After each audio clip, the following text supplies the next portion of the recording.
So good morning, Shloka and Anvesha. It's your time. You can start right now.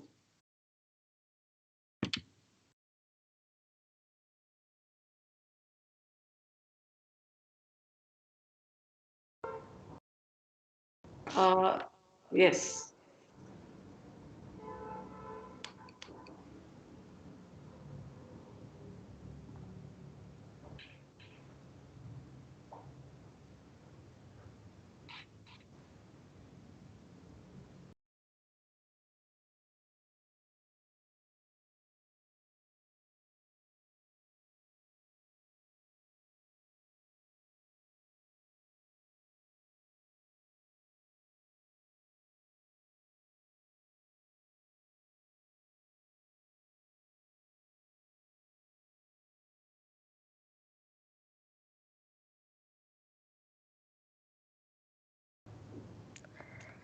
EBC is an integral part of ISTEAM education and is designed to promote problem solving, creative and critical thinking skills, offer meaningful collaboration, and give hands on learning experience to the students. It is a step in the right direction for knowledge acquisition, empowerment, and honing skills needed to make this world a better place. Let us mark the beginning of the session with the mindfulness bell.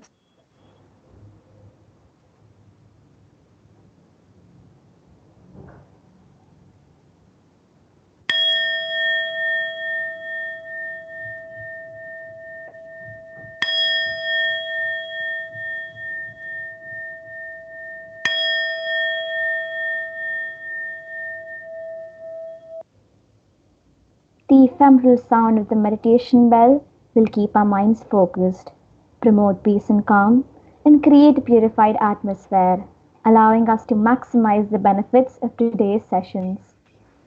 Darkness is synonymous with ignorance, and light with knowledge. The light of knowledge dispels the darkness of ignorance. The wealth of knowledge is an inner treasure through which all accomplishments can be achieved. To show our reverence for knowledge, we light the lamp to celebrate it.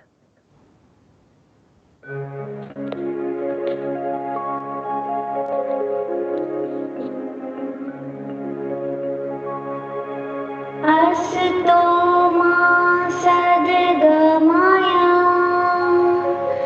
तमसो मा ज्योतिर्गमय मृत्योर्मा अमृतं गमय शुभं करोति कल्याणम् आरोग्यं सुखसम्पदा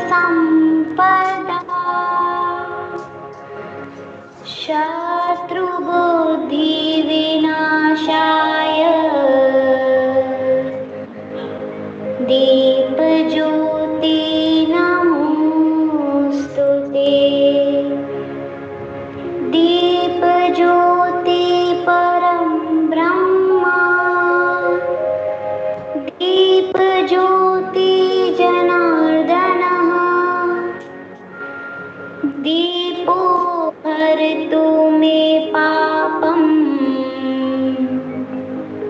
Deepjyoti नमोऽस्तुते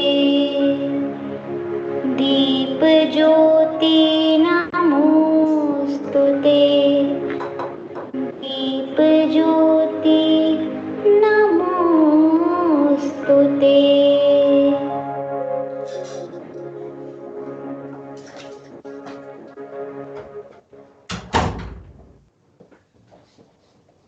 After the blackness of night, Earth's stars rises on the horizon.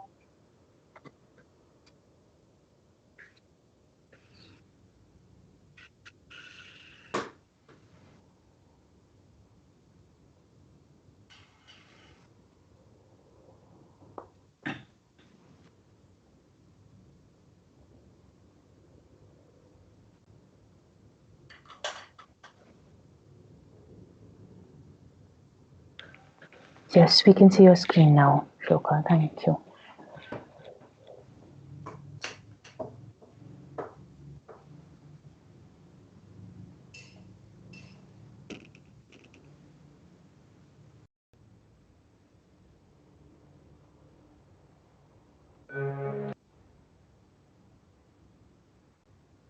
After the blackness of night, Earth's stars rises on the horizon, spreading her gold in every direction. She comes in the way that natural forces do, needing no invitation, yet feeling her welcome. The light is her gift, bold and free, for anyone who cares to open their eyes in the dawn and watch the world awake. This is our sun, a fire ignited to bring warmth to creation and inspire us to seek our own beauty within. The sun, or Surya, is also known as Savitr, the nourisher, Bhaskara, the light maker, Dinakara, day maker, Lokacaksuh, eye of the world, Graharaja, king of the constellations. Irrespective of the many names and epithets our star has, there's nothing quite like sunshine to make everything better and brighter. Let us now be a part of another interpretation of sun and solar energy.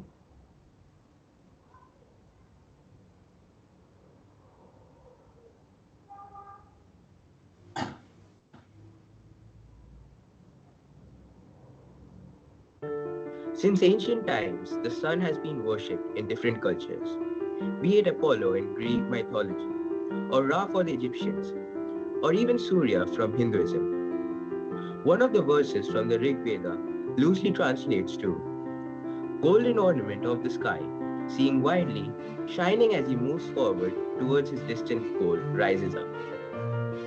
Now the people, set into motion by the sun, pursue their goals and do their jobs. Like a falcon, he goes along, soaring up into the place where the immortals made space for him. The sun is the source of energy of all food chains. The circadian rhythm, a natural internal process that regulates the sleep-wake cycle and repeats roughly every 24 hours, is observed in plants, animals, fungi, and bacteria alike.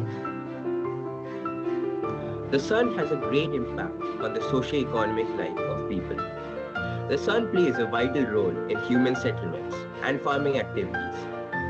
It also influences the various weather, climatic, and seasonal changes that we experience on the planet. In popular science fiction, the Kryptonians too get energized when the sun comes out.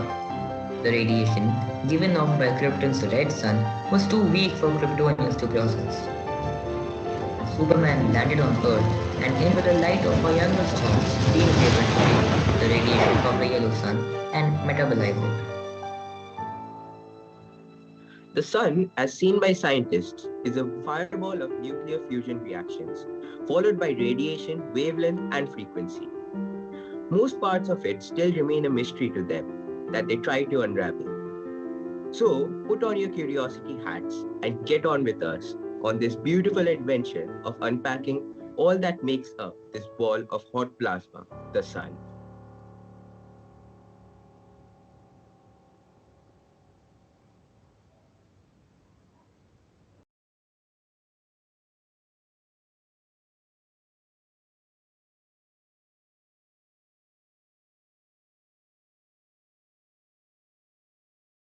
Bliss and knowledge.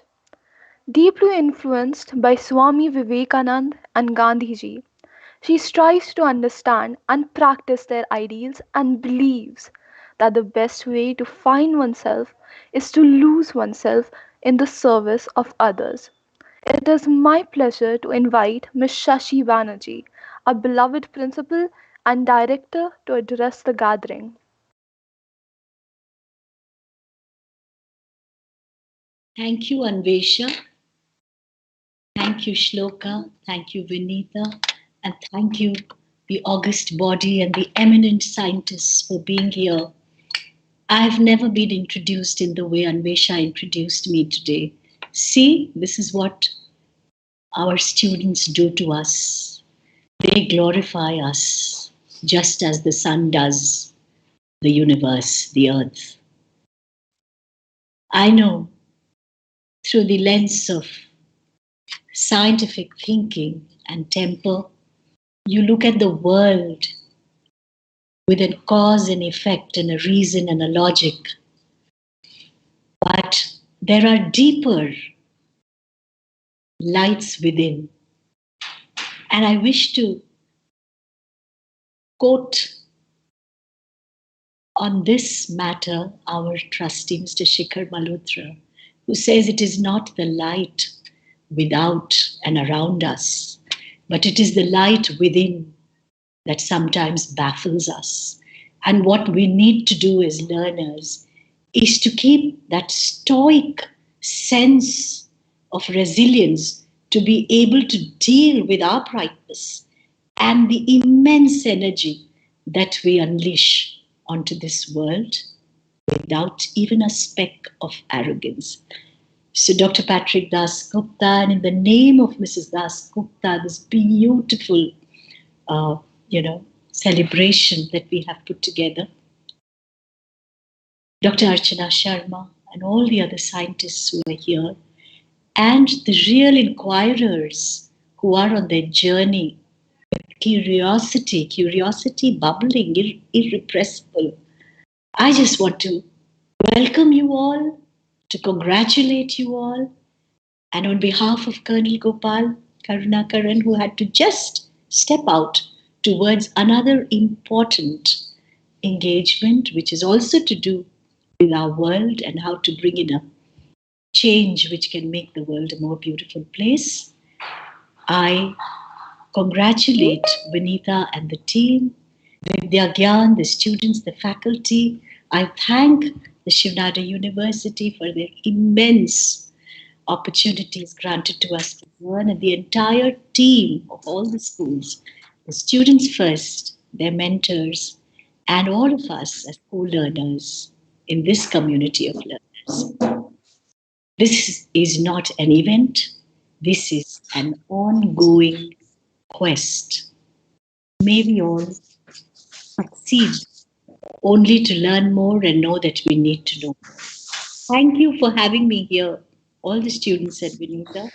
It is a privilege to be in the company, even if virtually, in the presence of such great minds. Over to you. Thank you, ma'am, for your encouraging words.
That Educational Boot Camp 2021 is a collaborative effort of Shiv Nadar School and the Indian Youth Nuclear Society.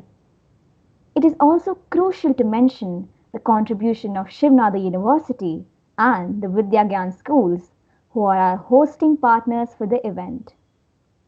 This edition of EBC focuses on fostering a wider and deeper understanding into the star of our solar system, the Sun. Since ancient times, the Sun has been worshipped in different cultures. The entire living world is governed by a cycle of approximately 24 hours, which is called the circadian rhythm. The Sun has had a great impact on the socio-economic life of people.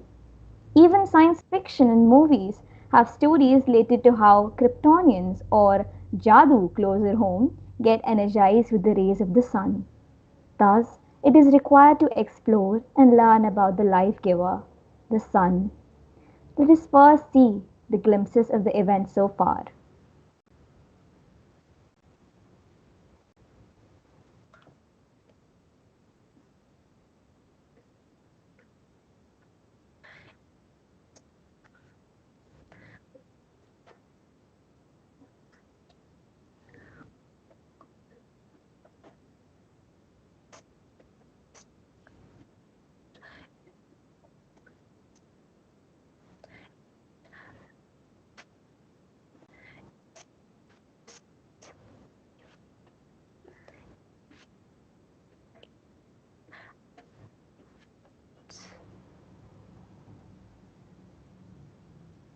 The event is dedicated to Dr. N. Ratnashri, a philosopher, astronomy stalwart, dynamic science communicator, great mentor, and former director of the Nehru Planetarium in Delhi, who brought the cosmos into our classrooms and who originally conceived the event.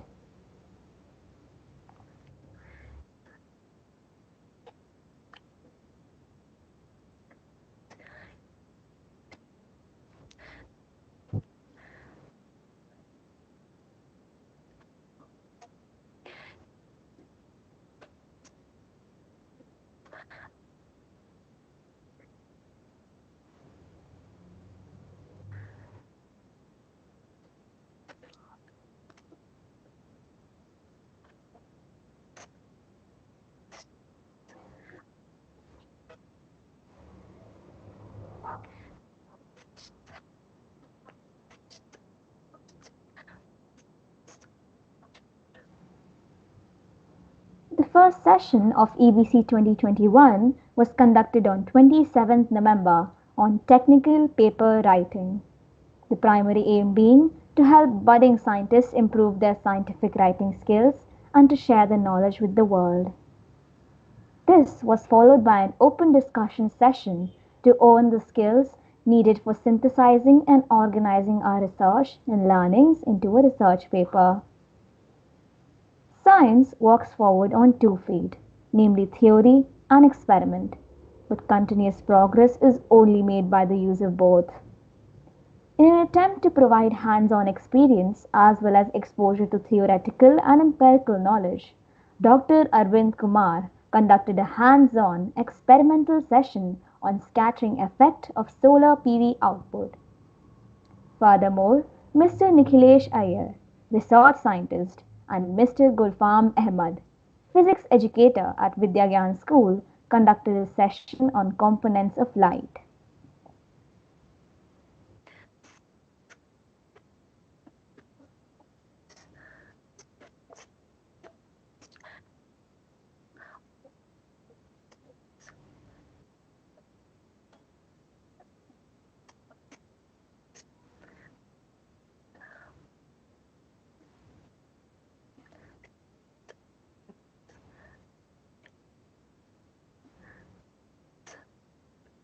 and comic strips. Along with these, research-based projects including Project X was also offered. All competitions were open from 15th November to 8th December, and students could participate in as many projects as they wanted. Besides fostering problem solving and scientific skills, the inter-school competitions provided an opportunity for interdisciplinary learning as well. The 3-day culmination event promised to be a roller coaster of fun and learning, plus visits to France and conversations with world-renowned thinkers. The highlights of today's session include interactive session by eminent scientists and a live virtual visit to Nehru Planetarium in Delhi. Tomorrow, you will have the honor of not only being a part of discourse by brilliant minds, but also visiting the ITER fusion reactor, also in France. So please ensure that you drop all your work and are ready to visit France.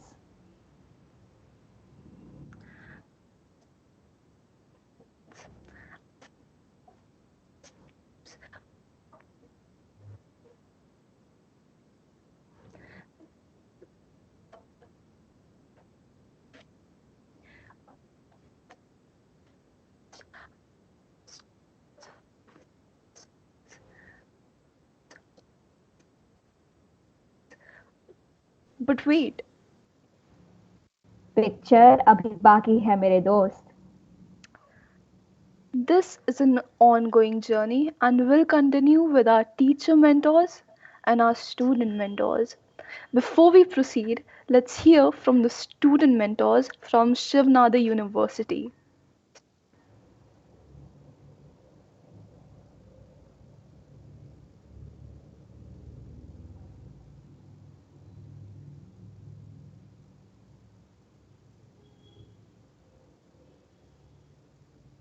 Hello, I'm Pandra Chakraborty. I'm Hello, I'm Pandra Chakraborty, and first of all, I would like to thank Punta ma'am and the whole Carriers team for giving me the chance to be a tutor for the particle physics program.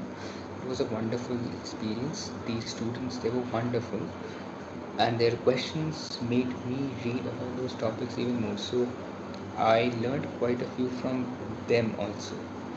I did not know I had a knack for public speaking, but here we are, and it was a wonderful opportunity. Thank you so much. Hi, my name is Janvi and I'm a third year BSc Biotechnology student here at Shiv Nadar University, Delhi NCR.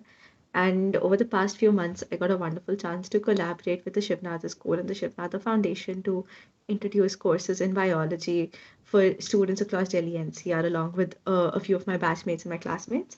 And it's been a wonderful experience for all of us working alongside the teachers and the students at the school as well. Everyone was very excited, and we got a chance to make the field of biology a little more mainstream and to change the notion about how the field and the subject itself is approached. And the idea of vertical learning along with the students was also very fun, as it was a new perspective that we needed, that we tend to forget as college students sometimes. And overall, it's a wonderful initiative, and it was a really good experience for me as well.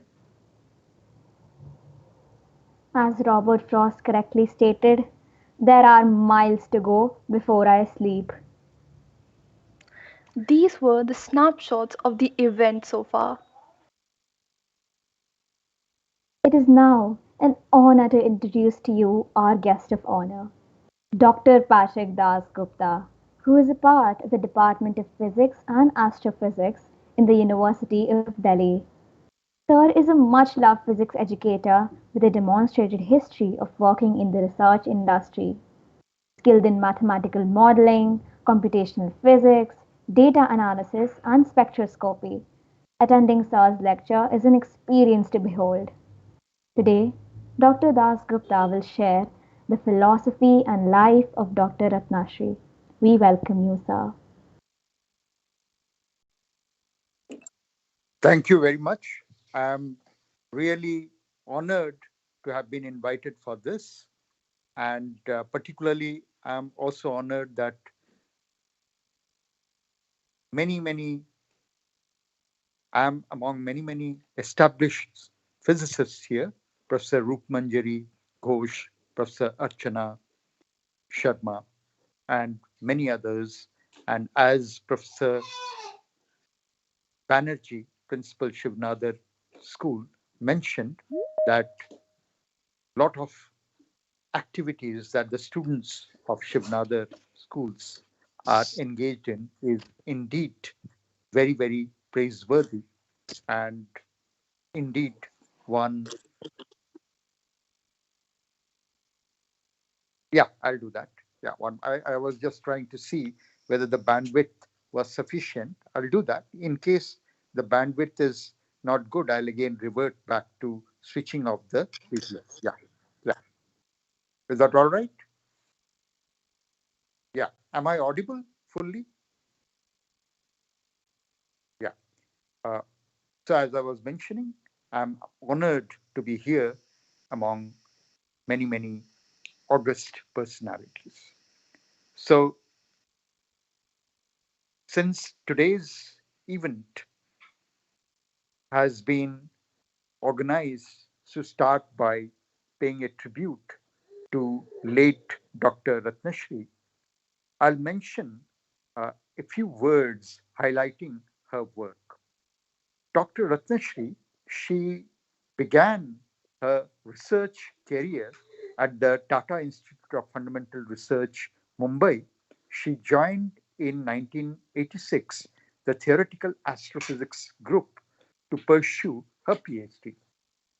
She was initially enrolled as a student with Professor J.V. Narlikar as her supervisor, but soon there was a shift and she started working with Professor Alakre for her PhD thesis.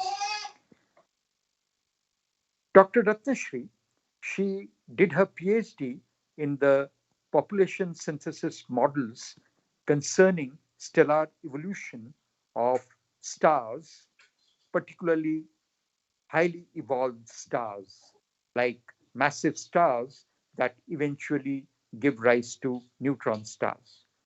After her PhD, she did her postdoctoral work in the University of Vermont at Burlington, and she actively engaged with the Arecibo telescope, collecting data concerning pulsars.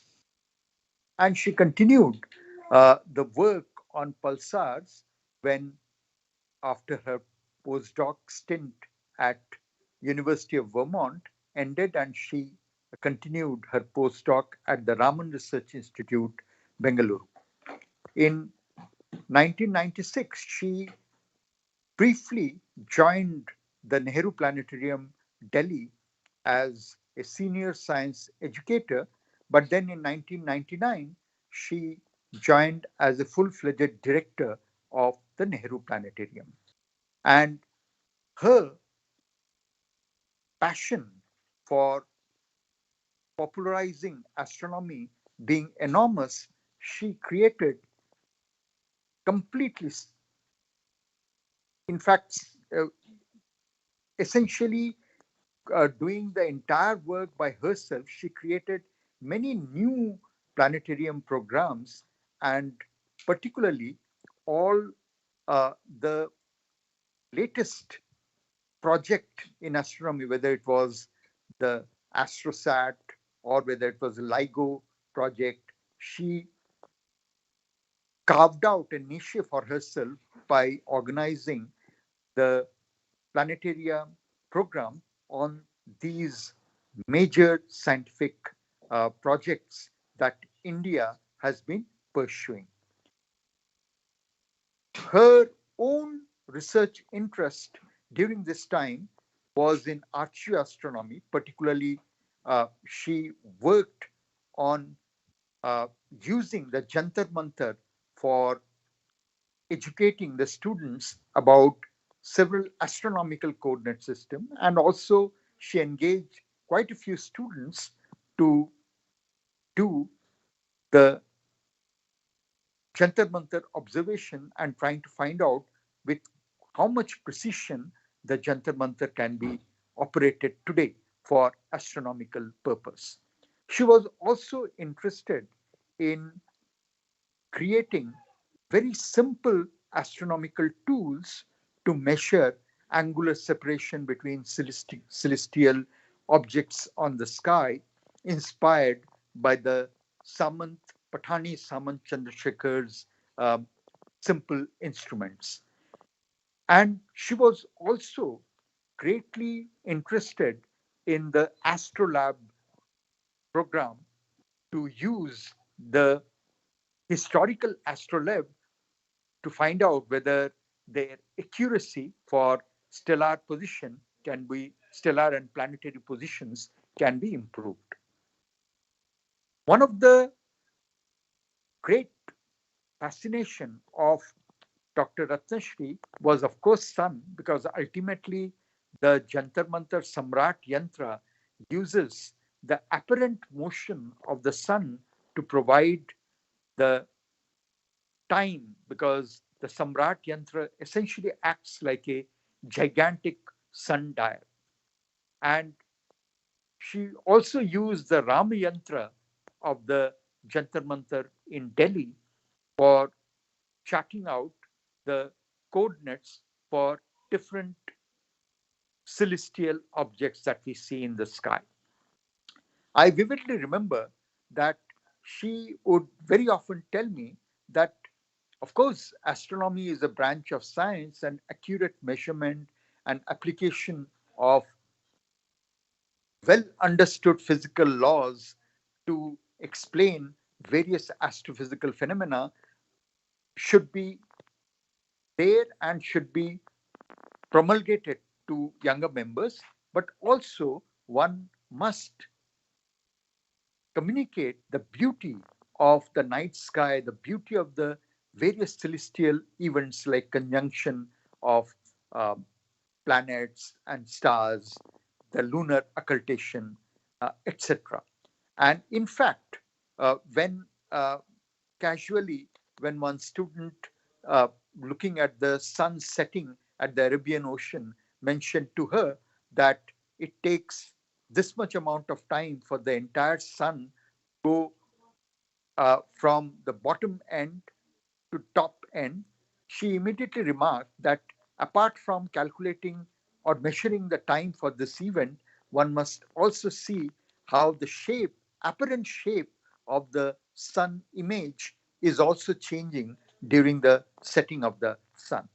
So she, uh, I mean, it was a complete surprise for me that how she could blend the various poems, poetry that were extolling the beauty of the night sky and the beauty of the celestial objects with the hard facts of science and uh, accurate measurements.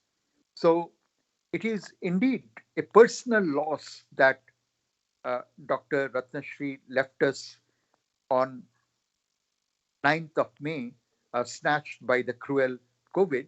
And it has been also a loss for many, many young students who were inspired by her various project work that she had offered them and various internships she had offered them, and also her activities in the outreach program. So, uh, with this, I stop and I once again um,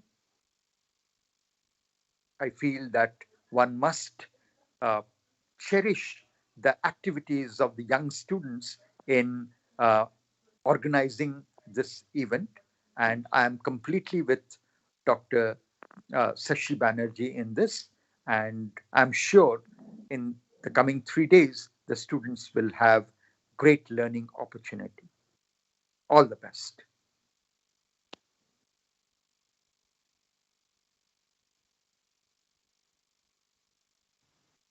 Thank you, sir, for sharing your views. We sure are inspired by your talk. Thank you. Thank you very much.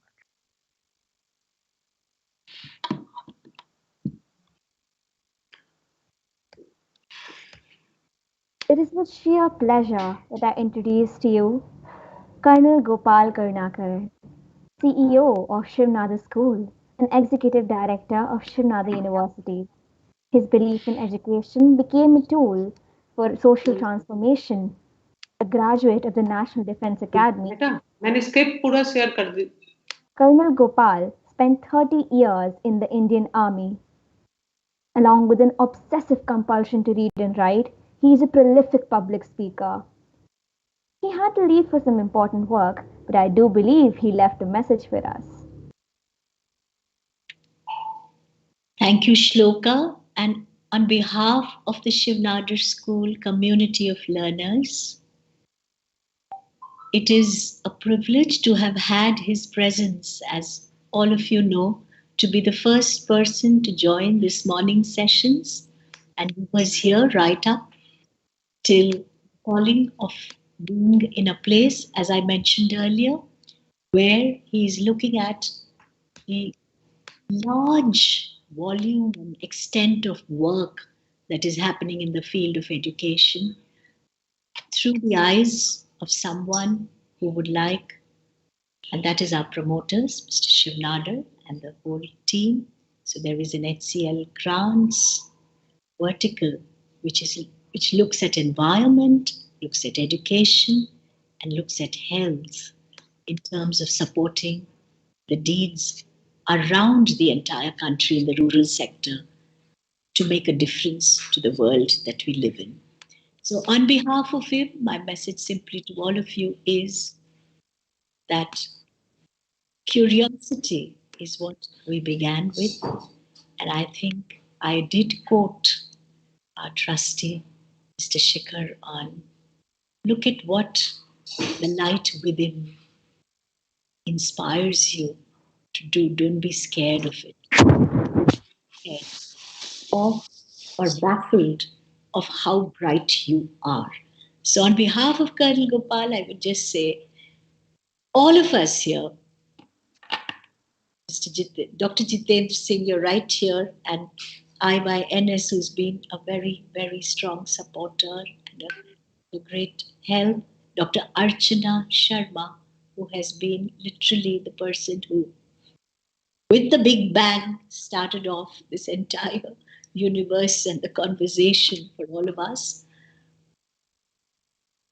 Colonel Gopal Karunakaran symbolizes learning and symbolizes STEAM in its interdisciplinary approach for all of us. That is why we have this environment where artists, musicians, theatre artists, and scientists, physicists, mathematicians come together to observe and celebrate the sun.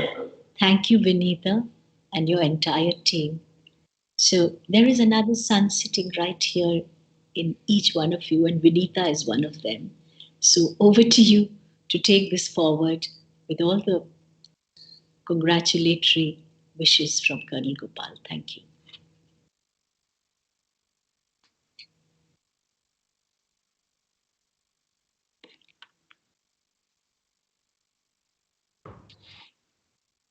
Thank you so much, ma'am. Words can't express how much we appreciate your support and encouragement. Dr. Roop Manjari Ghosh, Vice Chancellor at Shiv Nadar University, unfortunately could not join us today, though I would request Vinita ma'am to share her message for us. Thank you, children. What a wonderful morning, and thank you. Before I share the message of Dr. Roop Manjari, thanks a lot, Patrick sir, for joining us from a different time zone. And I know it must be night there, but we are honored, sir. We will keep you engaged in many such activities in school and colleges, and we need your blessing and guidance always. Thanks a lot, Patrick sir. So, Thank you, Madam Vinita, madam. Thank you very much. thanks. So, Dr. Roop Manjari is on government duty. She was there in launch. So she had just forwarded two-line message, which I'm going to read on her behalf. I was really happy to join all of you at the launch at the second Educational Bootcamp 2021 on 15th November. And I'm sure that the month-long scientific awareness event on the theme Let Us Celebrate Sun has given you enough food of thought. Sitting on Earth, 150 million kilometers away from the Sun, you have figured out so many fascinating details about this yellow dwarf star. Thanks to our scientists, there are still unresolved issues, and the physics of the sun continues to be a hot topic of research. I hope some of my students, have taken up a Project X on the so called Plan B. What will be your Plan B to save life on Earth? If the sun is to go away, you what will you do? You could let your imagination run wild, think, and think, but back it up with some scientific logic. I congratulate all of you who participated in Educational Bootcamp, and I'm thankful to all your mentors for taking this great initiative forward. Proud of you. All the best.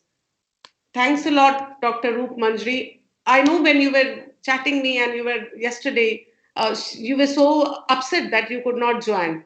We will take your guidance and help in the coming years always, and you are part of our family. Thanks a lot. Over to you, Anvesha and Sloka.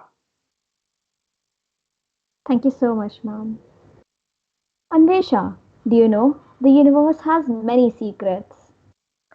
Oh, but why should I care? Hold the thought. To enlighten us on this, we have with us Dr. Archana Sharma, our guest of honor. Dr. Sharma is a well known high ranking physicist at the CERN laboratory in Geneva, Switzerland. Dr. Sharma has extensive experience in instrumentation, especially gaseous detectors. A pioneer in the field of simulations, Dr. Sharma also participated in experiments on wire chambers, resistive plate chambers, and micro-pattern gaseous detectors over the past 3 decades. Dr. Sharma is a well known personality in our SNF family. Who can forget her sessions at Vidyagyan, SNS, and interactions at the Shiv Nadar University? She left a lasting impression on many young minds. In her last visit here, she asked, "Why is the girl participation so little?" So here we are, Dr. Sharma, for the love of physics. I would now like to invite her to address the audience. Thank you so much for the very warm welcome, my dear students. And I hold you all very close to my heart because it's one way that I can remain connected to my motherland and make perhaps a very tiny difference in whichever little way that I can. Uh, I would first of all like to thank Vinita ma'am, who is really the powerhouse behind getting all these events organized, and she manages to find just the right combination of speakers and people who can really make a difference not only to this school but eventually leave a legacy behind for all the other teachers and students. I would like to pay my regards to all the August audiences, because unfortunately in a virtual mode it's not very simple to realize who's there and who's not. So a very good morning to everyone, and may I dedicate this whatever little I have to offer as a humble offering to the memory of Dr. Ratnashri. So may I share my screen and take some time from you?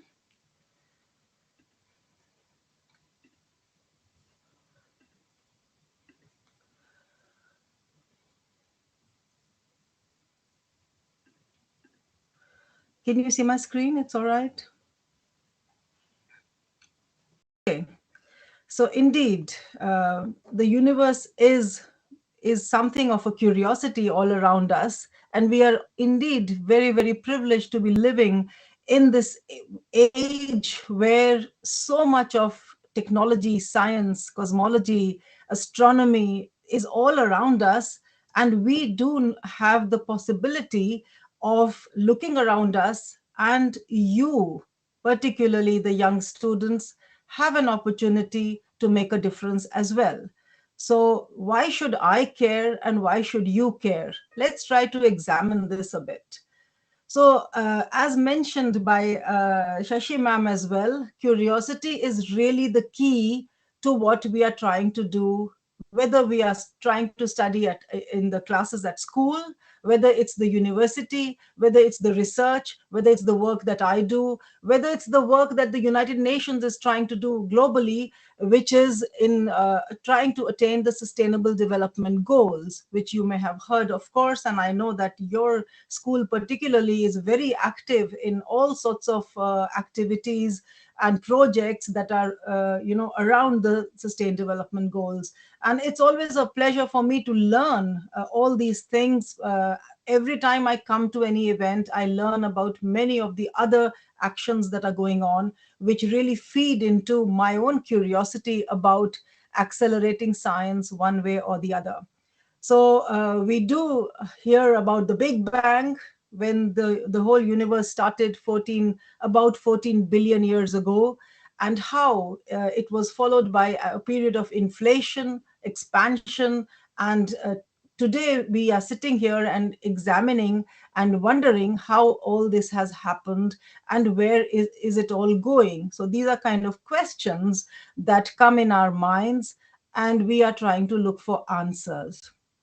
Of course, we are not alone. We are standing on the shoulders of giants, and we all know how we got the Newton's laws of motion. We knew about gravity from the humble apple that fell one fine day, and Isaac Newton was sitting under this tree. And all those things have actually led in terms of answering questions about the universe, about the solar system, about the sun that you are celebrating in this particular month, particularly at Shiv Nadar School and the other educational institutions. So we learned from standing on the big shoulders of Newton, we learned many things. We learned about the universe, about the cosmos. We started wondering about the Milky Way and about the stars far, far away from us. And indeed, what we learn at school is how can we actually continue this learning? That's the more important lesson that we need to take. And more giants, of course, you have heard about Maxwell, for example. He asked the questions whether electricity and magnetism, which were separately observed, uh, and how we can bring them together into a set of fundamental equations so that electricity and magnetism could then be combined. And imagine the effect of that thinking that is on us today, how we take so many things for granted. We enter into a train, into an airplane, even in a car, or we have the mobile phones in our hands. All these things have been progressively being researched, built, and then of course it's the industry that then takes it forward. How can we move ahead without mentioning our favorite physicist and his favorite equation, E is equal to mc squared, Einstein? And of course, he was the one who has given us so much, starting from the solar photon effects, by which we are able to have sustained electricity power from solar panels. That's the photoelectric effect. And then of course relativity, by which we use which is very much used in every vehicle that you sit in today. And if it was not for him and all the corrections that we use in terms of our movements in these very fast moving vehicles, that we would not be reaching our final destinations. So there's lots and lots which we have learned in the past, and we continue the questions, and the curiosity of course keeps knocking on our door. What do we do at CERN, where I work? That's a European Center for Nuclear Research. That's a short form, and it has stuck there. However, we have moved much far ahead in terms of the nucleus. We have moved to particles, and that's why my field where I work is called particle physics or high energy physics.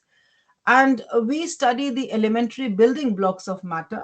And you all are very much aware, obviously, of what matter is made of. It's made up of atoms. It's made up of atoms that are made up of a nucleus and the electrons. And the nucleus itself is made up of protons and neutrons. And protons have a substructure of quarks. And these are the quarks that we are trying to study further. We are trying to understand why there are masses of these particles, why are they so different, and of course, why at all are we here? Because at the Big Bang, matter and antimatter would have been created in equal proportions, and if they were in equal proportions, they would have annihilated, and we should not have been here, but we are here. So there are certain things which are still open in terms of questions, and some of the questions that we are looking at are on this page that you see in front of you. And we still do not know 95% of the mass and energy of the universe. We have no idea. We call it dark matter, dark energy, and so on, some words that you may have heard, but there's still a lot of quest that is going on, and that's part of our experiments that we do at CERN. And of course, there are other questions regarding forces, that why is gravity so weak compared to the other forces, like the strong force that keeps these protons together inside the nucleus. And of course, you may have also heard about the Higgs boson that was discovered at CERN nearly 10 years ago. So yes, how do we do these experiments? How can we do? We cannot create the Big Bang again, can we? But if we use accelerators, we are able to reproduce the conditions of the Big Bang for a fraction of time, and also in very controlled laboratory conditions. So if we are able to do that, we might recreate what exactly happened at the time of the Big Bang, 13.8 billion years ago. So if we do that, we can use accelerators where we smash particles, and when we smash them, we bring them to very, very high energies. That's why this field is called high energy physics. And so several of these people you see on my screen, they have had a big contribution to the experiments at CERN. You know, building detectors is part of the work, building accelerators is part of the work, and then of course doing the physics is part of the work, putting forward the theory is part of the work. So on the right side you see Francois Englert and Peter Higgs, who had proposed in 1964 that there would be a particle called the Higgs boson. Today it's called the Higgs boson, and how other particles get mass. And they got the Nobel Prize, in fact, in 2013, both of them. And on the left, Carlo Rubbia, Simon van der Meer, and George Sharpak, who incidentally was the group leader when I came to CERN. I have been so privileged to be working under his mentorship for a short time. Later on, of course, there were others. So they have made key contributions on building the accelerators and building the detectors. So it is kind of an oxymoron that we build the largest machines on the planet to study the smallest particles in the universe. And in doing that, we develop technology to advance the limit of what is possible. 30 years ago, we could not imagine, 30 years ago, we could not imagine what would be the materials that we will use, or what would be the technology to carry the currents that will give us a functioning accelerator. And that's the world of R&D, where you continuously ask those questions and you continuously shift the edge of knowledge and technology. Today, the accelerator is operational. We have detectors around the accelerator as well, so that we are able to observe those collisions. And of course, computing is a very big part of what we do. What is this accelerator? The accelerator is a 27-kilometer ring made up of cylinders like these, like what you see, and it is 100 meters underground. It has superconducting magnets so that particles can be steered around in pipes that you see right in the center of this pipe, of this big beam pipe, so to speak. And these particles, they are accelerated with very, very strong magnets, superconducting magnets, to energies and the speeds which are very, very close to the speed of light. And giant detectors, they try to record collisions all around the accelerator, which means that they surround the collision points in such a way that they are able to take pictures of the collisions. So here are 4 experiments. One is ATLAS, CMS, ALICE, and LHCb. I work in the CMS experiment. That's in France. You see here on the left side of the slide, and you see on the bottom the accelerator. Sorry, not the accelerator. You see the airport of Geneva, which gives you a sense of scale that I am sitting in my home right now. It's kind of early morning, and my experiment is nearly 30 kilometers from where I am sitting. So it's 27 kilometers in diameter, with several of these experiments surrounding the collision point and taking pictures. And one such picture looks like this, because every point of these detectors is grabbing a snapshot of what is happening at the collision point, and what are the particles that are coming out. So in fact, what we can say is that the LHC detectors are like very giant 3-dimensional cameras. So imagine this cylinder like a very giant onion, cylindrical onion, and if I cut it vertically into slices, then every cell of this cylindrical onion is a camera, and it's taking pictures, right? And I have had the enormous privilege of working in one of these experiments. That's my experiment.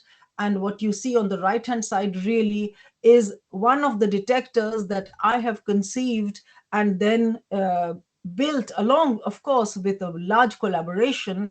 And it was installed in the last 2 years. Of course, the work started 10 years ago.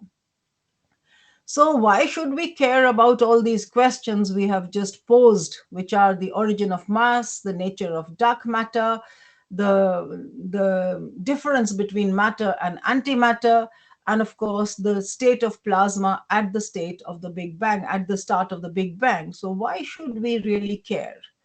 Now, all of us have been very much touched by the pandemic, isn't it? And if it were not for the humble electrons, we were not able to make pictures of the coronavirus. And with a scanning transmission electron microscope, we could have a resolution better than 50 picometers, while light microscopes are limited to about 200 nanometers in resolution. So the first close-up of the virus was actually thanks to the electrons.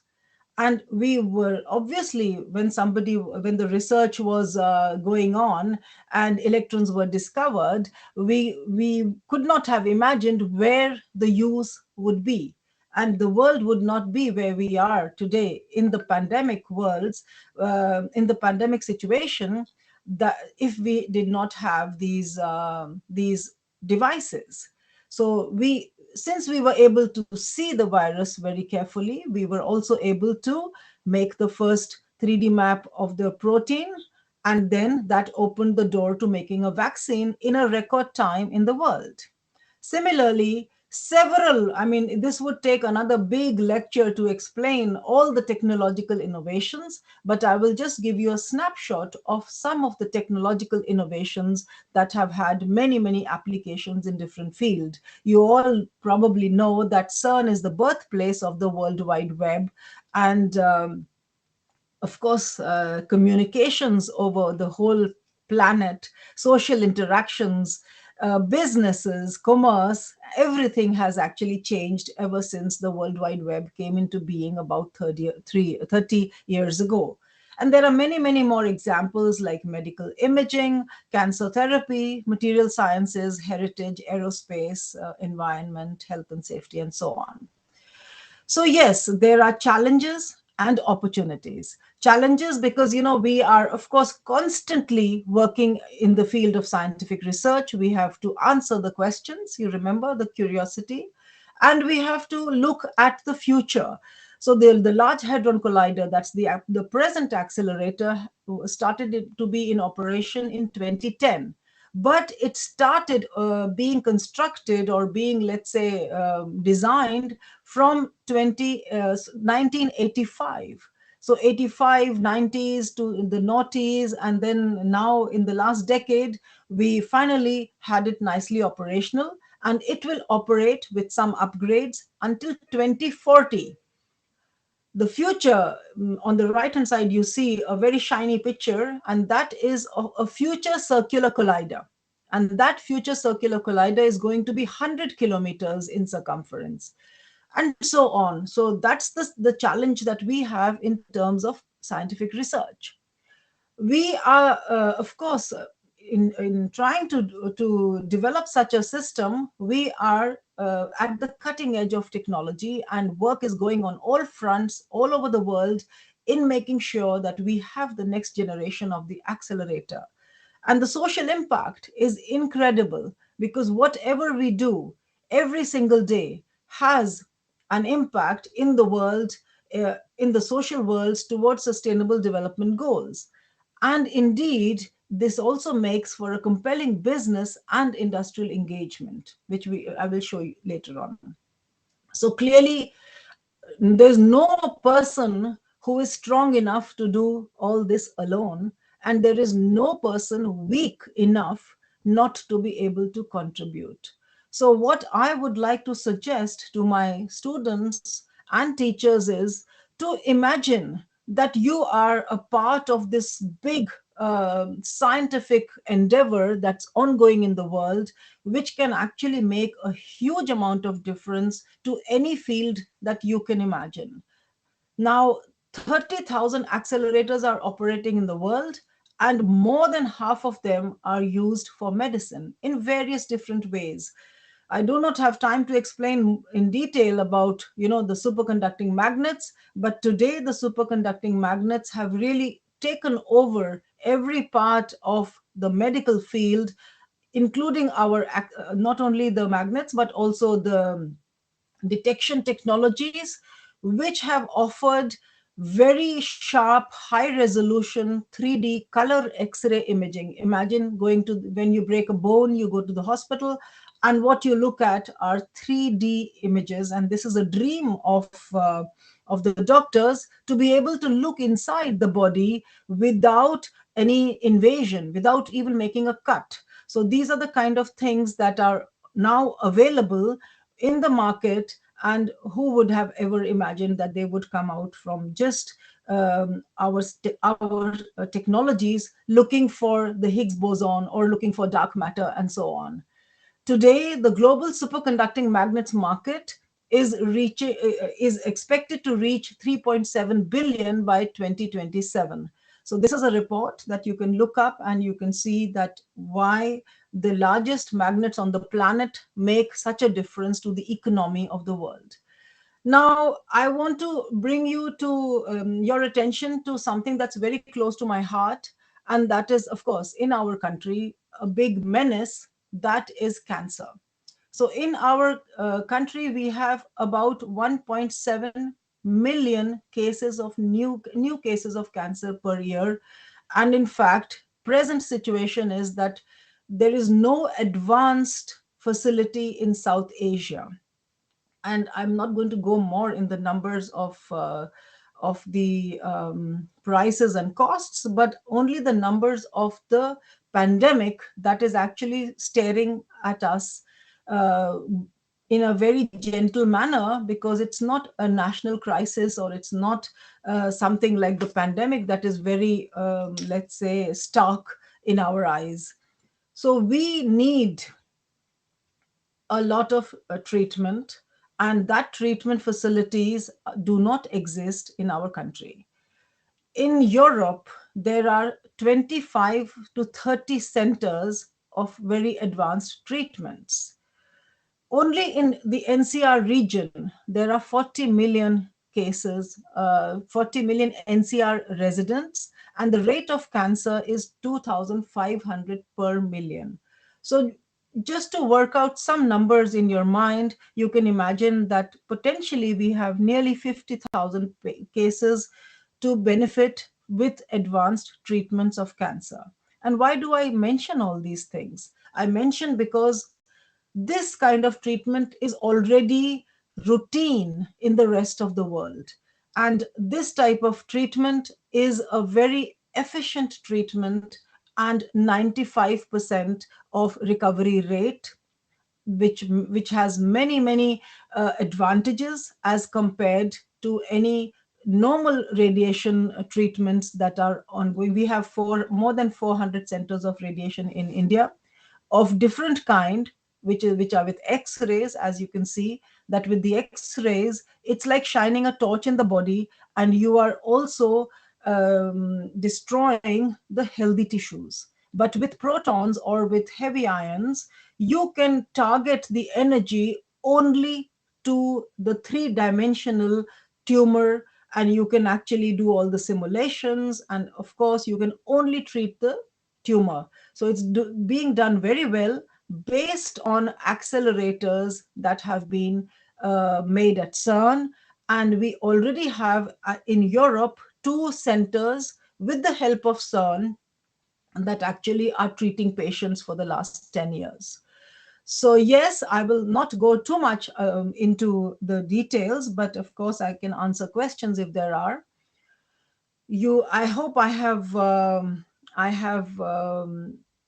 convinced you that curiosity, continuing from Shashi ma'am's encouragement, will impact and continue to impact millions, if not billions, of lives. And there are opportunities for everyone. There are opportunities that where students need to upskill themselves and of course align them with national priorities. There are many international projects that are ongoing, mega science projects that are of course all related to sustained development goals. With that, I will go to my next slide, and I want you to spot Vidya Gyan students there.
Thank you for your attention, and I really appreciate.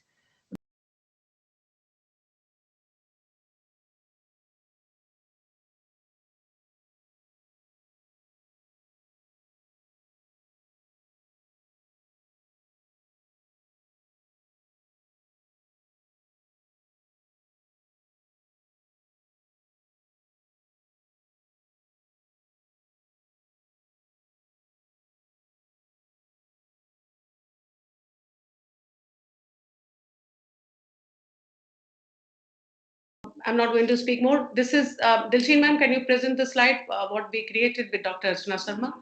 This is just an announcement. We are very happy to announce that yes, Dr. Sharma will be next year here, maybe in the month.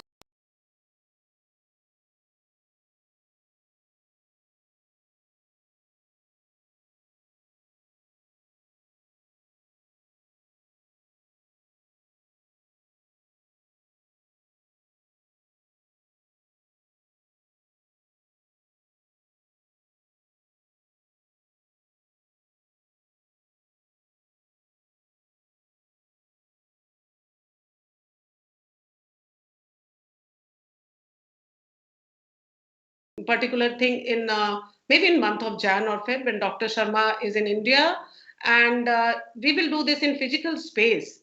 Also, with your permission, Dr. Sharma, Life Lab Foundation has said that the two best of out of this will be going to CERN, and thank you so much for sparing some time, Dr. Sharma, and brainstorming and coming up with this idea. Thanks a lot. My pleasure, and I hope that we will have wonderful entries in the competition. Thank you, and we'll work together to make it happen. Thank you. Over to you, Shloka. You can ask questions because you have another 2-3 minutes, and then you can ask more questions. There are many questions for you. We can post those questions to Dr. Sharma. Over to you, Shloka and Nourisher. Before we proceed, I believe the student audience have a few questions to be answered. Diya Gupta from Shiv Nadar School has a very interesting question here. She asks, for how many years now has the sun been in existence?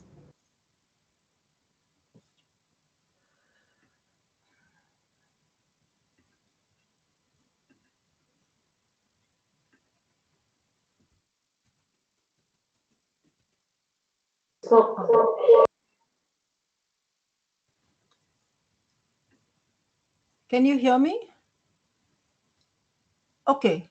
Yeah, so the sun was, I think, about 4.5 billion years ago, and the sun and the rest of the solar system was formed from a giant rotating cloud of gas and dust known as the solar nebula. Does it answer your question? I believe it does, ma'am. Next, we have Shreya Ranjan from SNS Noida who wants to ask, we know that the reaction of antimatter versus normal matter can create a huge amount of energy, but can we control this energy in any way? Because we use electromagnets to control the antimatter. If we are able to control the energy, then we can use it for huge application. Over to you, ma'am. It's a great question and a great possibility, in fact. However, to create antimatter is the question. Presently, antimatter is the most expensive um, material on the planet. It costs trillions of dollars to make like 1 microgram of it. I may be wrong in terms of the numbers, but I do know that at CERN, antimatter was created for 11 seconds. So, it's a very big challenge. How, who knows, in the centuries to come, this challenge might be overcome. But it's a good question and a good thought. Thank you so much, ma'am. I believe there are many more questions and they will be posted to Dr. Sharma. Absolutely and totally. We are now pleased to welcome Mr. Shikhar Malhotra, trustee of Shiv Nadar School, director of HCL Corporation, and vice chairman and CEO of HCL Healthcare. As a trustee, Mr. Malhotra plays multiple roles at the Shiv Nadar Foundation. He is the founding CEO of Shiv Nadar Schools, having led them to become one of the most esteemed schools in the National Capital Region and consistently recognized among the top schools in the country. I cordially invite our beloved mentor and guide, Mr. Shikhar Malhotra, to speak a few words. Yeah, thank you for inviting me. Thank you for inviting me so much. Just 1 second, sorry, my bandwidth is giving a bit of issue.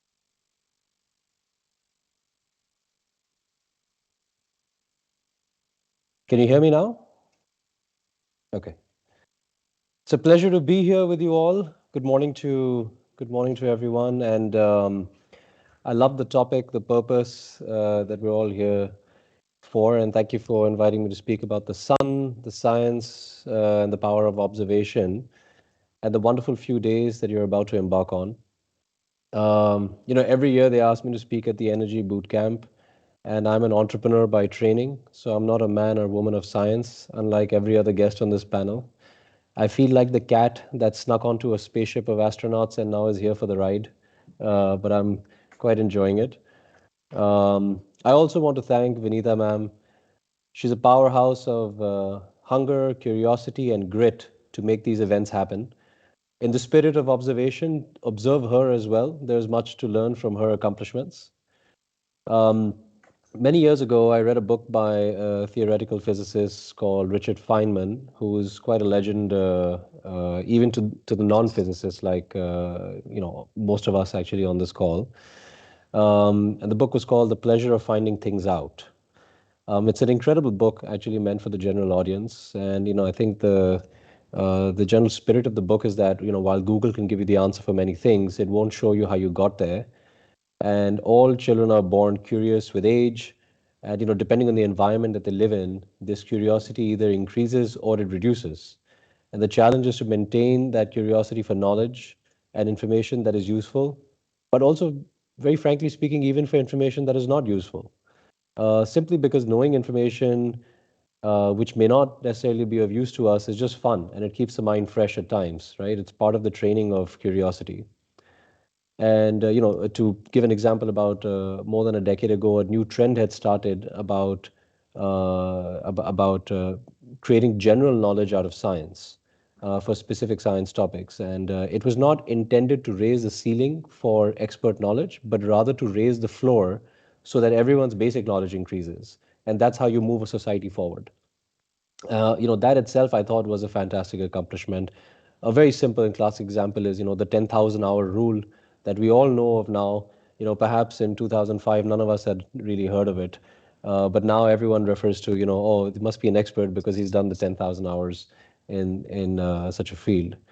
Similarly, when picking a topic about the sun and learning it through an experiential approach, that itself is magical in many ways because you've picked the biggest and most obvious ball in the sky, but it also represents a lot of mysterious aspects about it, and trying to decode that is like a lifelong journey for many people.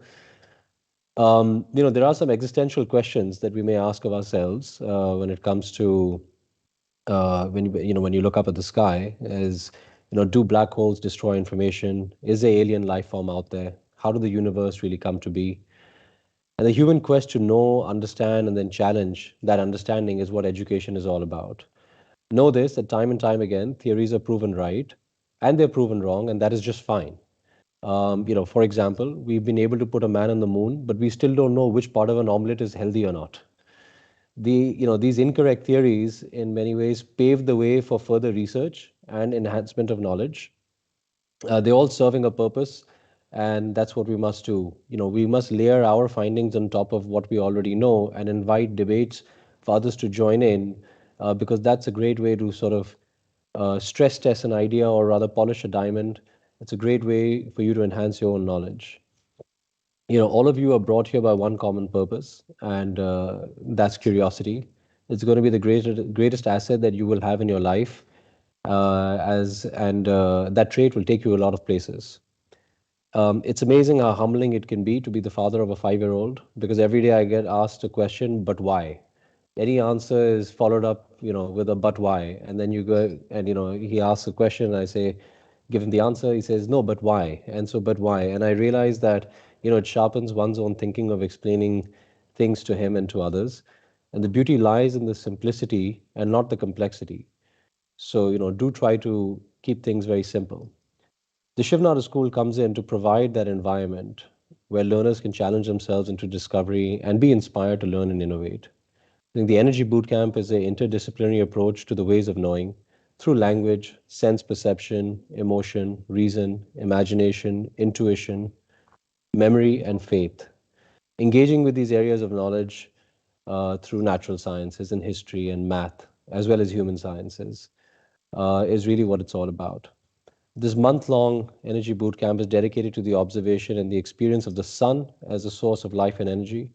The last bootcamp was dedicated to the theme of renewable energy sources and the understanding of nuclear energy, and it was a raving success. I do remember that. Why do we do this at Shiv Nadar School? Well, we know we can make a difference to the world that we are in towards a better present and future. We love STEAM, so we love harnessing the power of knowledge through STEAM as an approach. This month-long student engagement has been designed by taking inputs from learners and facilitators from various institutes like Shiv Nadar School, Vidya Gyan, students from Shiv Nadar University, as well as faculty from Shiv Nadar University. So thank you to them all. And the theme of observation is an incredibly powerful one, because I think that that's really the difference between that's probably the most consistent feature if you look at scientists right the way from Leonardo da Vinci to even the modern day scientists. I mean, they all talk about the power of observation and how that's helped them identify the reason to question and what to question and how to question it. So to implement this theme and to develop observational and scientific understanding in students is what we're trying to do here today. During the last month, the Shiv Nadar School has had various enriching sessions like experimental and technical paper writing by scientists from BARC, educators, and from the Shiv Nadar Foundation as well. I would like to just congratulate you all on putting together such an impressive event and a very powerful one, which I hope would have a butterfly effect and it would spark more year-long and lifelong quest for knowledge and really get you to sort of peel the proverbial onion, take it a layer at a time, and really enjoy that process. Like Richard Feynman said, it's just the joy of discovering things and finding things out. I want to thank all of our esteemed guests from around the world. So thank you for waking up at 4 a.m. and 5 a.m. wherever you are right now. Much appreciated. I know Dr. Archana Sharma, it's probably not even daylight where she is right now. But gratitude to you all, to Dr. Nitendra, Dr. Sam Dramoda, and I know Dr. Akash is also there from the Shiv Nadar University. But wonderful to have you all, and thank you so much. Wish you all a wonderful, wonderful few days ahead.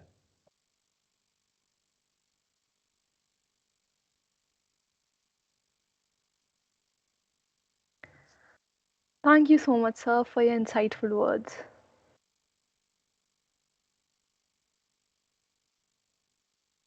I am now delighted to welcome a familiar face, Dr. Nitendra Singh, founder and president of the Indian Youth Nuclear Society. Dr. Nitendra is also a nuclear safety engineer at the ITER organization. His research interests include nuclear safety and design, reactor thermal hydraulics, and nuclear severe accidents. Further, he is a gifted speaker and we all have witnessed it. Dr. Nitendra will be conducting our very first session of the day. Dr. Ratnashri and the Sun, both are my mentors. But first, I would like to invite our beloved Vinita ma'am. Ma'am, we are really curious to know what prompted you to make the sun as a theme for the EBC'21. Please accept our warmest welcome. Thank you so much, kids. Yes, the idea was all floated some 7, 8 years back when I met Dr. Ratnashri. And I said, I would like, because you are Director Nehru Planetarium, I would like to organize some event with your collaboration. She said, what type of thing you are having in mind? I said, something related to sun, and we want to go through the scientific journey. We want scientists. She said, then I'm not coming.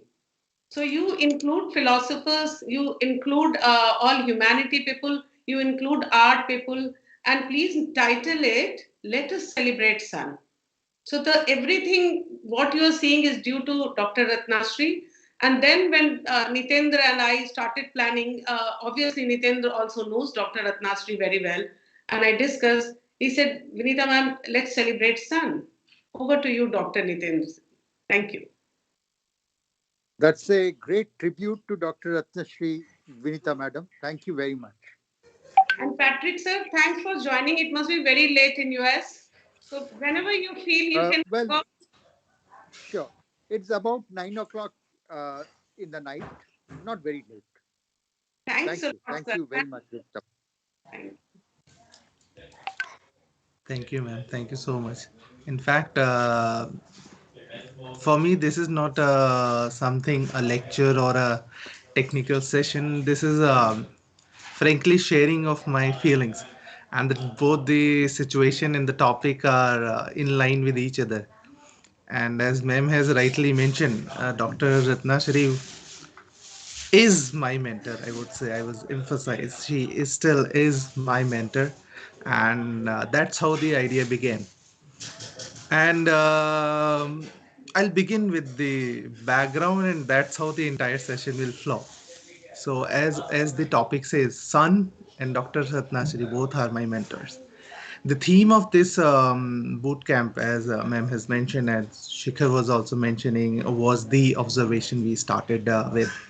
Because every day we come out, we see the sun around, we see everything around, we wake up, we sleep by that, but still we considerably not observe it, what it is all about. And that's what we wanted to bring out into, not only into the students but everyone, like you need to observe whatever around you to learn more, to understand it. And that's how we started it. And when I was the kid, this was my curiosity as well, that everyone, like whenever you are a science enthusiast, or even you are not, in the beginning of your childhood, everyone want to go to space. So I also wanted to go to space, but soon you realize that it's not heavily possible. When you are like, you are young kid and you are obese, you realize you cannot become an astronaut, but somehow you can become an astronomer. So I started learning a lot about the space facts, encyclopedia, then learn more about planets, sun, and so on and so forth. But here I would like to emphasize, like, sun is not a very old thing, and that's what the observation is. It is one of the youngest body we have around. As Archana ma'am has already mentioned, like, we have a Big Bang, and if you go into the timeline of that, and sun is a very young astronomical body, and that's how our solar system is very young, and so are we. In that line, if you think about, you'll realize that whatever understanding we have, it's very limited so far. There is a long way to go, long way to learn, long way to explore. And that is how sun guided me towards my career. Today I am working in a facility where we are creating, I would say, creating the sun on our planet, to learn more about it, to harness the energy out of it, to make the world cleaner, and to fight against climate change. So somehow, if you follow this journey, you'll realize that sun plays a very important part in our lives. When I was young, I met Dr. Ratnashri at Planetarium. I used to live nearby, and it was I would say, a weekly or a monthly activity to go to Planetarium, because it was the nearest thing, and I was quite fascinated with all of this. I used to visit Planetarium quite often, and I didn't know when I met Dr. Ratnashri that she was the director, and I used to interact with her a lot. And when I came to Delhi University and I participated in one of the competition, in that competition, she was the chief guest and the chairman of the jury as well. And Patrick sir was the part of the jury as well, and I didn't know that sir and ma'am was the family. Since then, it became my family as well, because Patrick sir, when you are part of Delhi University and you are learning physics, everyone knows the best physics professor at university is Patrick sir. Even if you are not the part of his lectures, you attend his lectures, and that's how it all started. So the importance I want to give here today is about the gurus. And in mythology, as you know, the sun is regarded as the epitome of gurus, and that's how I want to dedicate my today's session. My today's session is entirely dedicated to all the gurus and the world we are living in. It becomes like, we are learning, we are exploring things, we are very much technological based, we are learning, but somehow our interaction and our relationship with gurus has changed. What I feel, the respect, the the gratitude we should have is somewhat missing, and this is what I want to emphasize to all the kids here. Like, the entire panel here, I have, they all are my gurus. I have learned a lot from Archana ma'am, from Patrick sir, and Vinita ma'am and Shashi ma'am as well. So you should interact and learn more about the live sessions. And it so happen, like, when you are in school, you take teachers for granted. It's okay when you are at that point of time, but later on, if you are not coming back to them, it is something you'll miss. And that's what I would like to tell you, that uh, you should learn about your teachers as well. And Dr. Sharatna Shri once said to me, like, if you really want to learn more about the bigger thing, it's always nice to focus on smaller, and that's how you grow. And that's what I want to say, frankly. So both of them are my mentors, and I really dedicate this entire boot camp to her. And I congratulate and thank all the team members and the participants of the boot camp. Thank you.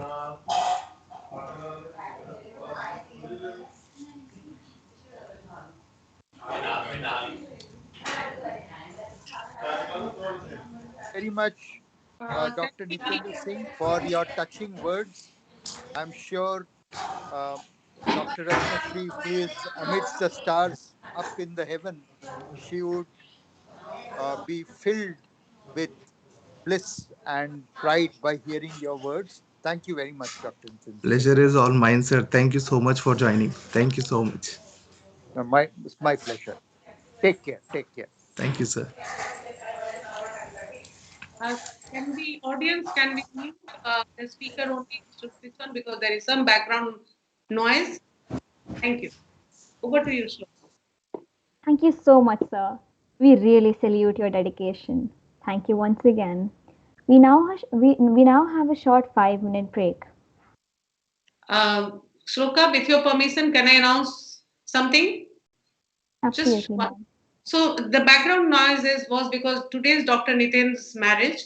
I don't know what type of person he is. I asked him to, postpone the every session and all thing. He came to India and then family decided that this date. He said, no, why should you? So the marriage is actually in night. I will be with the students during daytime. So we salute your passion, Dr. Nitin. There are no words. And we are so honored to have you here with us today. So let's congratulate to Dr. Nitin and salute to your passion, sir. Thank you. Thank you, ma'am. Sorry for the noise. I tried, but I couldn't control. Thank you. Thanks. Over to you, Sloka. We'll join back after the 5 minute break. Everyone can stay in the meeting.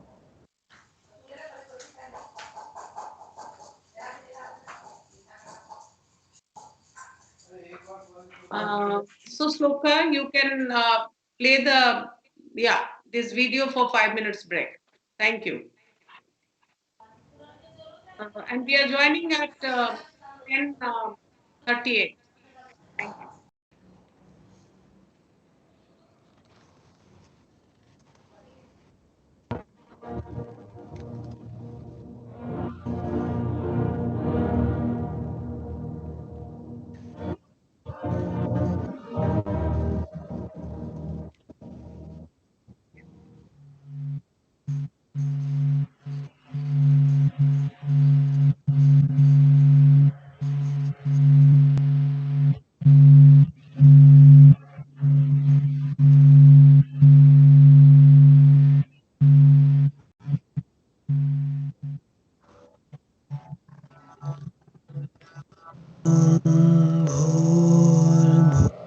Swaha Tatsaviturvarenyam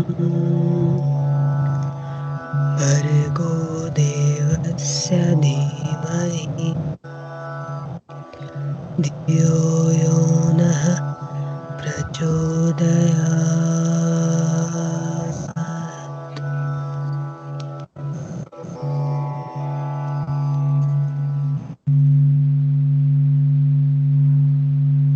O glorious Sun, giver of energy, remover of sins and ignorance, bless us with consciousness and let us be infused with the glow of knowledge. So says the Rig Veda, a holy book that emerged from the Indian subcontinent and also the foundation of many of the cultures that have emerged from here. While the sun is no longer considered to be one of the greatest gods here, its importance in our lives is constantly brought up in songs, stories, and in various forms of worship. There are many stories about the sun in all his glory that emerge from here. Here is one which explores the sun as the ultimate truth and asks the question, can we handle it in all its dark glory? And what if we cannot? Surya was a faithful and a devoted husband, but his wife Sanjana couldn't bear being near him. The problem was that he shone so brightly she couldn't look at him. So one day she asked her maid Chaya to secretly take her place and she slipped away to earth to live anonymously in our world. Chaya enjoyed posing as the queen. She even had a son with Surya, Shani, the planet we know as Saturn today. He was slow moving, rather glum, and not very bright at all. But still, Chaya doted on him and neglected all of Sanjana's children. Finally, Sanjana's children had to report this to their father. Mom, Mom isn't just herself anymore, they said. She ignores us and she only plays with Shani. Surya's suspicions were aroused. So when he got home at the end of the day, he would watch her closely. And sure enough, she was only a shadow of her old self. Eventually, he realized, to much of his shock, that this wasn't his wife at all. Who are you? He said. What have you done to my Sanjana? Chaya was terrified. Surya usually glowed with magnanimity, but at times like this, he could be formidable. So she told him the painful truth that his wife had found out that his presence was unbearable and had deserted him. Surya rushed down to earth to seek his beloved love. He found her trotting in a pasture as the form of a mare, so he took the shape of a stallion and ran after her. But Sanjana wasn't eager to return to heaven. You hurt my eyes, she said. You shine too bright. In hopes of persuading Sanjana to take him back, Surya enlisted the help of his father-in-law, Vishwakarman, the great architect whose masterwork is our universe. Vishwakarman tried his best, but Sanjana, she was adamant. She was adamant of staying on earth where she was comfortable. Finally, Vishwakarman came up with the perfect plan. He invited the sun to lie down on his lathe and carefully sawed away much of Lord Surya's light. Then he sent his part down son-in-law to Sanjana, where she caught the sight of her husband where she could scarcely believe her eyes. She said, "You're the most beautiful man I've ever seen," she exclaimed.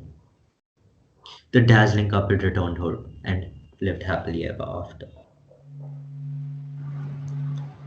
Of course, the Indian subcontinent is one of the many geographical areas which celebrate the sun. Most famously, the sun god Apollo is mentioned in prayers, songs, and plays that come to us from ancient Greece.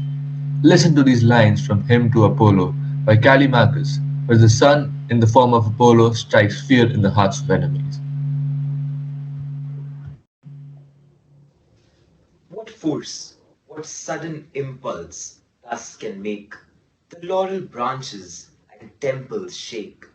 Depart, ye souls profane, hence, hence, O fly, far from this holy place.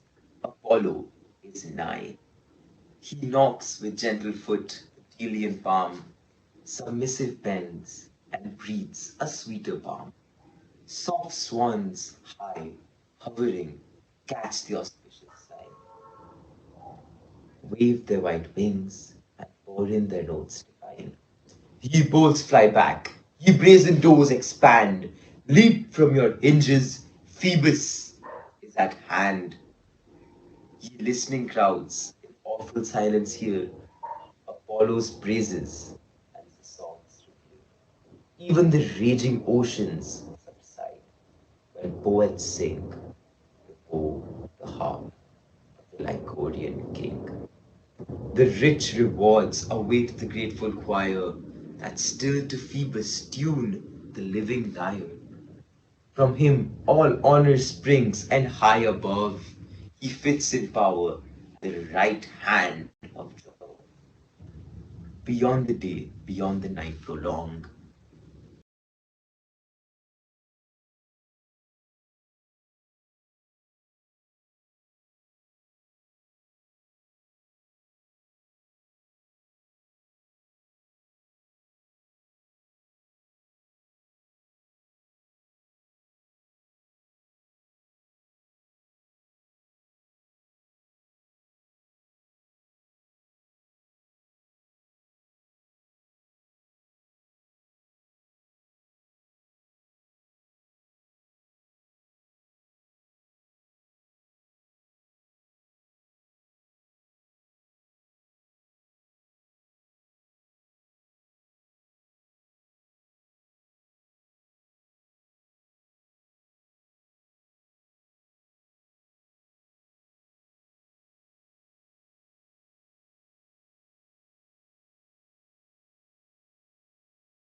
This mind sport challenges us, tests our knowledge, and encourages us to keep learning. So, on this note, I request Utkarsh and Mahesh from SNS Noida and Priyanshi from Vidya Gyan Bulandshahr to take it further.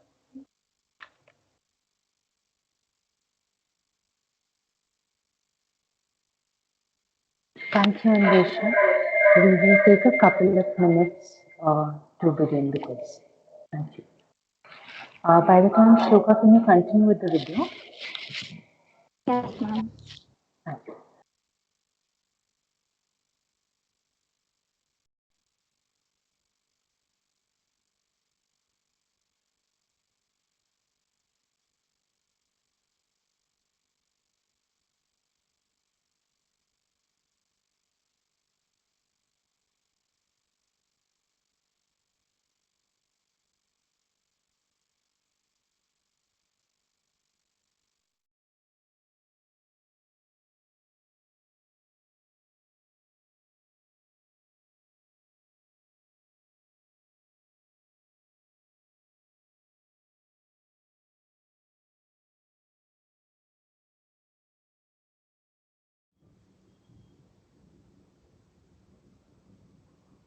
And plays that come to us from ancient.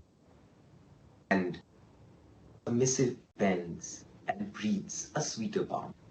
Soft swans high, hovering, catch the auspicious sign, wave their white wings, and pour in their notes divine. Ye bolts fly back, ye brazen doors expand, leap from your hinges, Phoebus is at hand. Ye listening crowds, in awful silence hear Apollo's praises and the songs. Even the raging oceans subside when poets sing the bow, the harp, the Lycodian king. The rich rewards await the grateful choir that still to Phoebus tune the living lyre. From him all honor springs, and high above he fits in power the right hand of Jove. Beyond the day, beyond the night prolong the sacred theme to charm the god of song.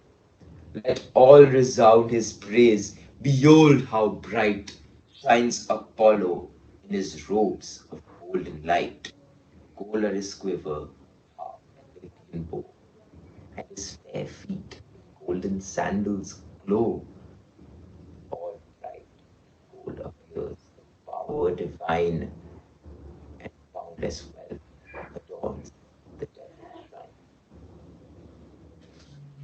From ancient Greek poetry to English sonnets, the sun has been not just a source of power and energy, but a source of knowledge and warmth, of beauty and of love. In his inimitable style, William Shakespeare seeks to find his lover in the sun. Full many a glorious morning have I seen, flatter the mountain tops with sovereign eye, kissing with golden face the meadows green, gilding pale streams with heavenly alchemy. Anon permit the basest clouds to ride, with ugly rack on his celestial face, and from the furlin world his visage hide, stealing unseen to west with his disgrace. Even so my sun one early morn did shine, with all triumphant splendour on my brow.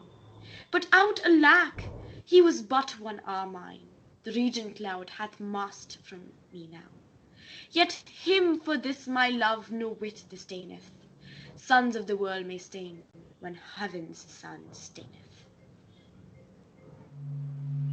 Power, energy, light, knowledge, love, warmth, beauty.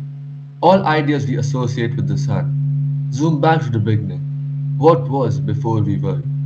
Was it the sun, or was it something before the sun? Carl Sagan famously said, "We are all made of stardust.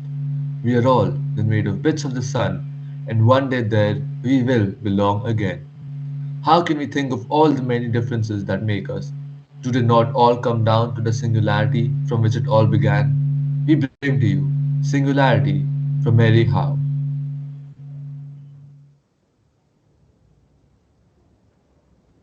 Do you sometimes want to wake up to the singularity we once were? So compact, nobody needed a bed, food, or money, nobody hiding in the school bathroom or home alone, pulling open the drawer where the pills are kept. For every atom belonging to me, this could belongs to you. Remember, there was no nature, no them, no tests to determine if the elephant grieves her calf or if coral reefs feel pain.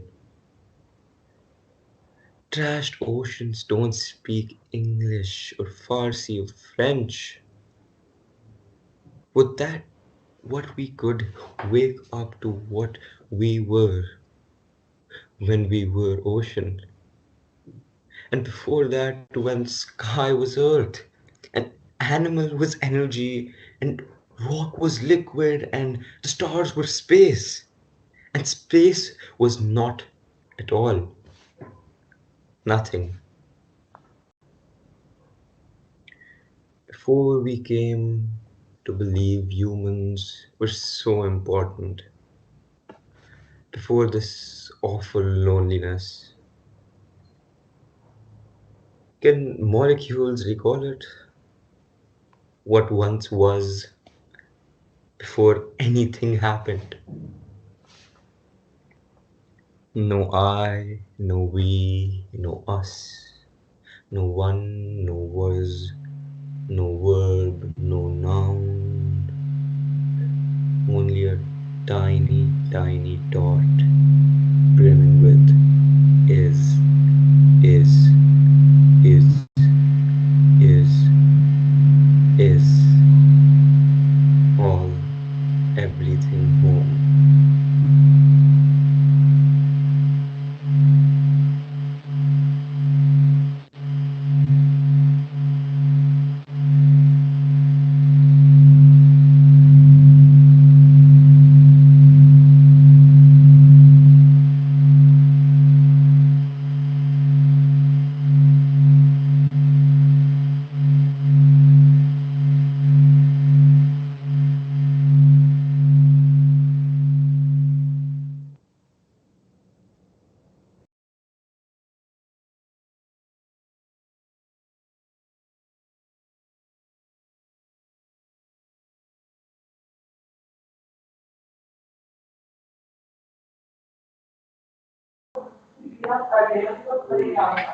Thank you, Shiv. Um, A very good morning to a lovely audience who have joined us here today.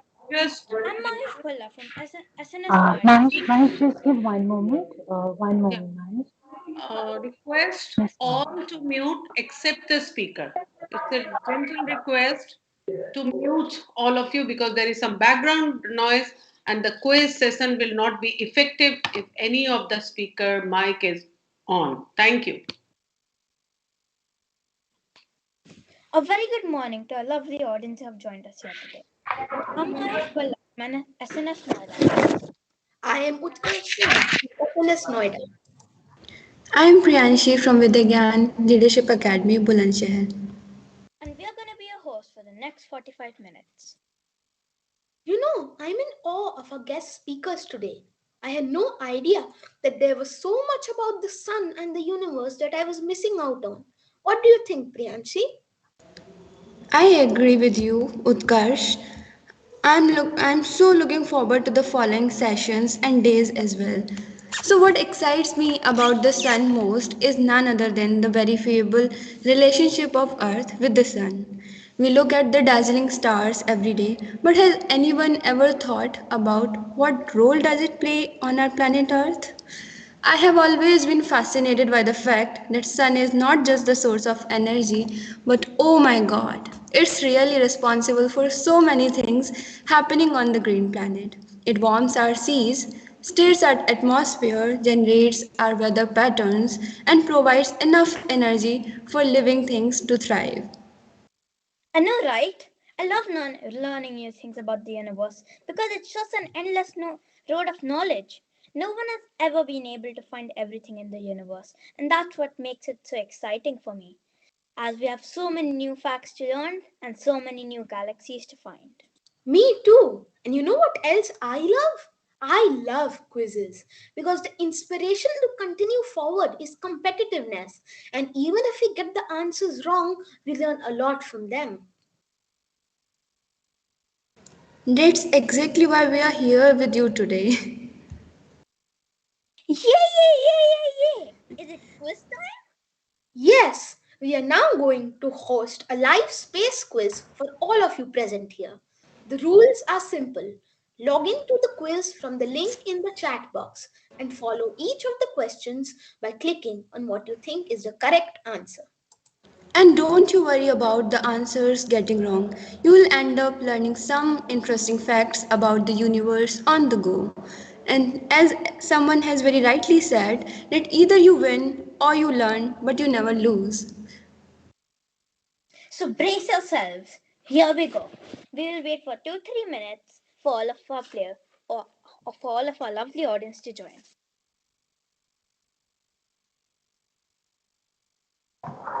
Mahesh, you can begin screen sharing by then. Okay.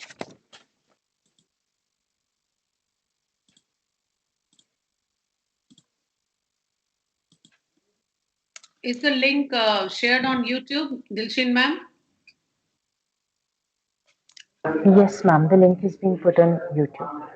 Thank you. So just announce that participants supposed to do that. Thank you. Yes, ma'am. A lot of participants are already joining, so we'll wait for like a minute.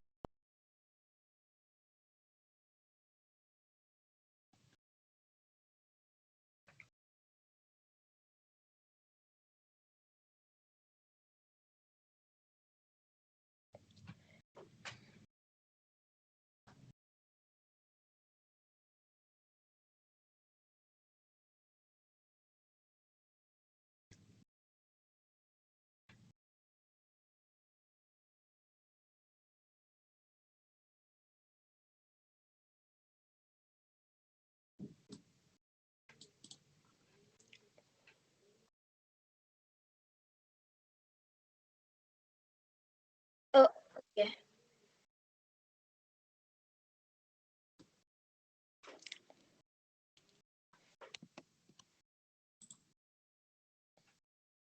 So, our first question is, what is this? Look at the image carefully and answer the question.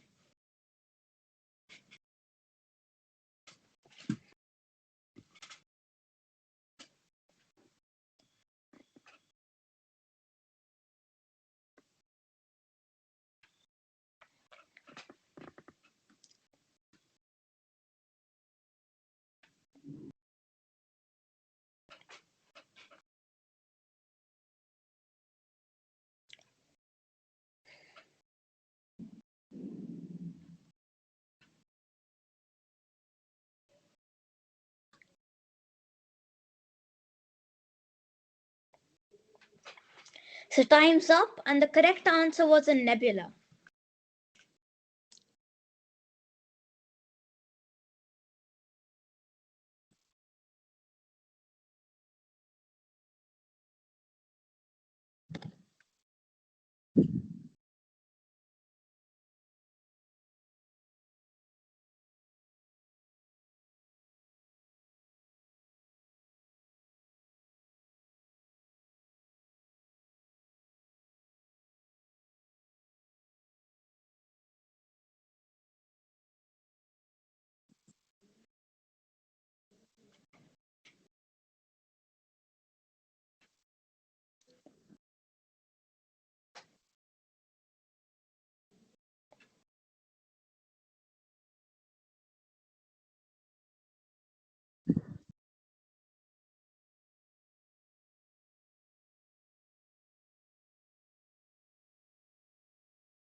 And time's up.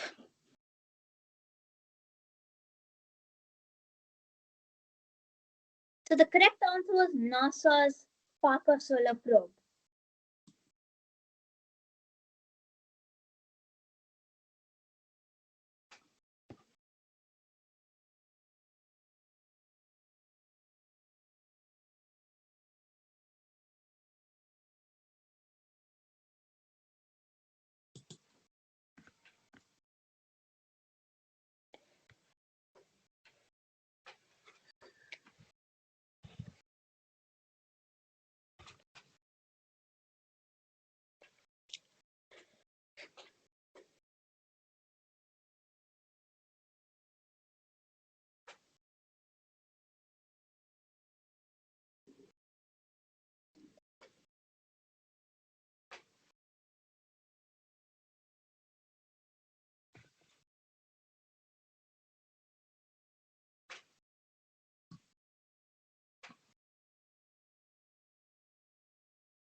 So the correct answer was yes. It is the closest galaxy to the Milky Way.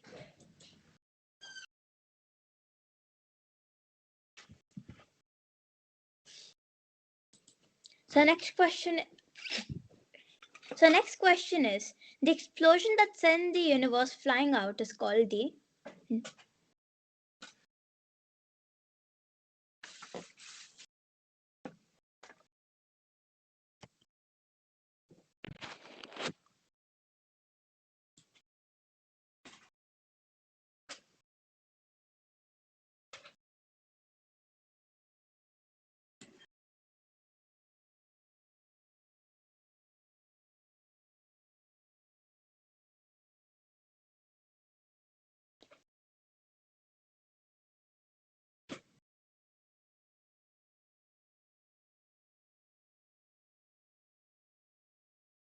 So time's up.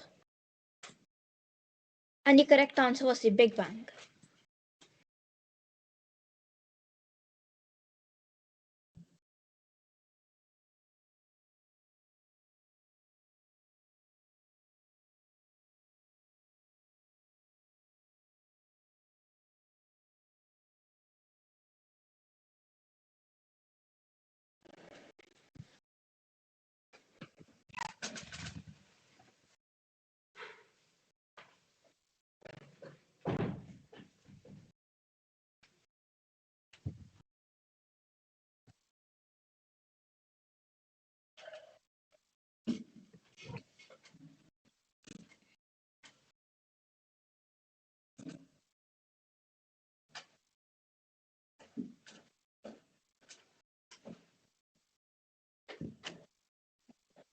And time's up.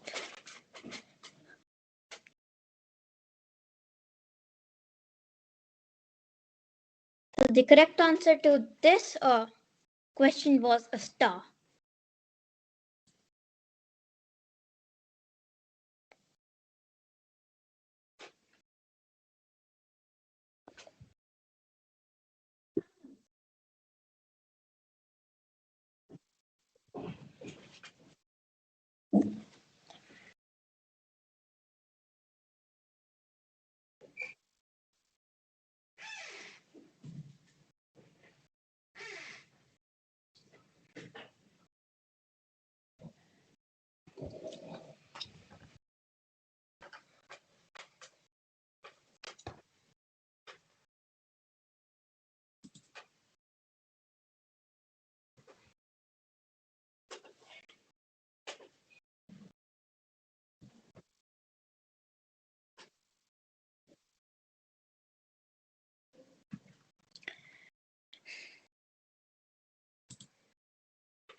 So the next question will be, how many times larger is the sun's diameter than Earth's?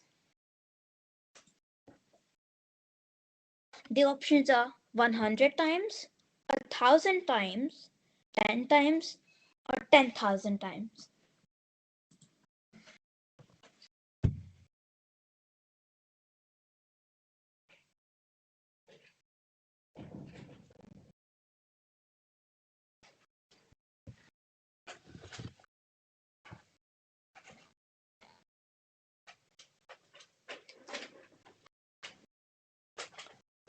Three, two, one, and time's up.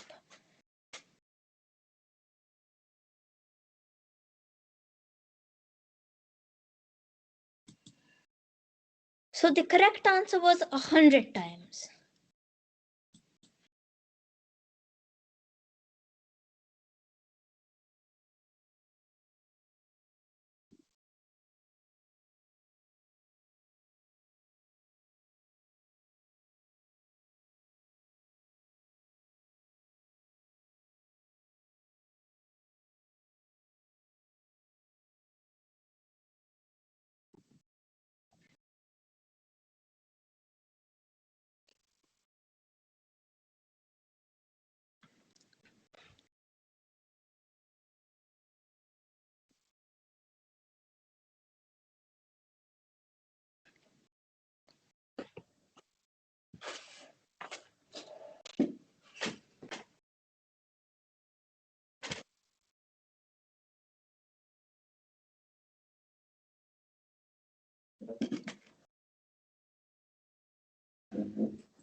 So the correct answer was 84.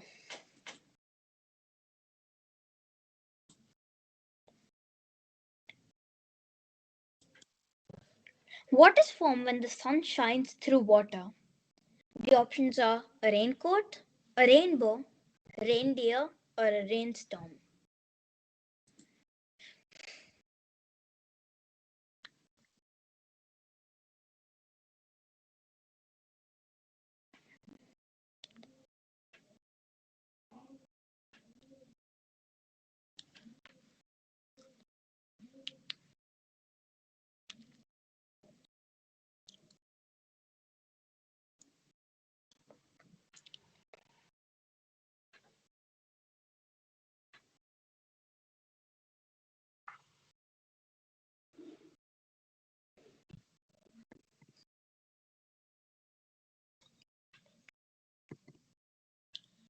And as most of you answered correctly, the answer is a rainbow.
This question I think was a bit tricky, but well done.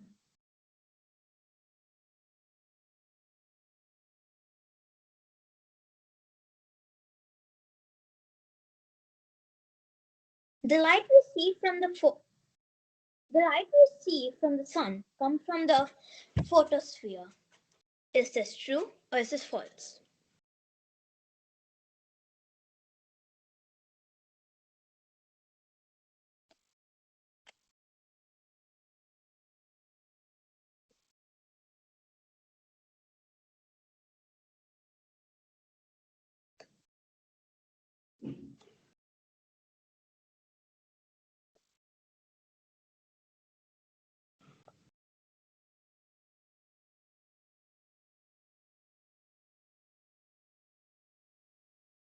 And time's up.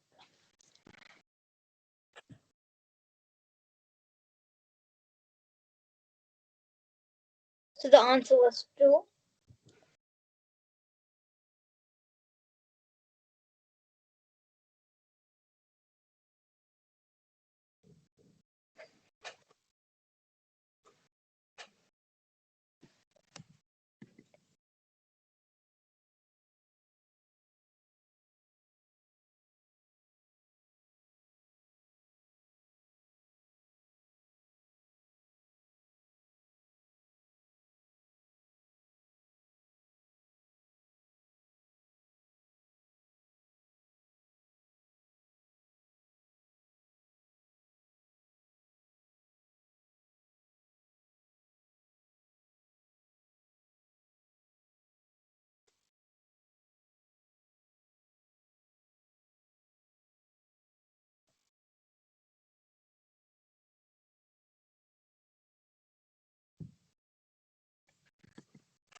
So the correct answer was Milky Way.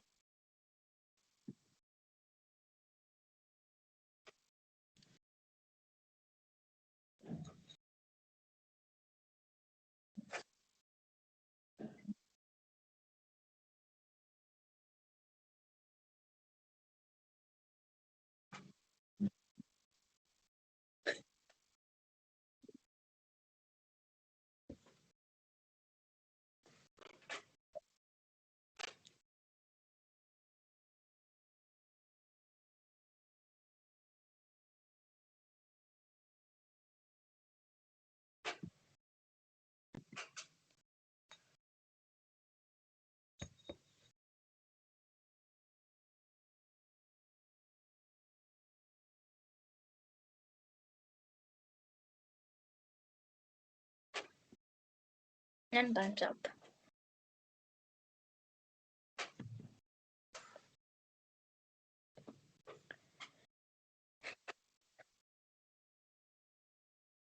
The correct answer was a little over a million.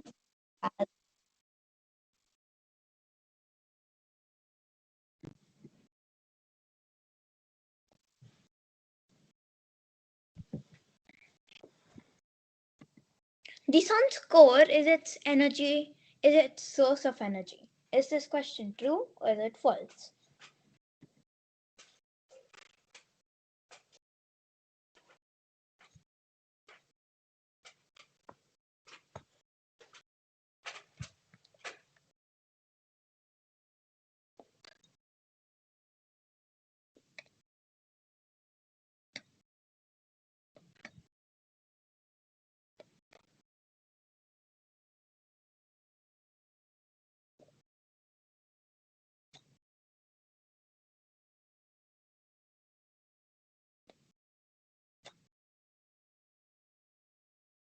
And time's up.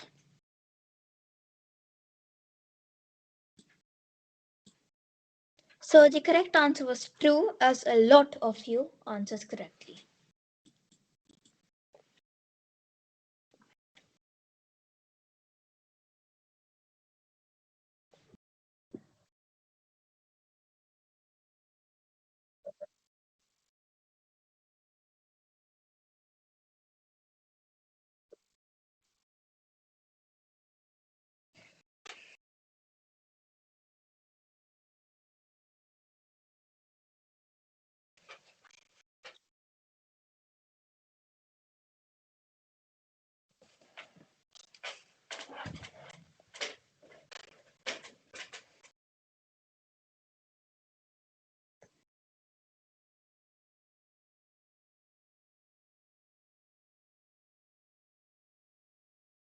They're pretty intelligent, Uskash.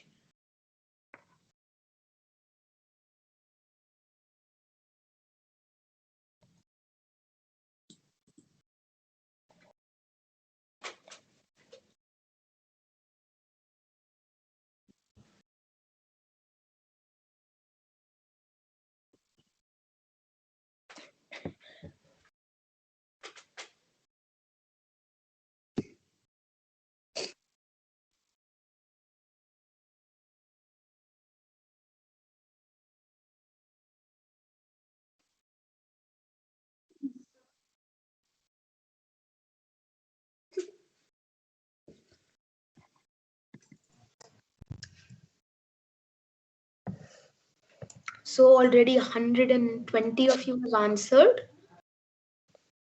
There are about 15 seconds left. 130 of you have answered.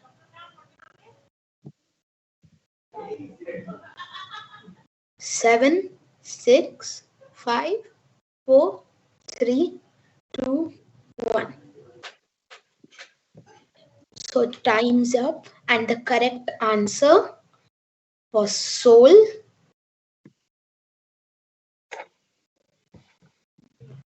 And 79 of you have answered correctly. That's more than half.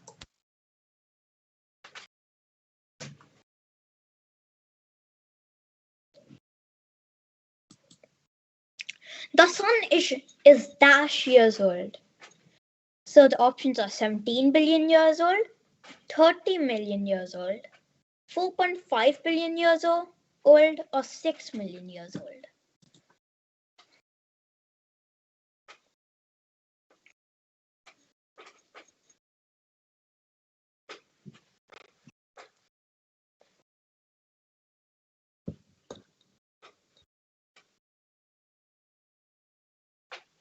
Almost 135 of you have answered.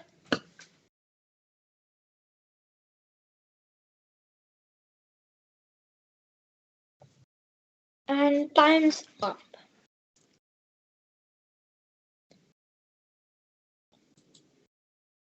So the correct answer was 4.5 billion years old.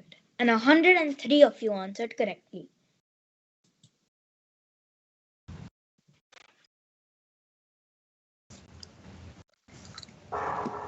And the next question is, what is the name of Neptune's largest moon? Triton, Titan, Poseidon, Nereid.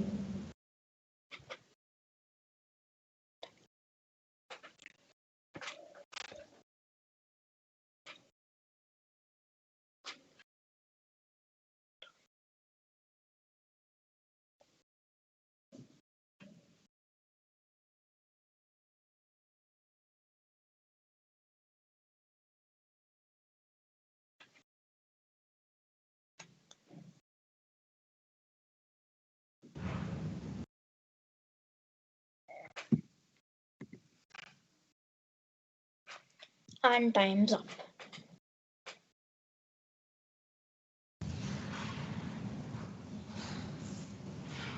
And the right answer was Triton.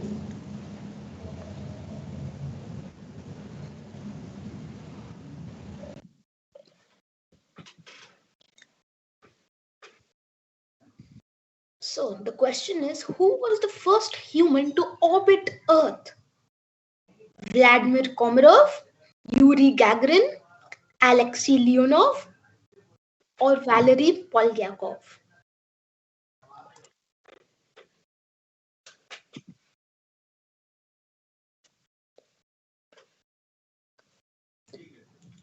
A 120 of you have answered. We have 15 seconds left. 125, 130.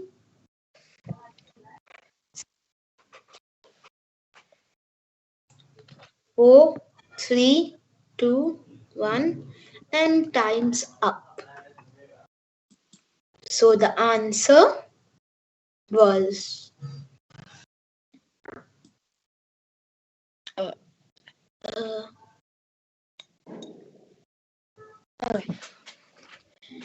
The Mars Science Laboratory was a NASA mission with the aim to land and operate a rover on the surface of Mars in 2011.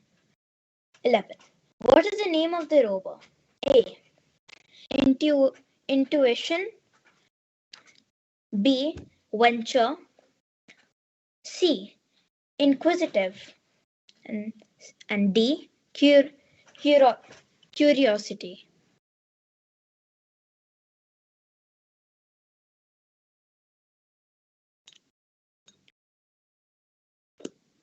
And time's up.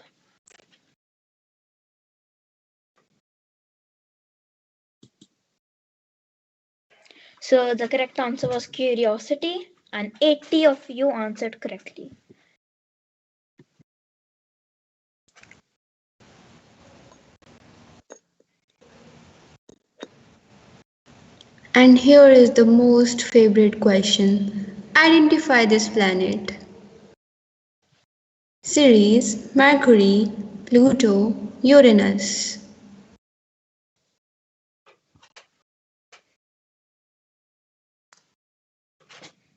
It's really incredible. Within 23 seconds, 122 have answered.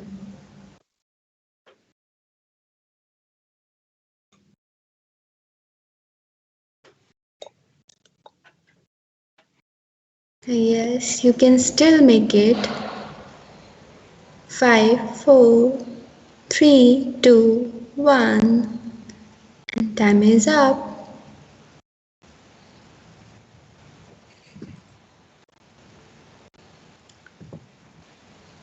And the correct answer was Uranus.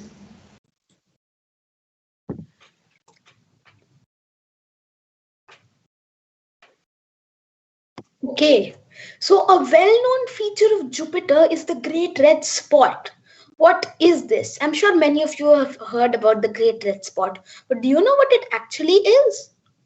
Is it a volcano, a whirlpool, a storm, or a scorched desert? 100 people have already answered.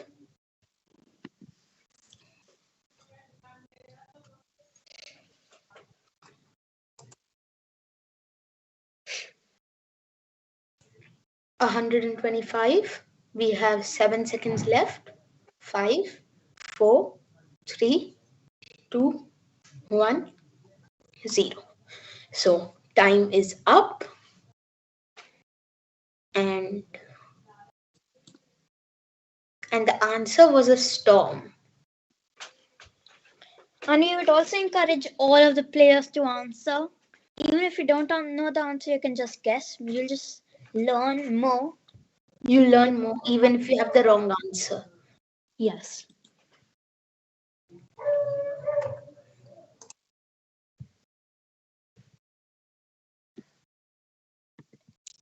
Black holes have dash. So, infinite mass, infinite density, infinite volume.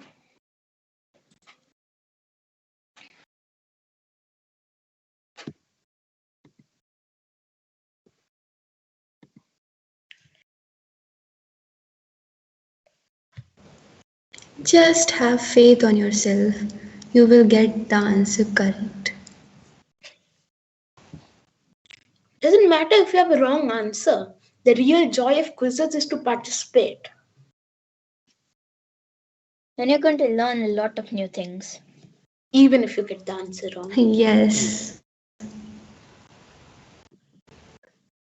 So the correct answer was infinite density. And 73% of you answered correctly. So, thank you.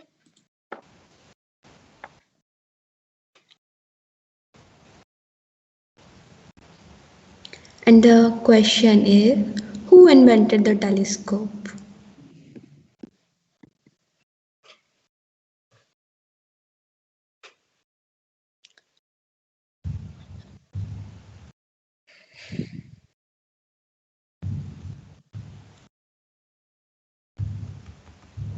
Yes, number is progressing.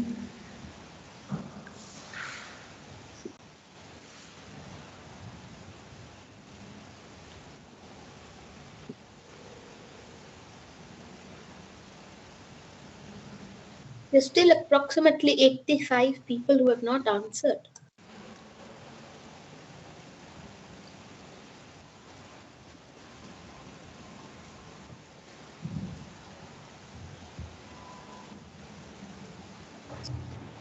And 67% of you have answered it correctly.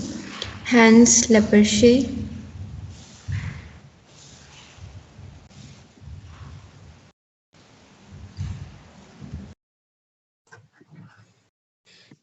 So, which of these celestial objects is farthest from the sun? So we have 90377 Sedna, Neptune, Saturn, or the Kuiper belt.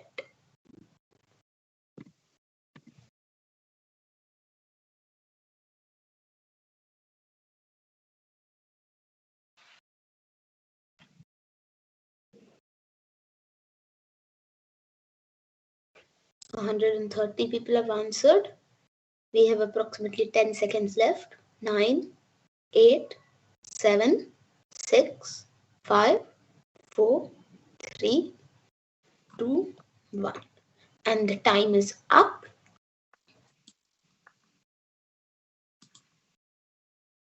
And the answer was 90377 Sedna. Most of you answered Neptune.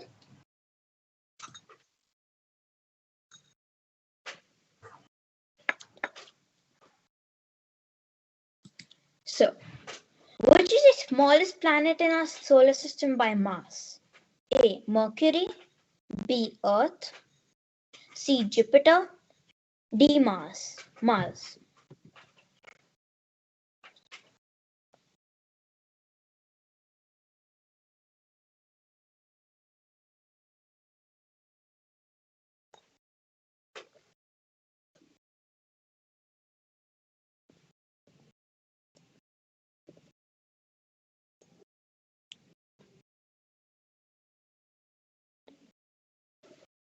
5 seconds remaining. And time's up.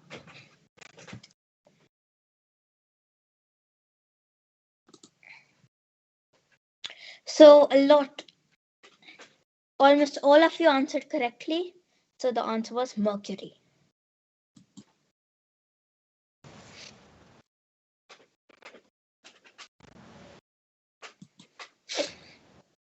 And the question is, what phenomena of the sun does this image show? Eclipse, solar wind, solar flare, radio wave flux. Oh my god, so many difficult terms. But still, our participants are wonderful.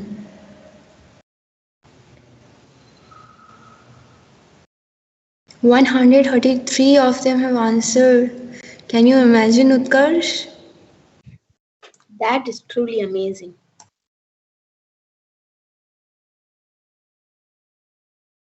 Two, one, and time is up.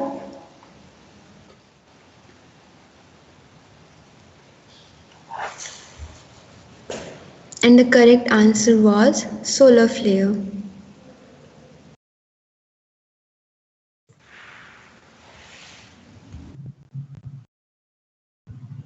So the next question is, what makes a planet a dwarf planet?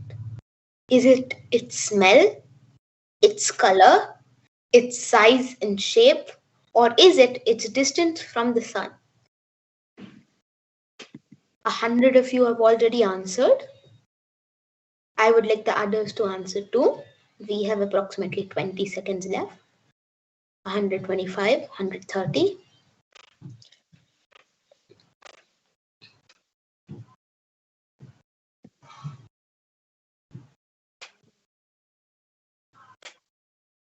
We have 5 seconds left. 4, 3, 2, 1. Okay, so time is up. The correct answer was size and shape, and almost everybody answered it correctly. 115 of you answered it correctly.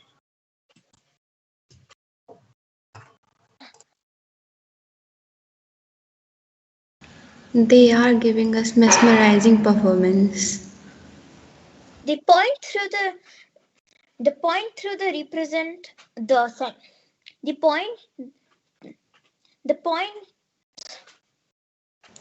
Thought to represent the center of a black hole is singularity, infinitum, centrality, core.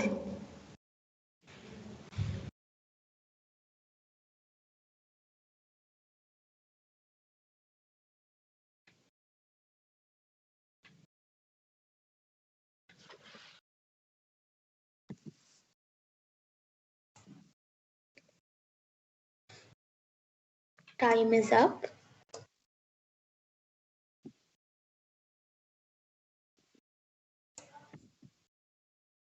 And the correct answer was singularity.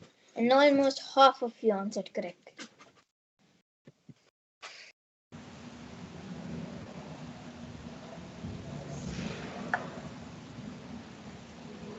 And the question is, what two motions do all planets have?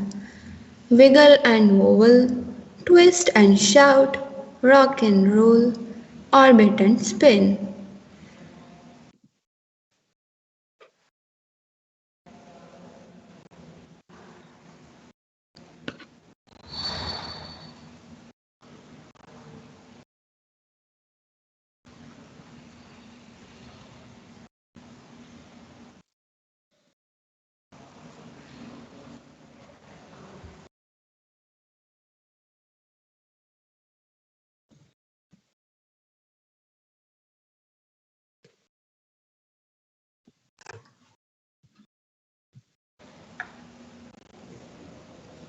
And the correct answer is orbit and spin.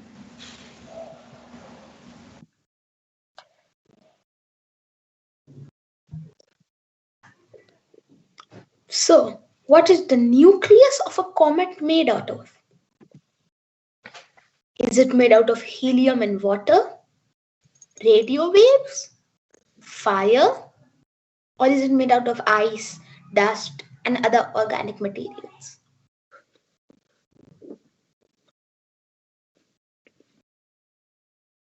We have 20 seconds left. 110 of you have answered.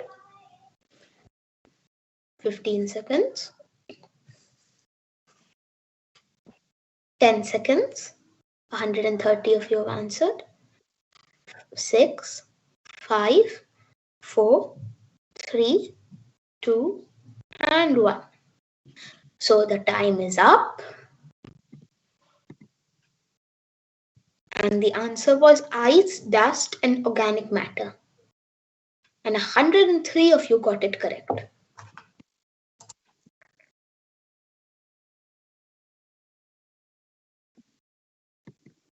Which spacecraft was Laika, the first living creature sent to space?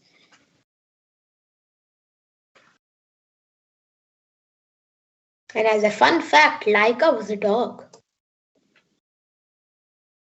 So the options are the Sputnik 3, Apollo 11, Sputnik 2, and Vostok 1.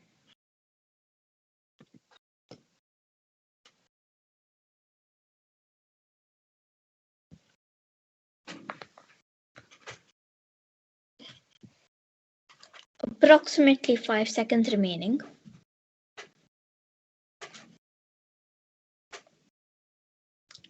And time's up.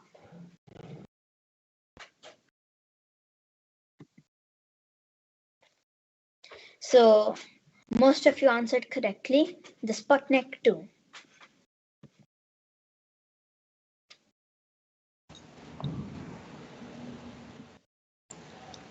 And here is the question. The atmosphere in Mars is mostly composed of helium, oxygen, carbon dioxide, and nitrogen.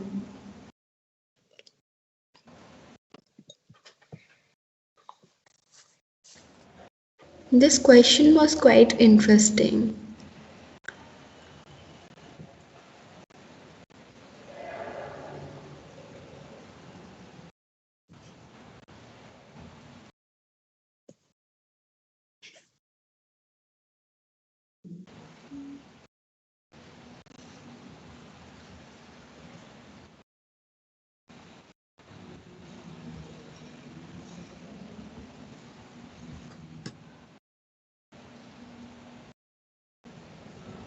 And the correct answer is carbon dioxide.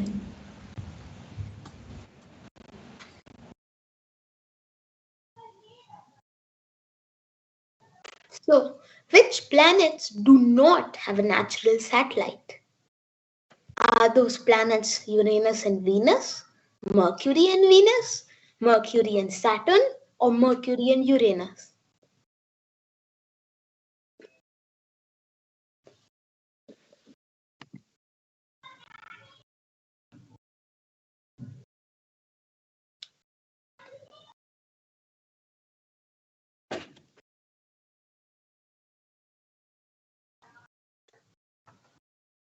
Ten seconds left. 120 of you have answered. 5, 4, 3, 2, 1.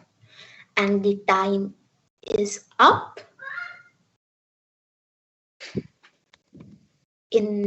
So the answer is Mercury and Venus, and 79 of you got it correct. Good job.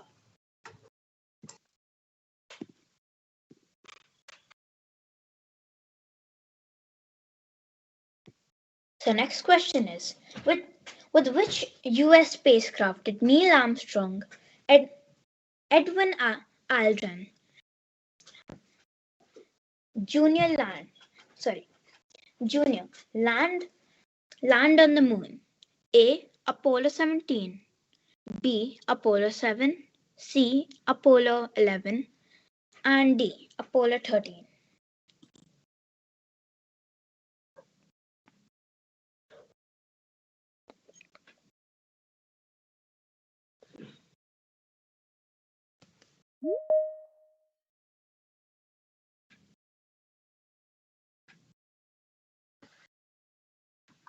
And time's up.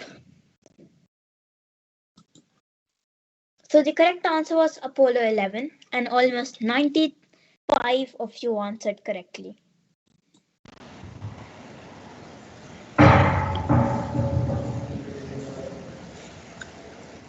Which planet's axis is almost parallel to the orbital plane, making it spin nearly on its side? Saturn, Jupiter, Neptune, Uranus.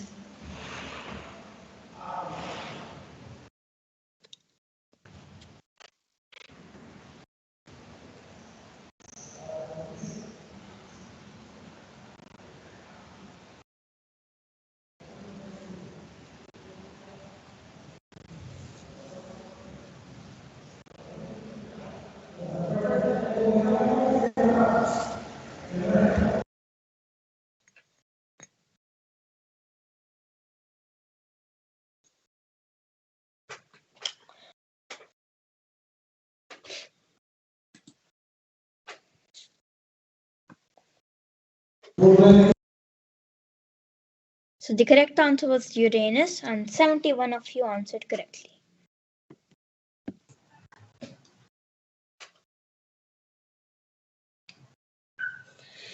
So, who discovered the laws of planetary motion? The options are Copernicus, Kepler, Newton, or Galileo. All of these are famous scientists and astronomers.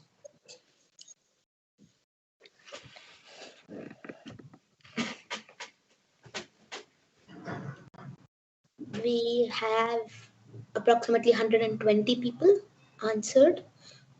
We have 10 seconds left.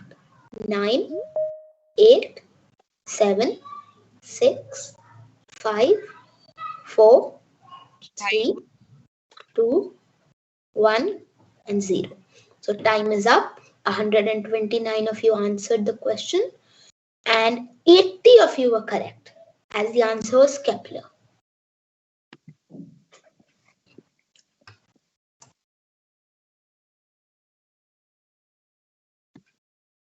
What is the outermost region of the sun's atmosphere called? A. Chromosphere, B. Corona, C. Penumbra, and D. the core.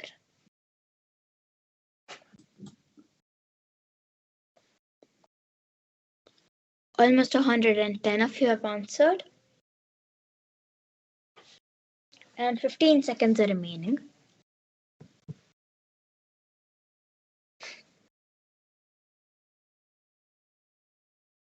Almost 5 seconds.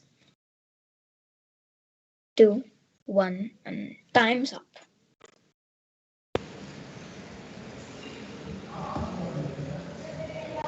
So the right answer was Corona, and 84 people answered correct. Now I would like to request Mahesh to end the quiz and display the leaderboard. Yes.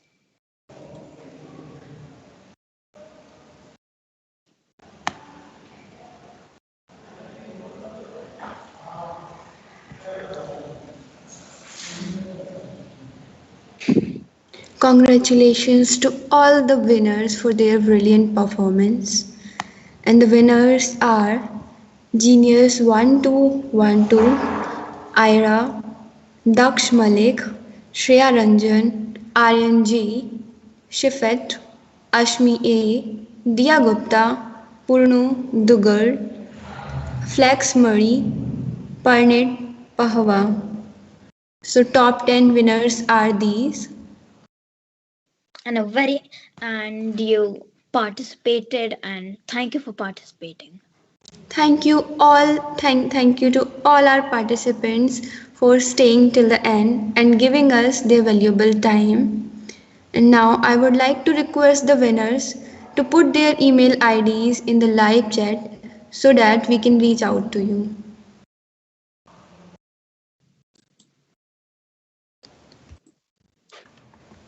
All top 10 winners can put their IDs in the live chat box, please.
All right, thank you so much, Priyanshi, Mahesh, and Utkarsh. I'd love for you to stay in the session for like a few more minutes, like at least 10-15 minutes. And I have put the message on the chat box, and I hope students will be sharing their email IDs soon with us. Right? Now, over to you, Vinita, ma'am.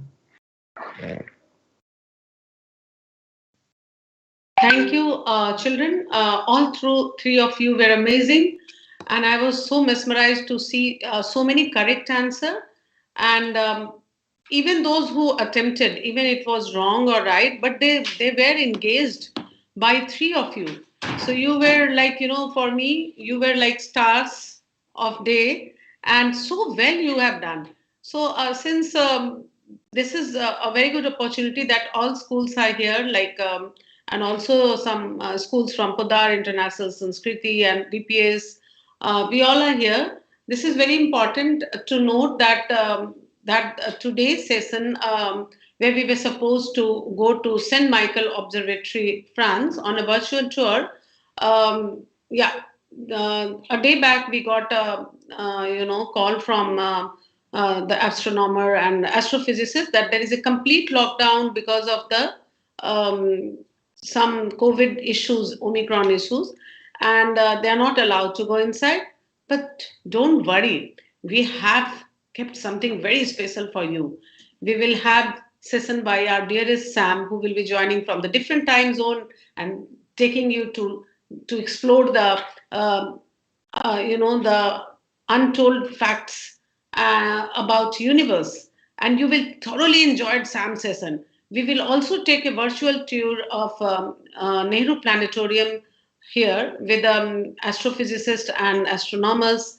Thanks to IYNS for arranging all this at short notice, and thanks to Sam for accepting, this short notice student engagement. And so do not, we haven't lost hope. We will definitely go to St. Michael Observatory once the lockdown is over. We will convey the time and everything to you once the observatory is open and scientists and astronomers are allowed to enter inside. This is a very new normal situation. Anything can happen anytime. And we accept all this with grace. But I must promise you that we will not disappoint you. We will give you one of the best session by this Nehru Planetarium and also by Sam at 12 o'clock. Before uh, I say anything, and a big thank you to Dilsheen ma'am and all three kids. Amazing session of quiz. All names had been written. Those who were actively participating and all the children who were giving right answer. So this is important that to understand why scientific exploration and why exploring sun is important, right? So as initially Dr. Archana Sharma and everyone said that we need to explore more about what scientists are doing, what the philosophers are thinking, what the students are thinking, and we should ask these questions time and again, that why it is important to know about sun, what is so special to know about universe, why should we bother to know about stars. These are the things you were you know um, shown all the applications of CERN by Dr. Archana Sharma, because we all are stardust, and this is the fact. We all are made with one singular thing at the time of Big Bang. We all are made of stars, right? So it is important to know our ancestor, isn't it? It is very important to know about ancestors, from where we all came, from where you came, from where everything came, even live or non living thing. They all came from one single Big Bang explosion. So we all are, you can say, in terms of children of these stardust. So it is important. It is also important to know about sun and the finding of these scientists, because you see all this experiment where they are exploring the Big Bang at CERN. These all applications are used in mankind. They are using all this in hospitals by medical sciences to find tumors. So you see how the journey of science goes. You start thinking about sun. Maybe sometime Aryabhatta thought about sun, and he gave a book on Surya Siddhant. So that session is tomorrow, and you will enjoy the session by Dr. Akash Sinha, which is going to be tomorrow. That time, how the philosopher thought about sun, what ideas came to their mind, and how the Surya Siddhant was written. You will also have tomorrow a session by our ex-student Uday, who was last year Energy Boot Camp comparer and student led. He is right now in Georgia Tech, and he was excited to share his knowledge of astrophysics. You will also visit to ITER France virtually with and it will be a guided tour. You can ask questions, you can see inside what they are doing, how this nuclear reactor is working, how the light and the fan and AC and laptop, from where this energy is coming in many part of world. You see, India, we mainly depend on coal for producing, electricity, and obviously this coal is a very the amount of coal left is less. So we have to think about alternative, right? So the alternative obviously are provided by nature. You see, solar energy. Then the big question is, can we cater this much of energy, and what is the cost, etc. And if suppose there is a cloudy day, what will happen? So keeping all this in mind, the scientists had started producing electricity, taking help of nuclear fission and fusion reactor, right? So you will understand how the in France, most of the electricity what they get, they come from nuclear fusion reaction. They do not use coal the way we are using. And obviously, there is the importance of using nuclear reactor, nuclear fusion electricity. What we are getting is, they are not harming the environment. When you take out coal, you dig it out and then you burn it. Obviously, you are causing greenhouse, which is not good. So tomorrow visit is very important to ITER France, and when you we are also planning to visit physically there with students who can do workshop there, the college student, the school student. We are also planning to visit St. Michael Observatory where you can do workshop there. So it is very important for you all to embrace and see what is going to happen and what is ITER France, what are this planetarium. We are also planning in physical space to go for Bhava and Bab, and the students will do workshop there. So this particular educational boot camp is just a, you can say, a drop in sea, which you will take it, absorb it, and then you will think how you can make use of this learning in your future career. You can decide whether you have to become, go to medical science or to be a physicist or to go to be a philosopher. When you will hear Dr. Kasina speaking about Surya Siddhant, right? So this platform is created to observe, to listen, and to understand that how you are going to pursue, how you are going to take your future. You can plan your future. So thank you very much, students, for all those who were presenting quiz. It was amazing. Gulfam sir and Ripudaman ma'am, it's our responsibility to do such type of quiz at least once in a month for at least 5, 6 branches. And if other schools can want to join, why not? So a big thank you to Dilshin ma'am and these kids who presented such a good quiz, and it was full of knowledge. Thanks a lot once again. So, children, this was just a brief of why this educational boot camp was important. At the same time, I would like to present the screen and show you what we have done in last, in last few days or a month, and how we have brought the STEAM culture in our vicinity and in our school, because whenever we did something like this, we engaged many schools around, and it was a win-win situation because we got some lovely audience from like in Shriram Malsri when we organized such event in 19. The many schools who joined 22, and this time also we are having very lovely audience from many schools like Sanskriti, Pudar International, DPS, and so in fact we are honored to have so many kids on the same platform, right, Ripudaman ma'am? So thank you very much. Dilshin ma'am, can you present the screen with a slide? What I just want, I will take another 2 minutes and then I'll hand over to Ripudaman ma'am and Gulfam sir. Please note audience, this is important that this session was actually the SAM session, and these all sessions were supposed to be at 12. So we are left with 5-10 minutes. So for that 5-10 minutes, we are going to show you all this, what we have done in past, so that you can give your idea that what more we can do collaboratively next year or maybe next month. Why not? It should be a ongoing journey, and you should be always be with us. Your ideas will be taken forward, and obviously when we all see this, what more we can do in future, you can connect with your teacher. You can directly write mail to your teacher and say we want this. This is also important, that I'm not talking about SNS or any other SNF organization. Obviously, you are our family, but I'm talking to other school children who are watching us, that if you plan something to do collaboratively with us, please come forward. From Bombay, Ahmedabad, whichever place you are sitting at, or even the Ghaziabad schools, give us idea.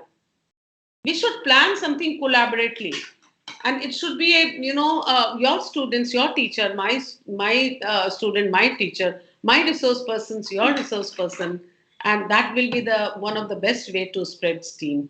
Thank you very much. Anvesha, do we have PPT shared by ma'am, Rachna ma'am? Can you present that, the journey so far? So I will just take 2-3 minutes to show you that, and then I'll request Ripudaman ma'am and Gulfam sir to speak about what we are planning in future. 1 minute I'll take on.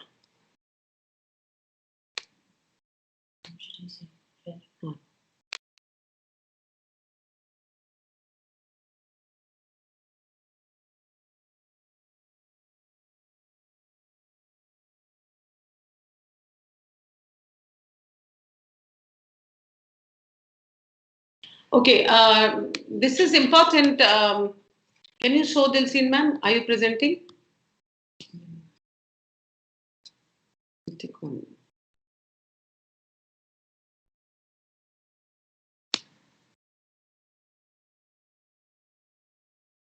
So, in the meantime, when Dilseen ma'am is taking time, Ripudaman ma'am, can I request you to speak about how this educational boot camp is going to be a continued session and not just a month engagement. Over to you, Dilseen ma'am, Ripudaman ma'am. Thank you. Thank you, Vinita ma'am, for giving me this opportunity. Good afternoon, good morning, everybody. Our prestigious guests, my fellow teachers, and dear students. We all are doing Let's Celebrate the Sun, right? And we have discussed so many aspects of the sun from a philosophical point of view, from scientific point of view. Now let's explore the sun from the geographical point of view. We all know that Earth is the only planet that has life till date, right? We are exploring still. So you all must have studied how this star, sun, is important and integral part of our lives, right? From the beginning of the day until the evening, it plays very important and significant role. So we will be studying few processes that are associated with sun and how the changes taking place on the surface of the earth. You all are aware that the planet Earth is not static. It's very dynamic. Each and every moment there is a change happening on the surface of the earth. But sometimes the change is so slow that we could not observe in a day or a week or a month. But sometimes the change is very spontaneous and it's visible. So in this journey of collaboration, learning together and exploring sun, we have something very exciting for all of you on 22nd of December. It will be an activity day for all.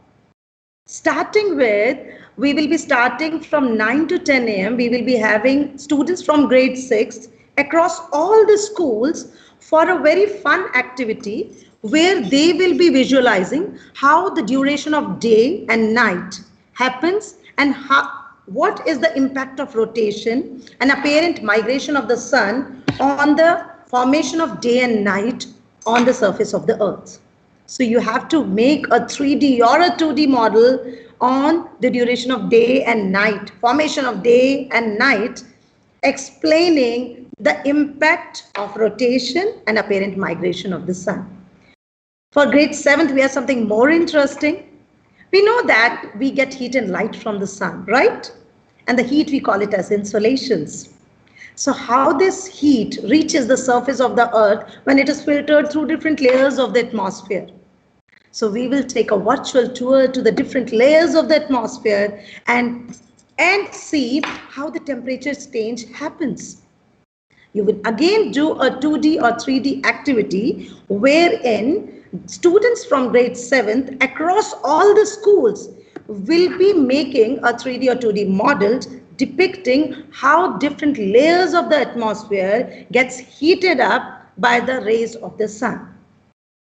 And grade 8, you must have studied agriculture in your classes, right?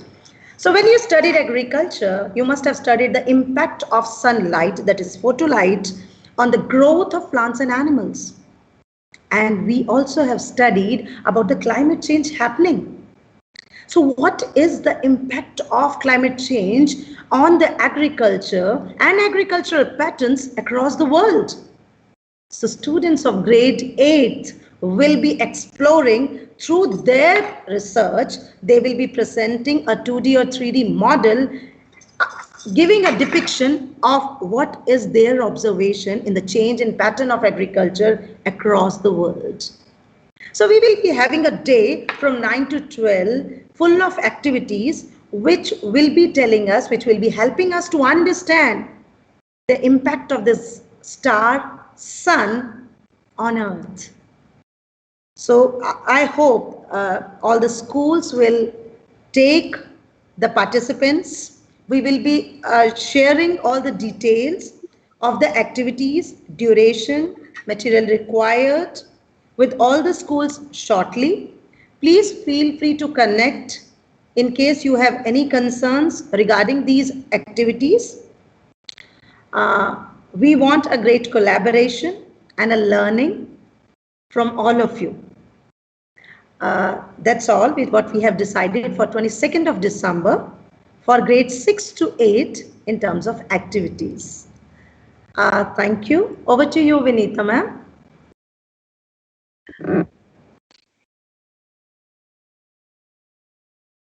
Ma'am, you're mute.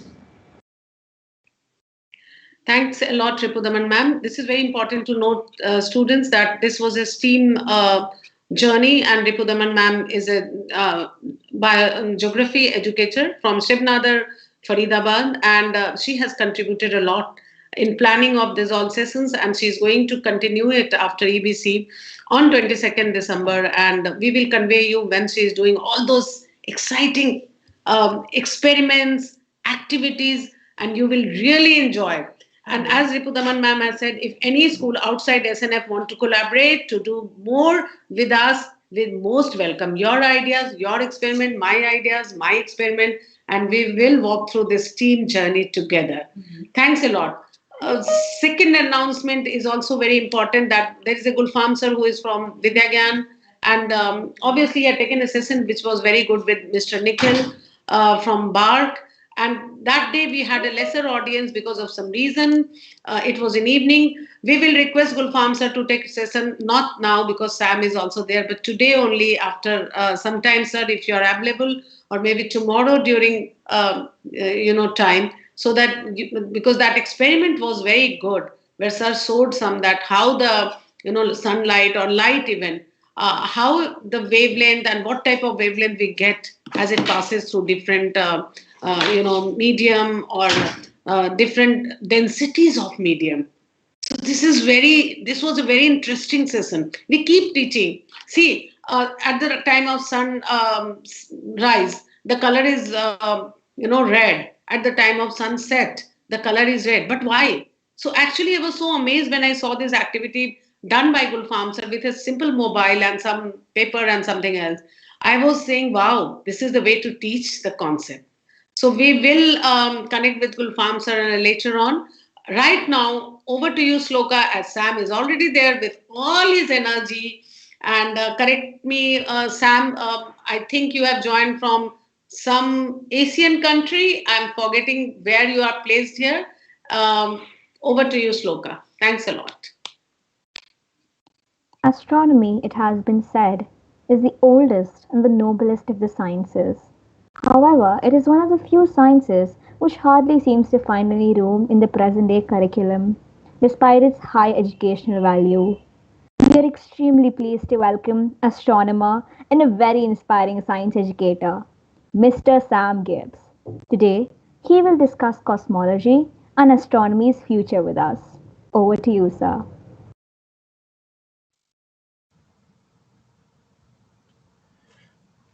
Hello. Can you hear me? Good. I apologize for that problem. The power just went out in my apartment. So we've had a power cut here.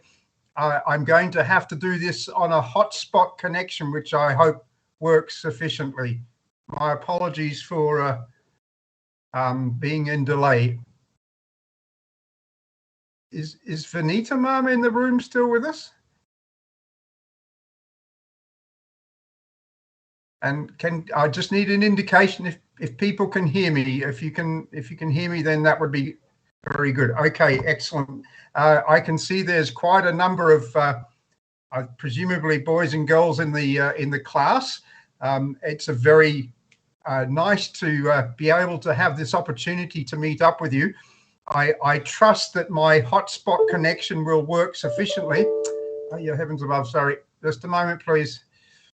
I'm having a problem here. Just a minute, just one moment. Yeah, I got it. Okay. I trust my hotspot connection will be sufficient.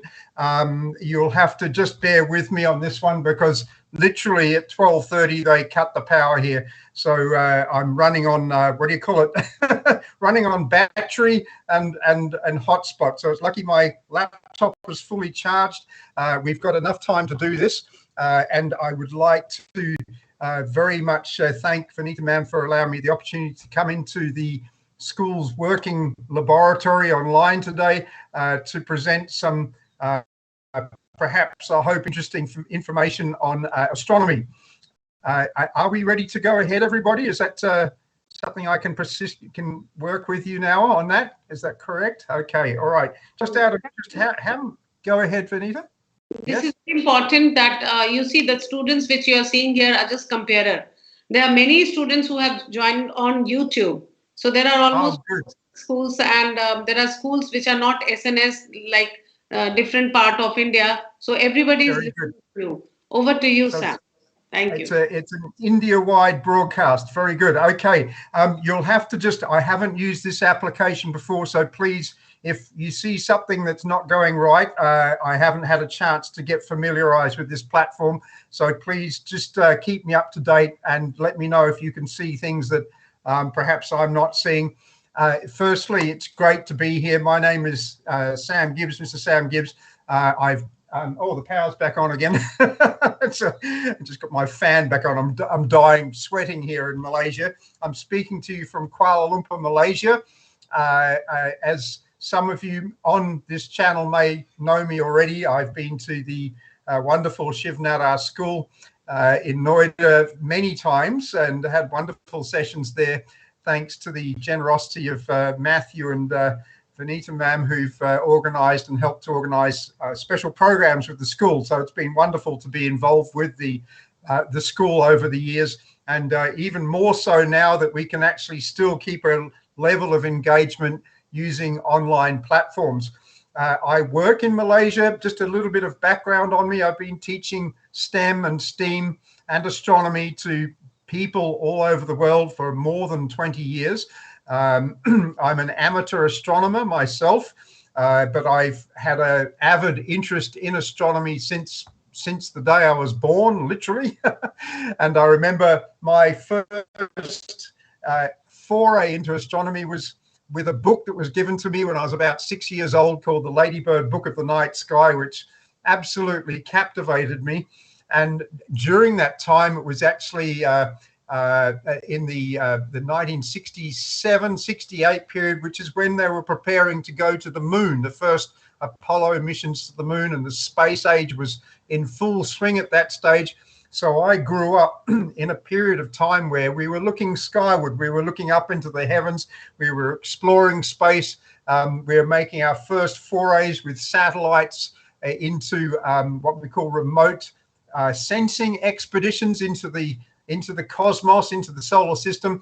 And this all captivated my attention. And most of all, in 1969, I watched live Neil Armstrong putting his boots on the moon, and I followed the Apollo programs with a huge amount of curiosity.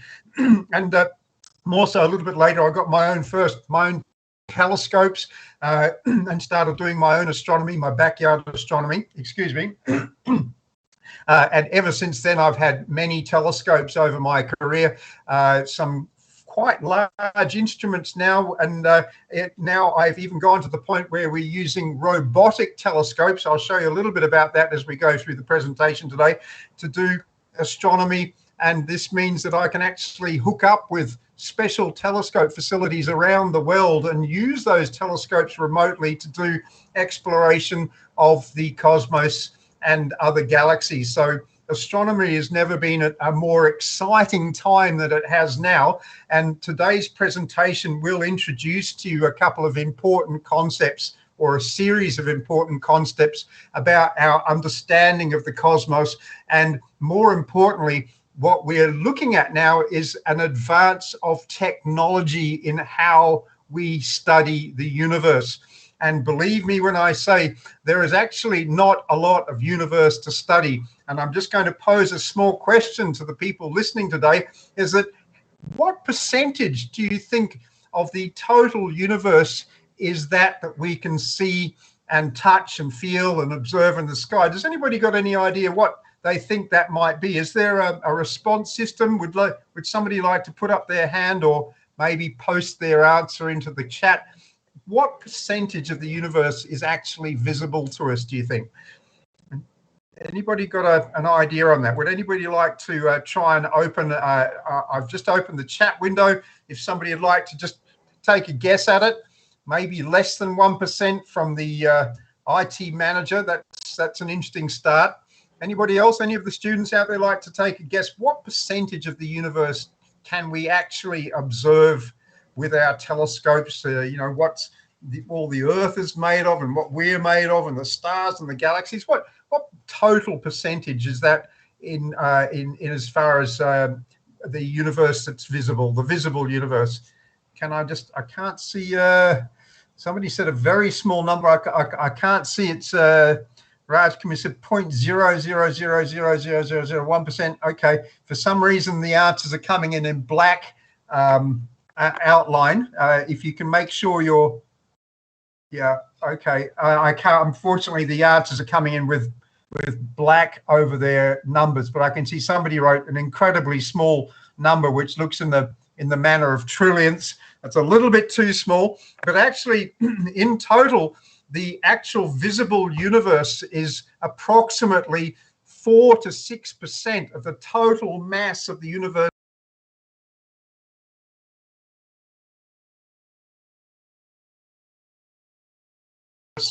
What we can actually see is a very, very, very small slither of the universe. The rest of it is actually hidden from view. It comes in the form of what we call dark matter and dark energy, and dark matter and dark energy actually make up the significant proportion of the total mass of the universe. So what we actually see is a very, very small segment of the universe, and this is what we can study.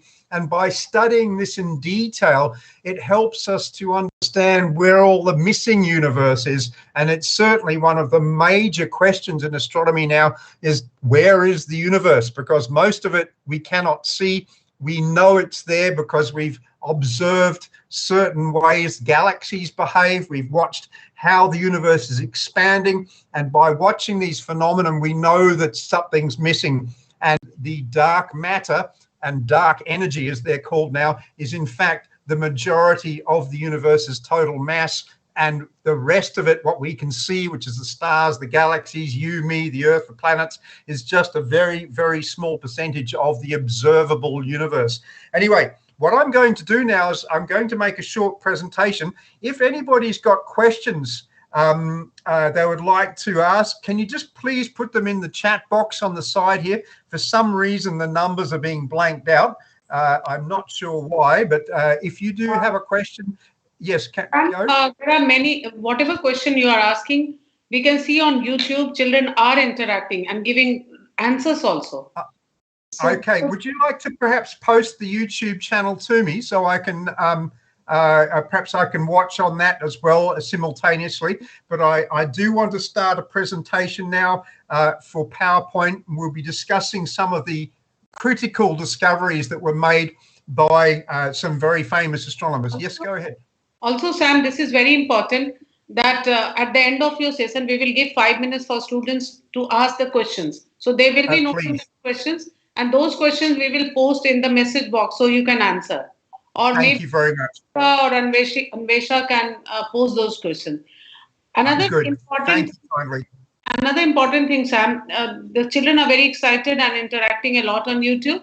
There may be less time so we will give 5 minutes for question answer. Rest all we will post to you so that you can answer. And when you come to our school in month of Feb and March, and you can answer all these by mail as well. Over to you, Sam. Of course, of course. Thank you very much. I appreciate that. And please, if you can vet the questions for me, for somebody who's watching the use, and maybe you can throw them into the chat, and I'll do as many questions as possible. We'll leave a little bit of time at the end of the session to have a discussion, and we can always continue. I mean, that's the wonder of online education, is that we can always hook up and do more sessions if necessary. So thank you for that indication, and I'm very happy to hear there's so much enthusiasm. Yes. You can ask, you can see the questions right on message box. Our Samyak sir and Dilsheen ma'am are copying and pasting in the message box. Also, Sam, this is just a start of the journey. You will be with us throughout the year, so do not worry. Thank you very much. Looking forward to continuing. Let's get a start. I'm just going to present now a little bit of a slideshow. I don't want to sort of, how do you say, let me see. I just see what the screen sharing is here. Okay, I can see it here. Just give me one moment to open up my presentation, please. Oops, this is the one I want to do here. Oops, up there. There we go. It's just a short presentation. What I wanted to do to start with in space. As you say, I've used a sort of meme, was up in space, but anyway, we'll work around that.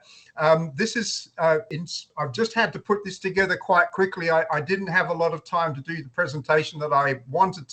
I mean, the preparation that I would have normally put into this, but I think we've got enough here today to focus on what we are going to talk about, which is more or less the topic of this conversation we're having today is, what are galaxies and how do we know about galaxies and who discovered them in the first place and who actually was the person responsible for indicating that our Milky Way was in fact just one of many galaxies that make up the universe. So let's get started. I'm going to go to full screen here now. I hope you can all see this. It should be visible to you. And the first one is this guy here, Edwin Hubble. And some of you may have heard of this amazing astronomer before, but during the time that he was alive and doing his critical research, there was what was described as the Great Debate. And obviously astronomers had been using telescopes since Galileo first looked into the heavens in the 1600s and discovered that Jupiter had moons in them and the moon craters, and Venus had and all sorts of clusters of stars. Ever since then, we've been turning telescopes skyward and looking at the heavens, but not really until Edwin Hubble came along did we understand fully that what was in fact the universe. And we were actually beginning to have a debate at this stage, is that did the Milky Way, as we saw it for millennia, for millions of years, the Milky Way has been visible to us in the night sky. It's a very, and I think some of you may have seen it. I certainly know the boys and girls who've come on my astronomy camps have seen the Milky Way very clearly in the sky from the Himalayas, and it's something I hope everybody has the chance to experience. But it is easily visible to the naked eye, and you can see this broad band of stars that reach across the heavens. And the question was at the time, is the Milky Way the universe as we know it, or is it just part of a galaxy that makes up many galaxies that make up the entire universe? It was a very big question at the time. So in the 1920s, Edwin Hubble came along, and he had been studying work that had been done by a very, very famous female astronomer by the name of Henrietta Leavitt. And Henrietta Leavitt had been looking at stars in our closest neighboring galaxy called Andromeda. It's one of the galaxies that's very near to us. It's the biggest galaxy that's in our galactic neighborhood. We have other galaxies that are quite near us as well, but the Andromeda is the largest spiral galaxy in our galactic neighborhood. But at the time, we had no way to understand if the Andromeda galaxy was in fact part of the Milky Way, or was it separated from the Milky Way? So this was the big debate going on at the time, and the work of this amazing female astronomer. And the reason why what she did was so amazing is that she was working in a time where the sciences were dominated by by males, and there was very little input or opportunity from females to actually get into the field of astronomy. But Henrietta Leavitt worked tirelessly to understand a very, very unusual behavior of stars in the Andromeda Galaxy. And Edwin Hubble used that information and his own observations to come up to a conclusion about how the universe actually what was the actual construction of the universe. Was the Andromeda Galaxy separate, or was it part of the Milky Way? So what the great debate whether the Milky Way represented the entire universe or was merely one of many galaxies in the universe was the issue of the time, and it was solved with the help of Henrietta Leavitt and with the help of Edwin Hubble's observation of not just the Andromeda Galaxy but many other galaxies as well. Okay, so just going down,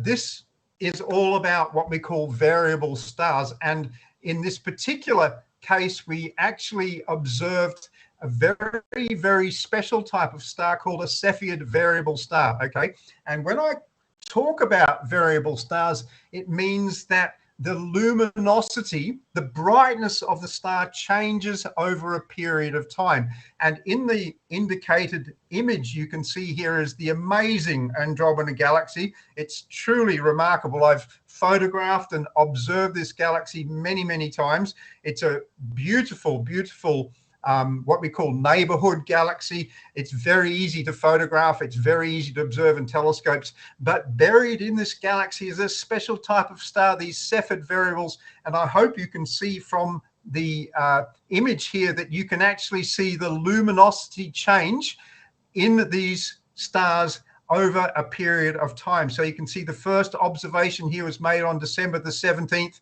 And then the final observation was made on January the 26th. And I think it's fairly obvious. You can see these two, not so much change in brightness, but with these two, you can see a significant change in brightness, or as we call it in astronomy, luminosity.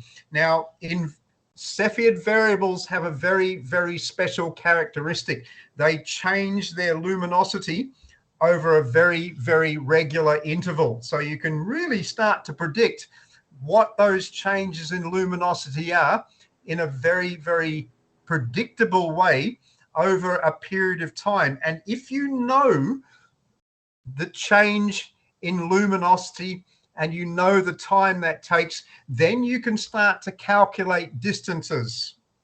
And when you know the distances involved, then you can understand how the universe actually looks in a very, very real perspective. And the first thing they understood about the changes in luminosity of Cepheid variable stars was that the Andromeda Galaxy was in fact very, very far away. And in fact, so far, its distance is estimated to be about 2.3 million light years away from Earth. I'll just repeat that, 2.3 million light years.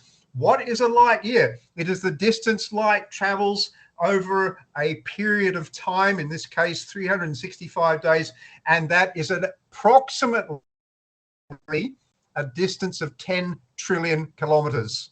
Okay, just a little bit under 10 trillion kilometers. That's the length of a light year. It's in a vast distance.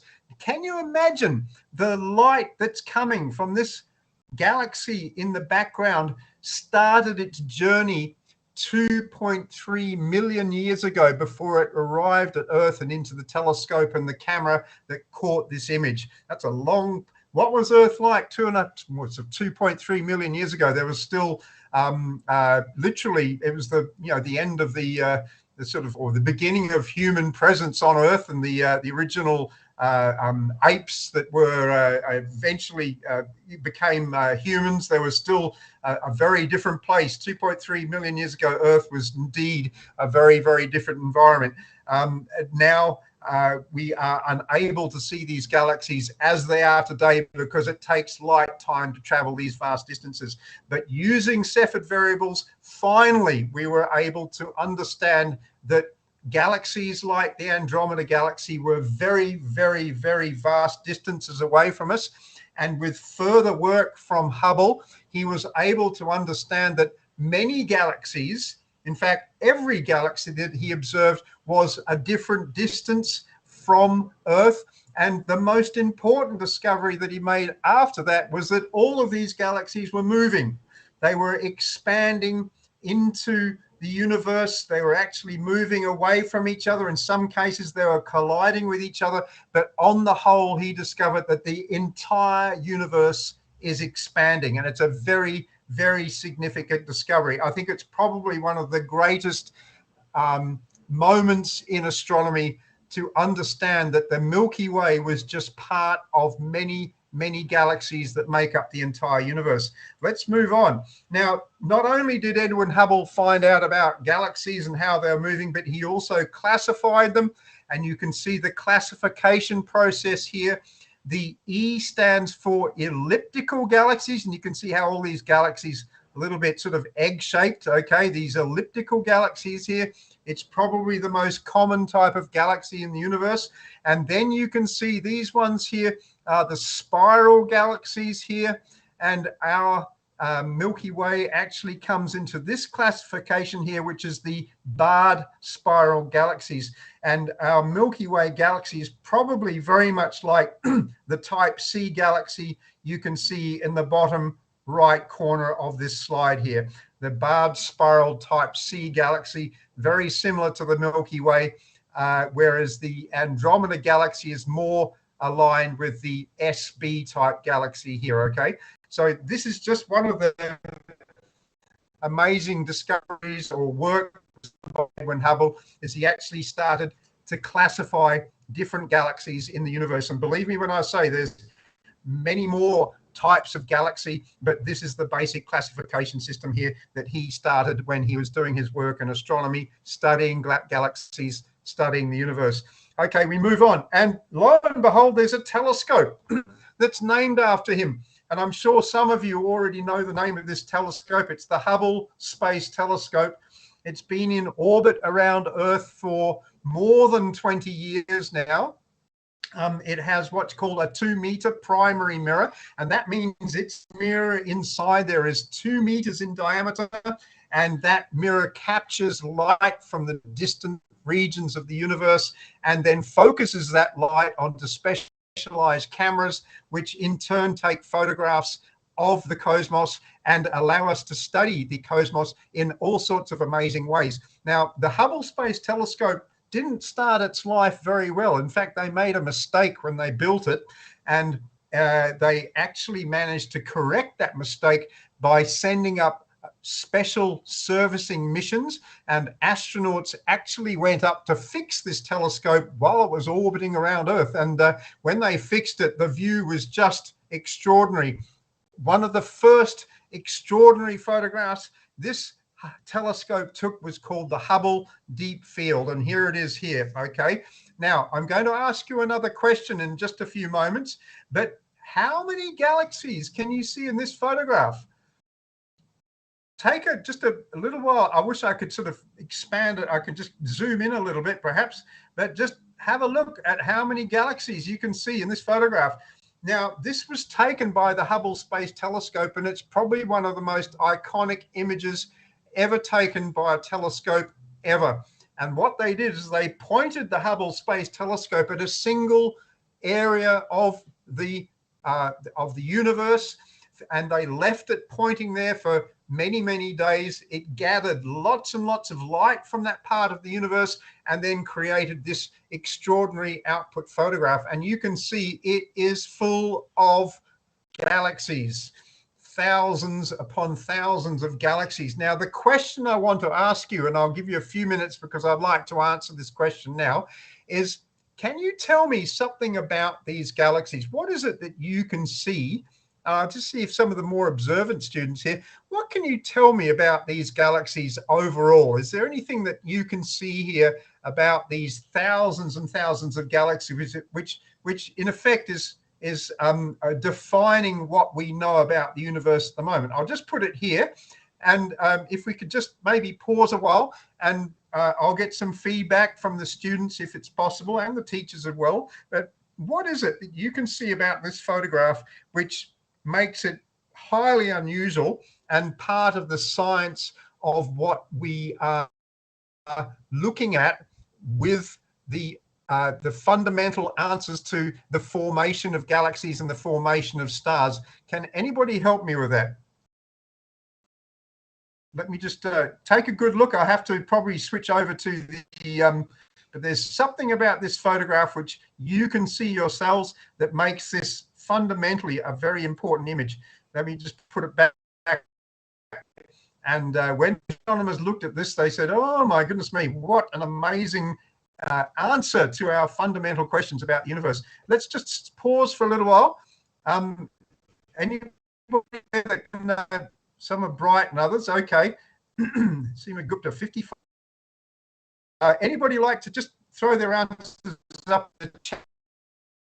The teachers can just relay to me the, somebody raised their hands, I think. Yeah, show participants. Anybody like to try in the chat? Some are brighter than others. That's true. There are some galaxies that are brighter than others. Okay. Sri Mathur, what is it? 100. Some are brighter than the others. Well, that's true. But I want you to take the bright and less bright galaxies and tell me something very important about them. Okay. Can it? Is there any answers coming up on the YouTube channel? Perhaps you'd like to share the YouTube videos.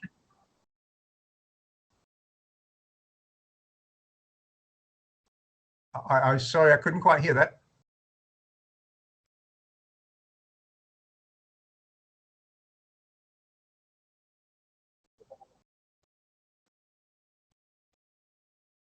So just say, are you,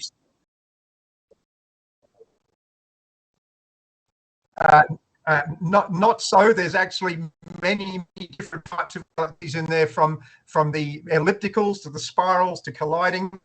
Oh, there we go. There's an interesting Australia round jump. They are very old galaxies. That's why most of them are elliptical and reddish in color. Okay, well done, Mudra Hemendra Chavda.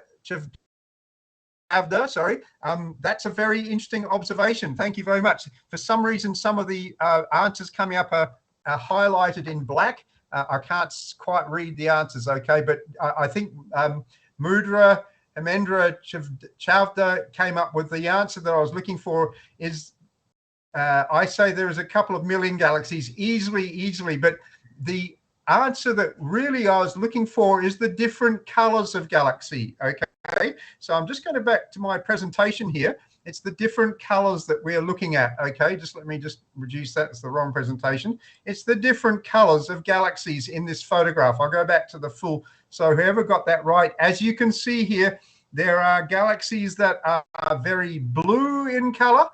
I'll just get this one down here. You can see the galaxies that are blue, can you not? They've got a sort of bluish look to them, this one here and this one over here. And there's the ones that are actually very red in color, okay? And this is a very significant discovery that was made, because the color of the galaxies begins to tell us a story. And that, would anybody like to have a go? What story do you think that tells us? You can see there's some very red little splodges, little red blobs here. Some of these galaxies are definitely blue in color. Some of them are colliding with each other. But the main thing is some are red and some indicate.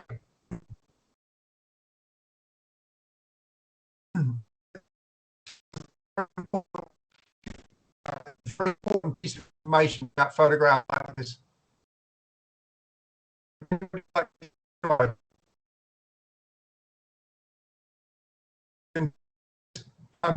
you can mic on, because I can't see you.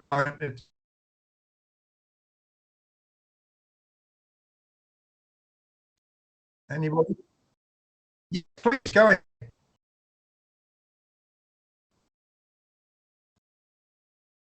Okay, I think, you know what I think I'm going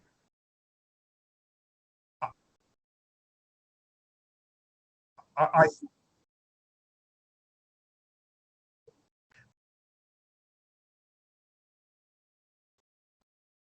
you know, I think I need to change back to my Wi-Fi. I'm still on my hotspot. I'll change back to Wi-Fi now. You might lose me for just a short while. I'll switch over to Wi-Fi again.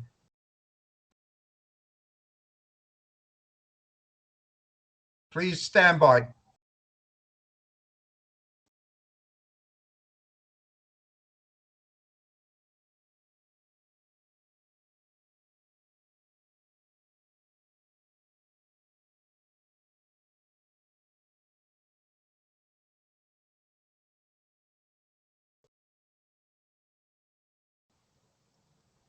Can you hear me now? Just to check. Okay, very good. Sorry about that. It's just my Wi-Fi. I was actually still on my telephone hotspot, which doesn't give me the same bandwidth. I hope this is better. I'm just wondering if somebody could share the YouTube channel with me as well, so I could maybe keep just an eye on that as well if there's questions coming up there, please. Is that possible?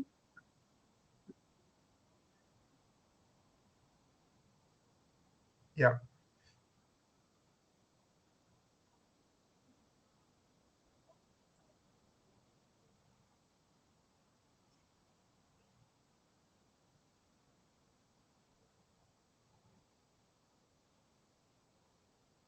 Okay. Good. I just have I have the YouTube with me now. We can just review the questions. I've noticed Mudra Hemendra has put some interesting comments up there, which is obviously shows that that individual has a very high level of understanding of what we're talking about. Let me continue my presentation quickly, and we'll get through this. Just one moment, please. Right now. The next one up is, this is called the Hubble Deep Field. It was probably one of the most iconic images ever taken. And since then, they've done more Hubble Deep Field, but essentially it's the telescope staring at one part of space in the cosmos. And did they catch themselves some galaxies? Oh, yes, they did. And we understand now that the galaxies that you can see, which have a very red color, are in fact the most distant galaxies that we observe in the universe. And this is a very important thing to understand. It's a phenomenon called redshift. It's a phenomenon called redshift. And if you'd like to note that down, please, you can do some more research. It's a very important benchmark for measuring distances in the universe.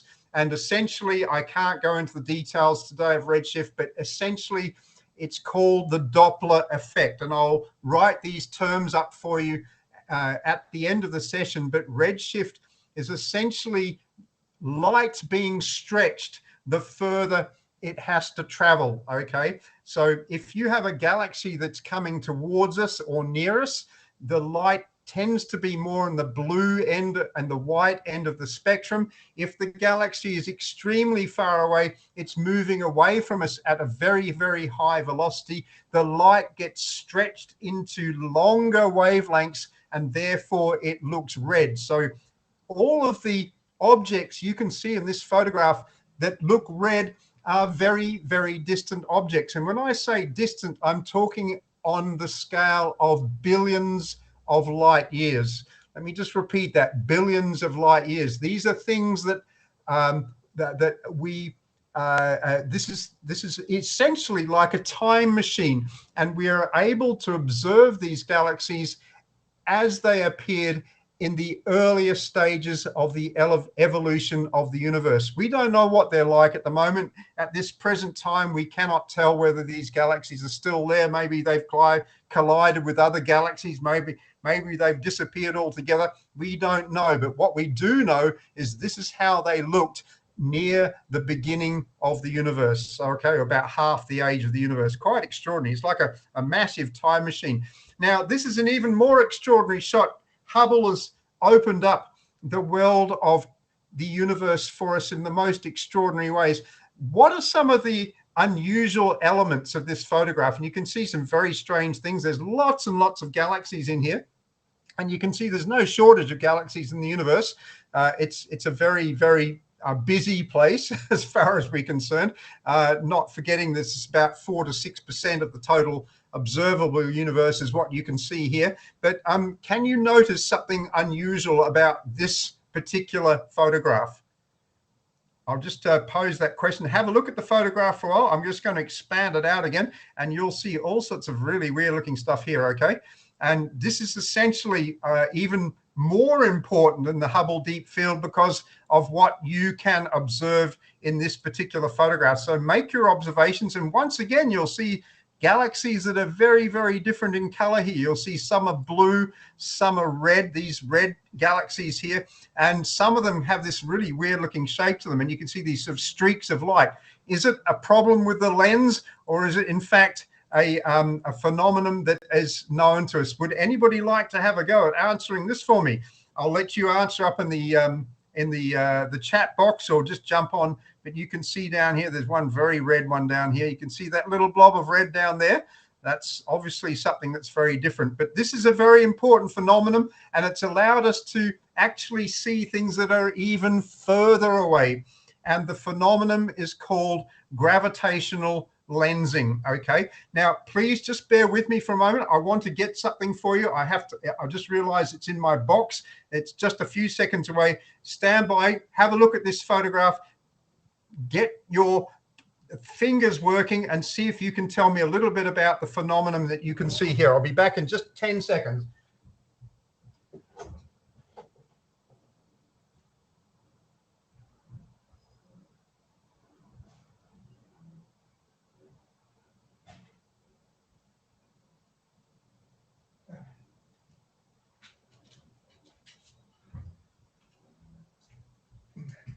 Okay, I'm back. Sorry about that. I forgot to get my one of the demonstrations I wanted to do. Please also indicate if I'm getting short of time here. Okay, I'm going to shut that down for a moment. I'm going to turn my camera back on because I'd like to show you something. It tells me I have to, you can share your video when you're done screen sharing. Okay, so I have to stop screen sharing. Just one moment, please. Here it is. Okay, here it is here. Okay, I've got something very special here, and I'm going to do a special simulation for you. I'm going to close up my curtain a little bit here. And I have something that will demonstrate the idea of what's called gravitational lensing for you. And this is one of the ways that we've been able to observe very, very distant objects in space. I have with me here, and I suggest you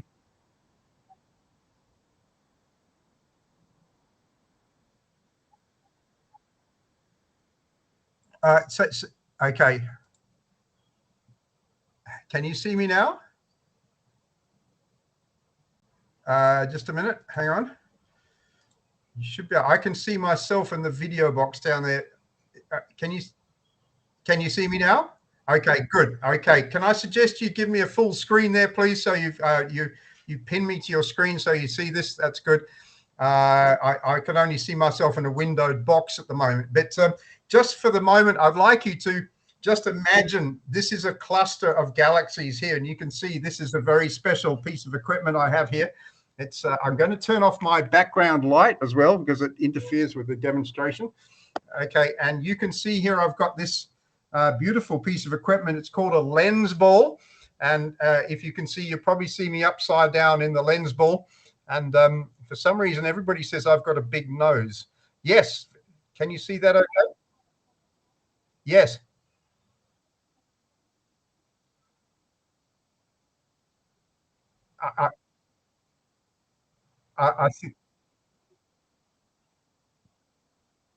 I think. Can you see my video feed, my video camera? Should be there. I can. I can. That's a bit strange because I can see myself in the video feed at the moment. Just let me just. Who?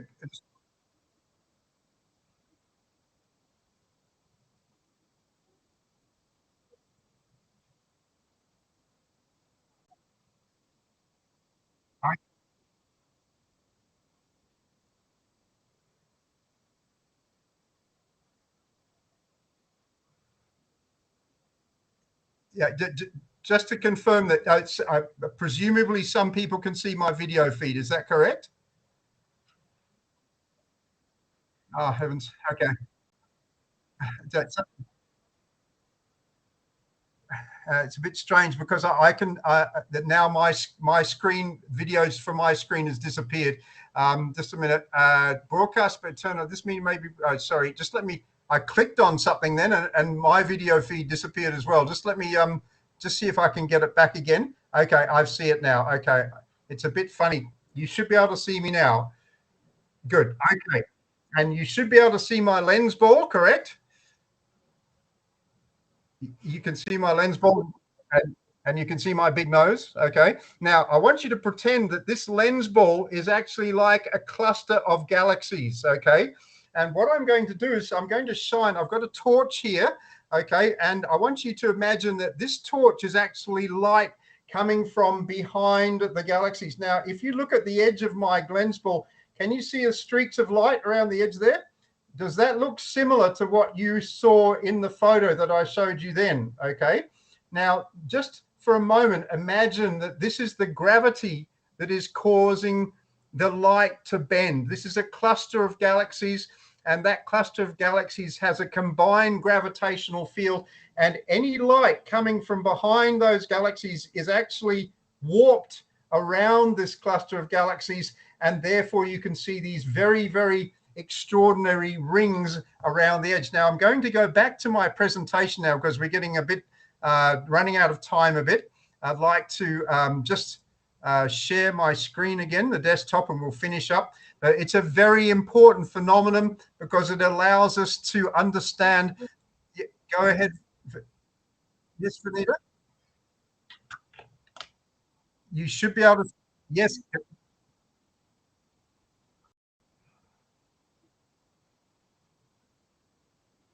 I'll have a look at that.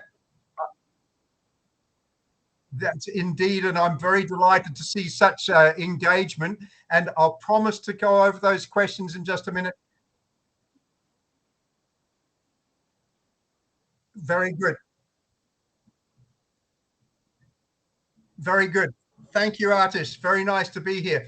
I'll go over your questions in just a moment. We'll have time in just a short while. Let me just finish off this. As you can see, these galaxies in the middle of this image create a gravitational field, and anything behind these galaxies is literally warped.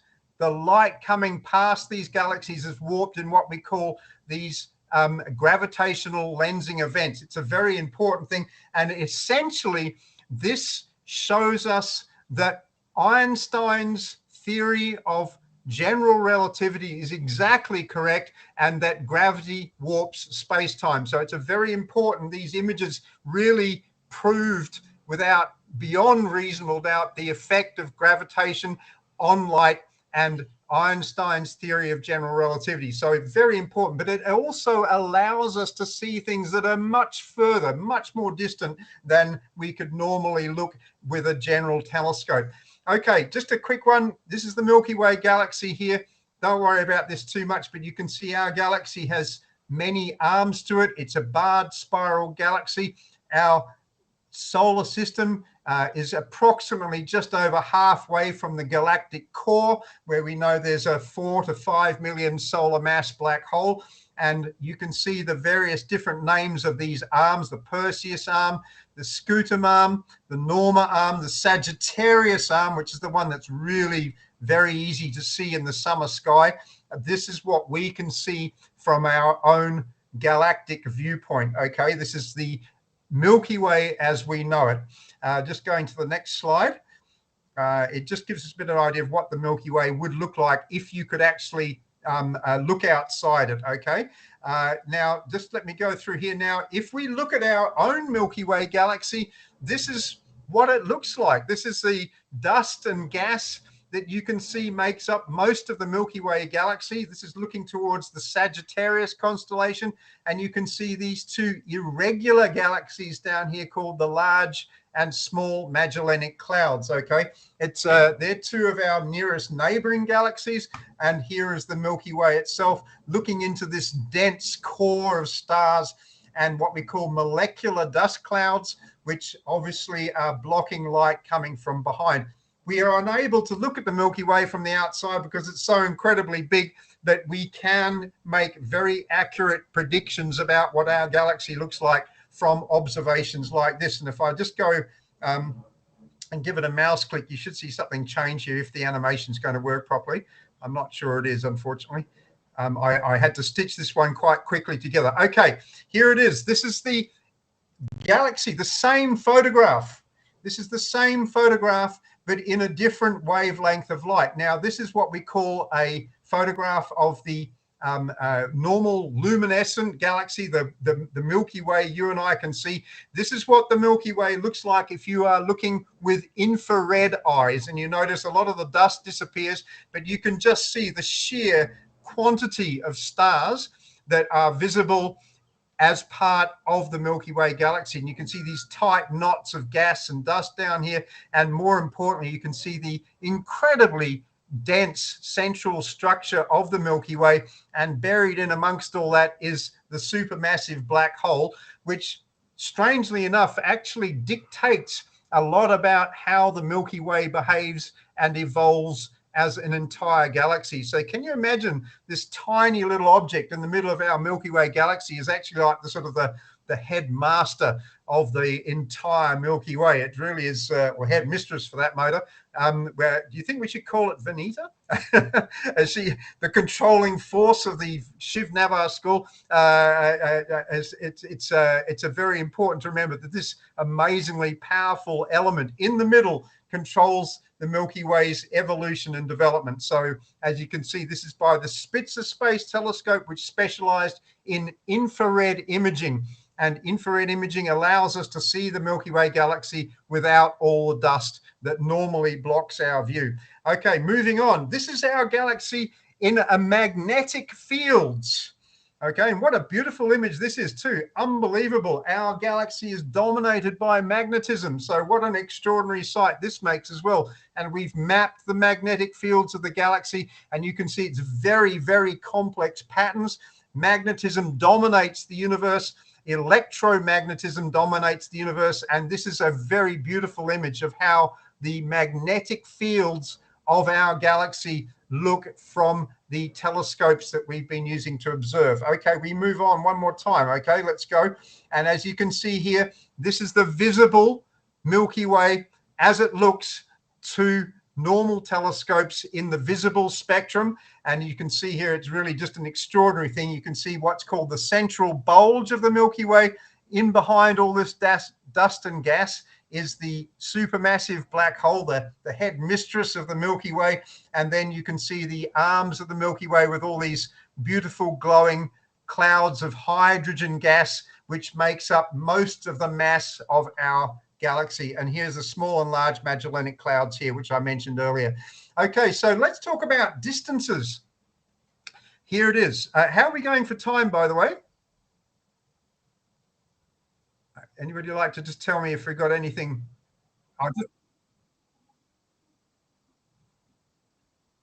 Okay, very good.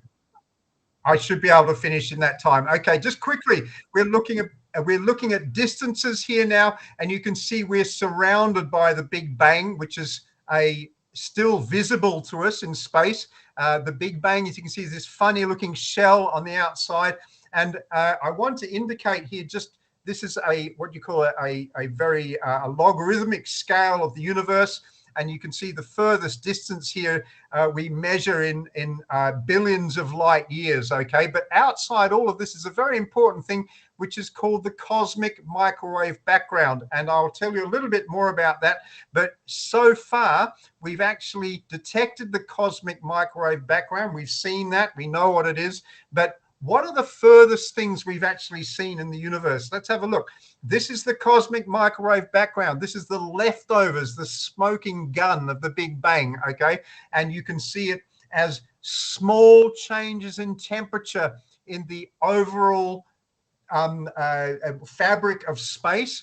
And these small changes in temperature, the red orange areas tell us where it's slightly warmer, the blue areas where it's slightly colder. And I'm talking about very, very small temperature changes here, but you can imagine this image is actually wrapped around us in its entirety. And what we see here is the actual radiation that's coming from the leftovers of the Big Bang. And that radiation in this case is in the form of microwaves, and it was discovered in an extraordinary way. I don't have time to go into it today, but if you'd like to Google yourselves the discovery of the CMB, cosmic microwave background, you will find a story there which is simply extraordinary.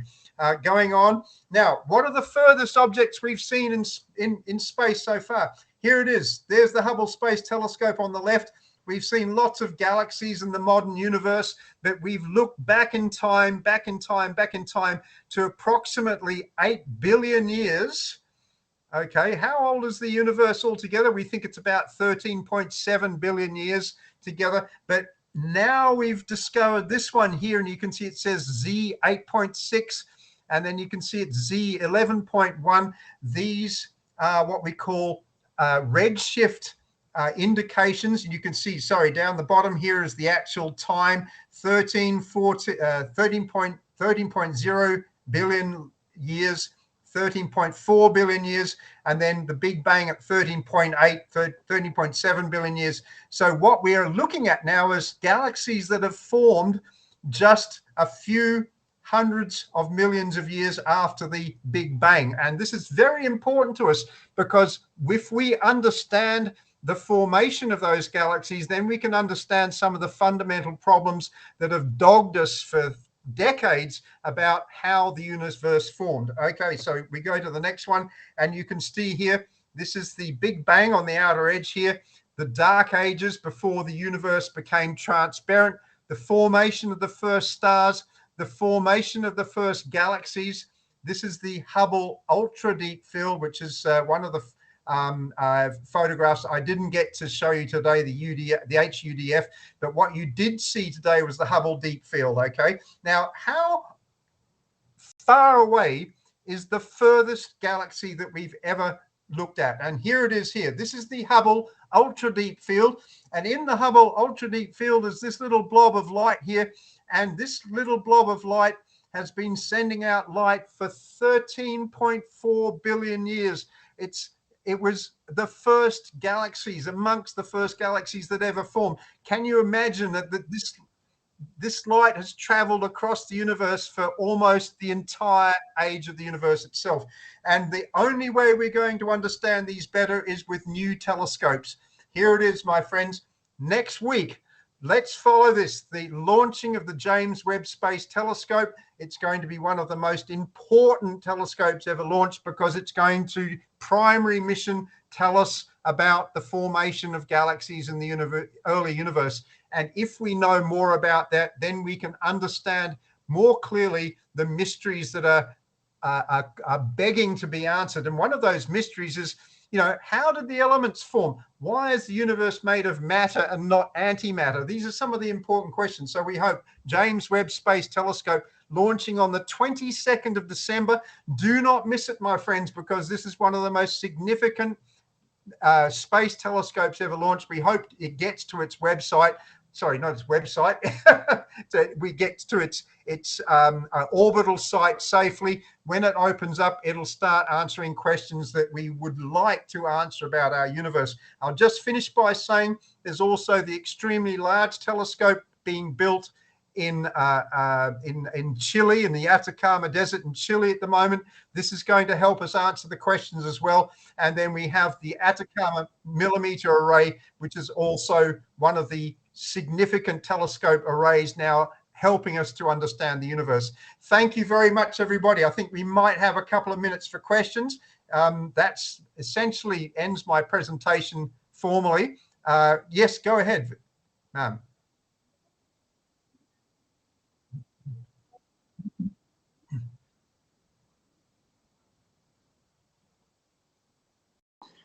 We are asking question, when are you landing to India so we can have you in physical space? I'd love to. I'm coming to your cosmos as soon as possible. So we're looking forward to, hopefully in the Feb. Oh, there's Samir. Hello. Good afternoon. We're hoping to have a situation in by the middle to end of February.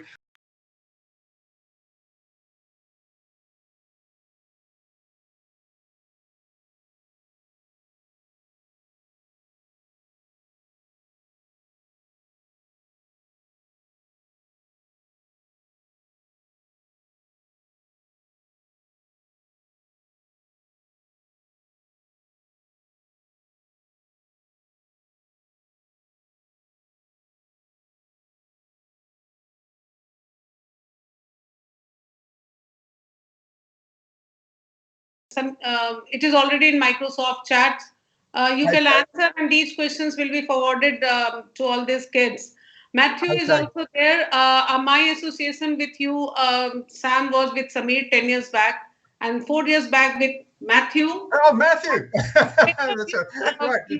We all are closely following you. Confluence of wonderful people here today. Wonderful. Thank you very much. Nice to see you, Matthew. I'll have to answer one question I see here very quickly. I think there's 1 minute left. And Dilshin Kaur Sahani said, what is the difference between HDF and HUDF? Now, the Hubble Deep Field was essentially, if you could look at it on a scale of distances, the Hubble Deep Field is essentially our neighborhood of galaxies, okay? And when I'm talking about neighborhood, I'm talking about distances of under 10, oh, there we go, the bell, for whom the bell tolls, galaxies essentially up to about 8 billion light years away from us, about half the age of the universe. And the Hubble Ultra Deep Field is looking at galaxies that appeared only several 100 million years after the formation of the universe, after the Big Bang. So the big difference between those two, and the James Webb Space Telescope launching in just a few days from now is going to be able to plumb the depths of the early universe. And this is the questions we need to answer. How did galaxies form? Why is the universe made of matter and not antimatter? The critical big questions. Where is the universe? 86% of it's missing. So we hope the James Webb Space Telescope will help us to unravel these very enigmatic mysteries about our universe as a whole. Thank you very much, everybody. It's delighted to see you, Matthew and Samir, and thank you so much, Vanita, for inviting me. The session is not over without Matthew's and Samir's 1 or 2 line for Sam, who joined at a very short notice because there was a problem in St. Michael Observatory, complete lockdown in France. So we were looking for some very magnificent resource persons. So here is Sam, and then we have Nehru Planetarium just in 2-3 minutes, and would like to listen from Matthew and Samir. And there's a student of mine, Uday. So Uday, you will be speaking after Matthew and Samir. Over to you, Matthew. Well, Sam, you're part of the family, so I can't wait to see you back in India. And thanks for stepping in. Between you and Vanita, the passion doesn't fit in. It just overflows. And I hope our students find that infectious, because it is certainly. So I thank you for that energy and again for stepping in and being part of today's presentation. Take care, good friend. I look forward to seeing you soon. Indeed. Thank you, Matthew. Very nice. Thank you, Matthew. Thank you, Vanita ma'am. Always sort of pushing your boundaries of your passion with science. Every time I think that what next, and I think Vanita ma'am redefines the next for all of us. Thank you for that infectious energy for popularizing STEAM. And thank you, Sam, my dear friend, to see you again. It's the world has brought us together to work for common good. And we're very happy and excited to have you as a part of Shiv Nadar extended community. And come back and work with us. We've got great university. We've got great 5 institutions. And I think if it all goes well, I'm just going to keep you in India with me. I'm looking into my crystal ball and I see the future is bright. Yes. Thank you. Thanks a lot. Thank you very much, everybody. I wish you a very happy week ahead. And for all those celebrating, I think you've got holidays soon. Yes? Sam, there is one more announcement. Since this is not SNS, there are many schools who have joined from Bombay, Ahmedabad, other places. I promise whenever Sam's session is, we will tell your teacher convener so that we can do it in hybrid mode, or we can invite you in school, be our guest with a few of your kids and teacher, and be part of this sessions what we are planning in the coming year. Wonderful. I have some wonderful students here who would love to meet the students from your side. So can I perhaps propose a collaboration there? Yes, what we are looking for. The day I wrote a mail with Samir, I was sitting in Samir's office, and that's the plan I discussed this with Matthew, and yes, we are going to collaborate at international level also. Wonderful. I'm very delighted to hear that, because I think there's so many bright and wonderful people out there who, we can maybe start to look at how these collaborations can work to bring our global community together, and looking at, future solutions to, the many situations that we find ourselves in. And I feel that, there's a community of people there who should be in communication with each other and should be learning about each other. What a great way to get that going. So I look forward to that entirely. Thank you. And one shout out to the students at SNS. You're doing fantastic job. You really continue to challenge us. What do we do? Thank you. Also, Vidyagan, they were comparing, they were taking quiz session, also SNU. Excellent. Okay. Well, if I have a chance to look at the questions, I'll go to the video channel and I'll try and answer the video. Anything that's come up on the video channel, I'll pick off and give them a quick short answers from the chat box. Thank you. We can share with you, Sam. Thanks a lot. We are honored that you accepted our invitation at a very short notice. And yet more, we are also honored to have Uday with us, because he was traveling from Georgia Tech to India when I just messaged him, we need you for a session, which is tomorrow. So before we go to Nehru Planetarium, in another 2 minutes, would like to listen and love to have you with us, Uday. Uday, just I want to speak 10 more seconds. He was my last year IB2 student. He was as energetic as Sam, or as energetic as many of us, and came up with many ideas, and we did a lot of things together, spreading science and STEM. And over to you, that would you like to speak about a minute or so about tomorrow's session, your session, so that no kids can dare to miss your session? Sure. Thank you so much. And thank you for that introduction as well. So yeah, for tomorrow's session, I'll be talking a bit about a section of astrophysics that's very close to me, which is planetary astrophysics. So I think in today's session, you learned about galaxies and space telescopes and stuff that's way beyond the solar system. So in tomorrow's session, I want to talk about more humble beginnings of astrophysics and focus on the solar system itself. I'll be focusing on planets and how planets work. And more than that, I also want to tell you about how do we study the planets in the first place. For example, if you look at the moon, you all know that the moon looks a certain way. It looks dark in some areas. It has a lot of craters. But what does that actually tell us about the moon? How did we get those observations, and what information can we derive out of these simple observations about the history of the moon? Where did it come from? Where is it going? Where is the solar system as a whole? Where did we come from, and where are we going? These are some very exciting questions that we can only answer if we look at the solar system. We will be looking at the sun. We will be looking at the rocky planets, which are Mercury, Venus, Earth, and Mars. We'll also be looking at the gas giants. And apart from that, I'll also talk a bit about the moons of these gas giants and whether or not we can dream of living on some of these planets and the moons in the future. So I hope I can build an interesting session for you.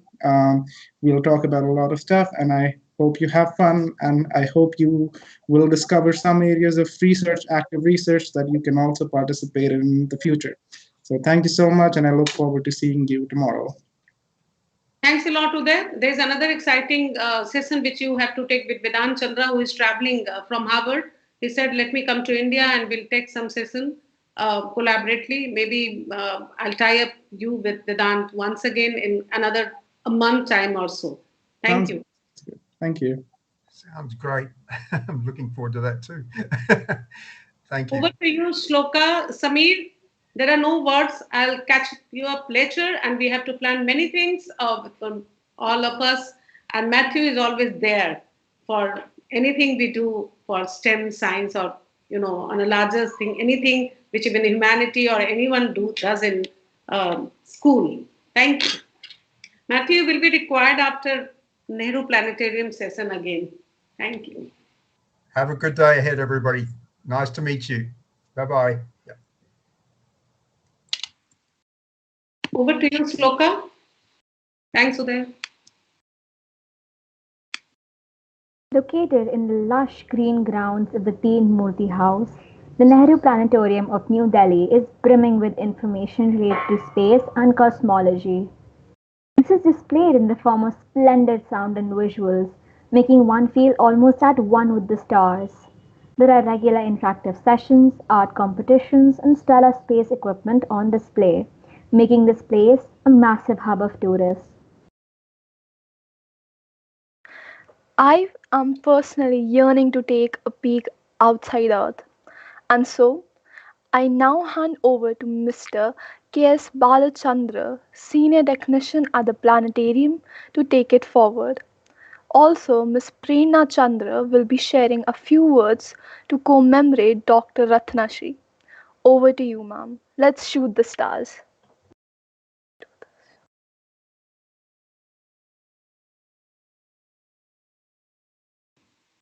This is important to mention that Dr. Ratnasri was Director Nehru Planetarium, and we used to meet her there only. And the whole session, 3 day session, a month-long engagement, is actually dedicated to Dr. Ratnasri. Over to you, ma'am. Thank you so much, ma'am. I hope my voice is audible to everyone. All right, great. So, good afternoon again. On behalf of Nehru Planetarium, Nehru Memorial Museum and Library, myself, Prerna Chandra, I'm working as a program manager. Thanks Shiv Nadar School and Indian Youth Nuclear Society for having us for the part of this initiative. My greetings and regard to Patrick sir. We really hope if he could also be part of this session. We really would like to say, give our regards to him as well. And many congratulations to organization for thinking such and planning such very unique and relevant in the name of Dr. N. Ratnashri. Before talking about ma'am, I would like to show you a small video that we have created in the loving memory of Dr. N. Ratnashri. So I would like to show everyone a small video.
innumerable young students, torchbearer of astronomy education in India, a notable researcher, and above all, a great human being.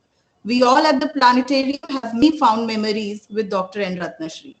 Celestial events were celebrated like festivals under her supervision. We have seen her tirelessly working and making planetarium show or to create an outreach education content for the students and youth.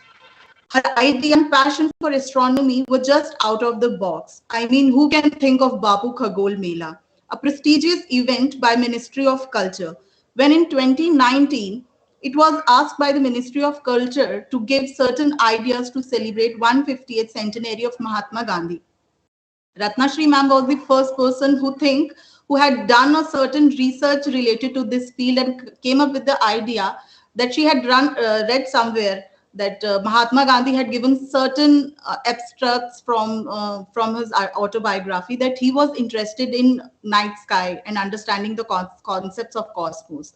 And she introduced that we should definitely plan Bapu Khagol Mela. And with this, her idea, the ministry was very excited and give us grant that we have to run a year-long program, which is called the Bapu Khagol Mela, which you have seen some of the images in the glimpses in the video. And this entire program went on for the year and even after the year because of its successful. So wherever Mahatma Gandhi have visited, we have conducted outreach education plans, various schools, various general public had joined with this, and ma'am was rigorously working in this field to make them understand and make them friends with the night sky. So she was that kind of an enthusiastic person.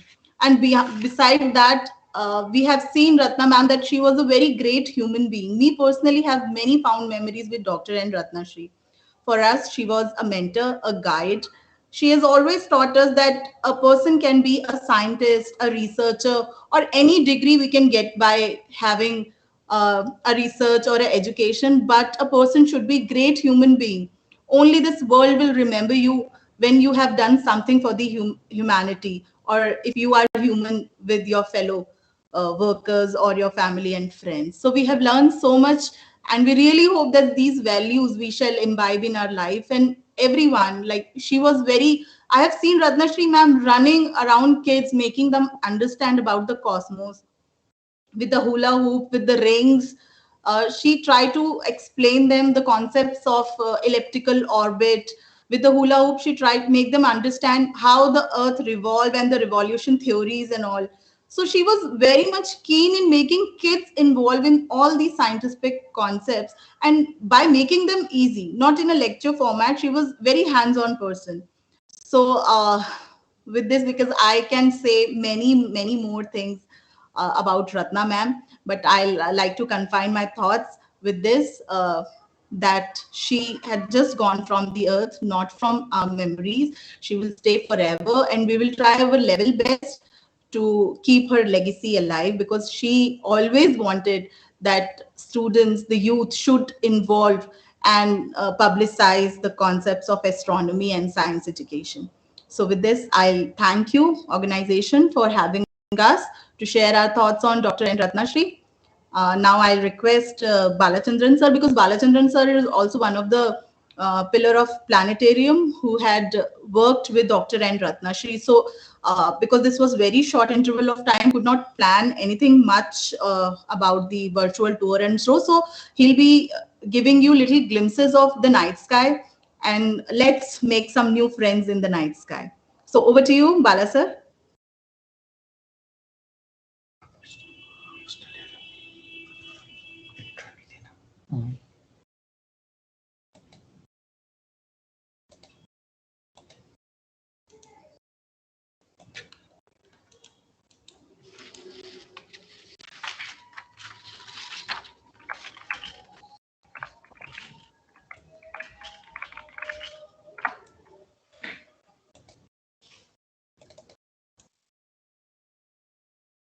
Good afternoon, all of you. I'm Chandran, working in the Planetarium. Today I'm here not to teach you something. I'm just sharing my experience in the Planetarium for the last 37 years. So I will discuss today about this night sky, the object visible after the sunset. So we are using a program called Stellarium. As you know, all of aware of that. Stellarium is a good planetarium software. You can use it in your desktop and in your mobile phone. And as we are sitting in the Teen Murti Bhavan, Teen Murti Bhavan is the resident of our first Prime Minister, Jawaharlal Nehru. In the planetarium, we conduct regular sky watches for the public to view the celestial objects which is visible in the evening sky and night sky. And there are so many objects in the sky, in the night sky. Some objects are naked eye objects like moon, the craters of moon, and planets like Jupiter, Venus, Mars, Mercury, and Saturn. These are the 5 objects, naked eye objects, naked eye planets, which you can see in the night sky. And even we have some objects also we call deep sky object. So we can't see from our naked eye. So we have to use a good telescope, a powerful telescope to see them, like nebulas and galaxies. And here we are using a program called Stellarium for this virtual sky watch. And just I'm going through.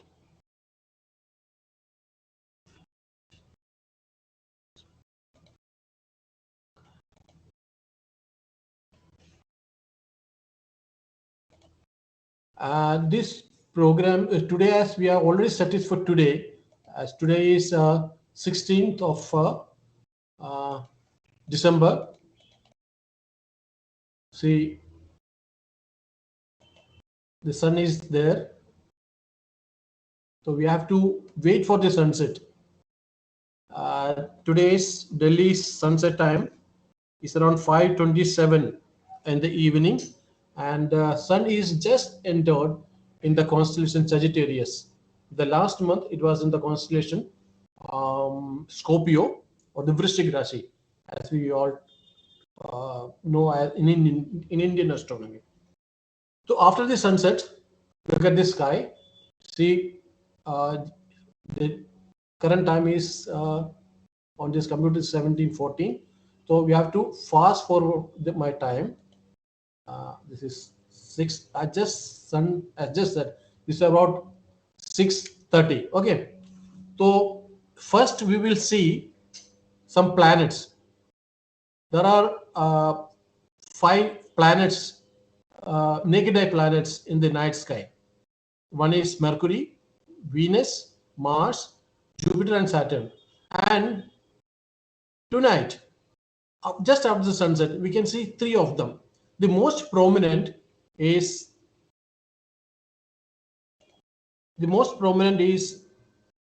Venus. Venus is a very beautiful planet. This is also known as the evening star or the morning star. And this is the hottest planet of our solar system, and even more the brightest planet of our solar system. And if you're using a telescope, a small telescope, then you can easily see the crescent phase like moon. It's also making the phases in the sky. So nowadays it's in the shape is the crescent shape. And before I'll describe all these planets, just I'll explain about the constellation. All the stars in the sky are divided into 88 constellations. Okay, and these constellation figures are just imagined in the sky, not real, as you know that. And actually, our ancestors are just join the dots in the sky, and they make some stories. They are the characters of the story created by your ancestors.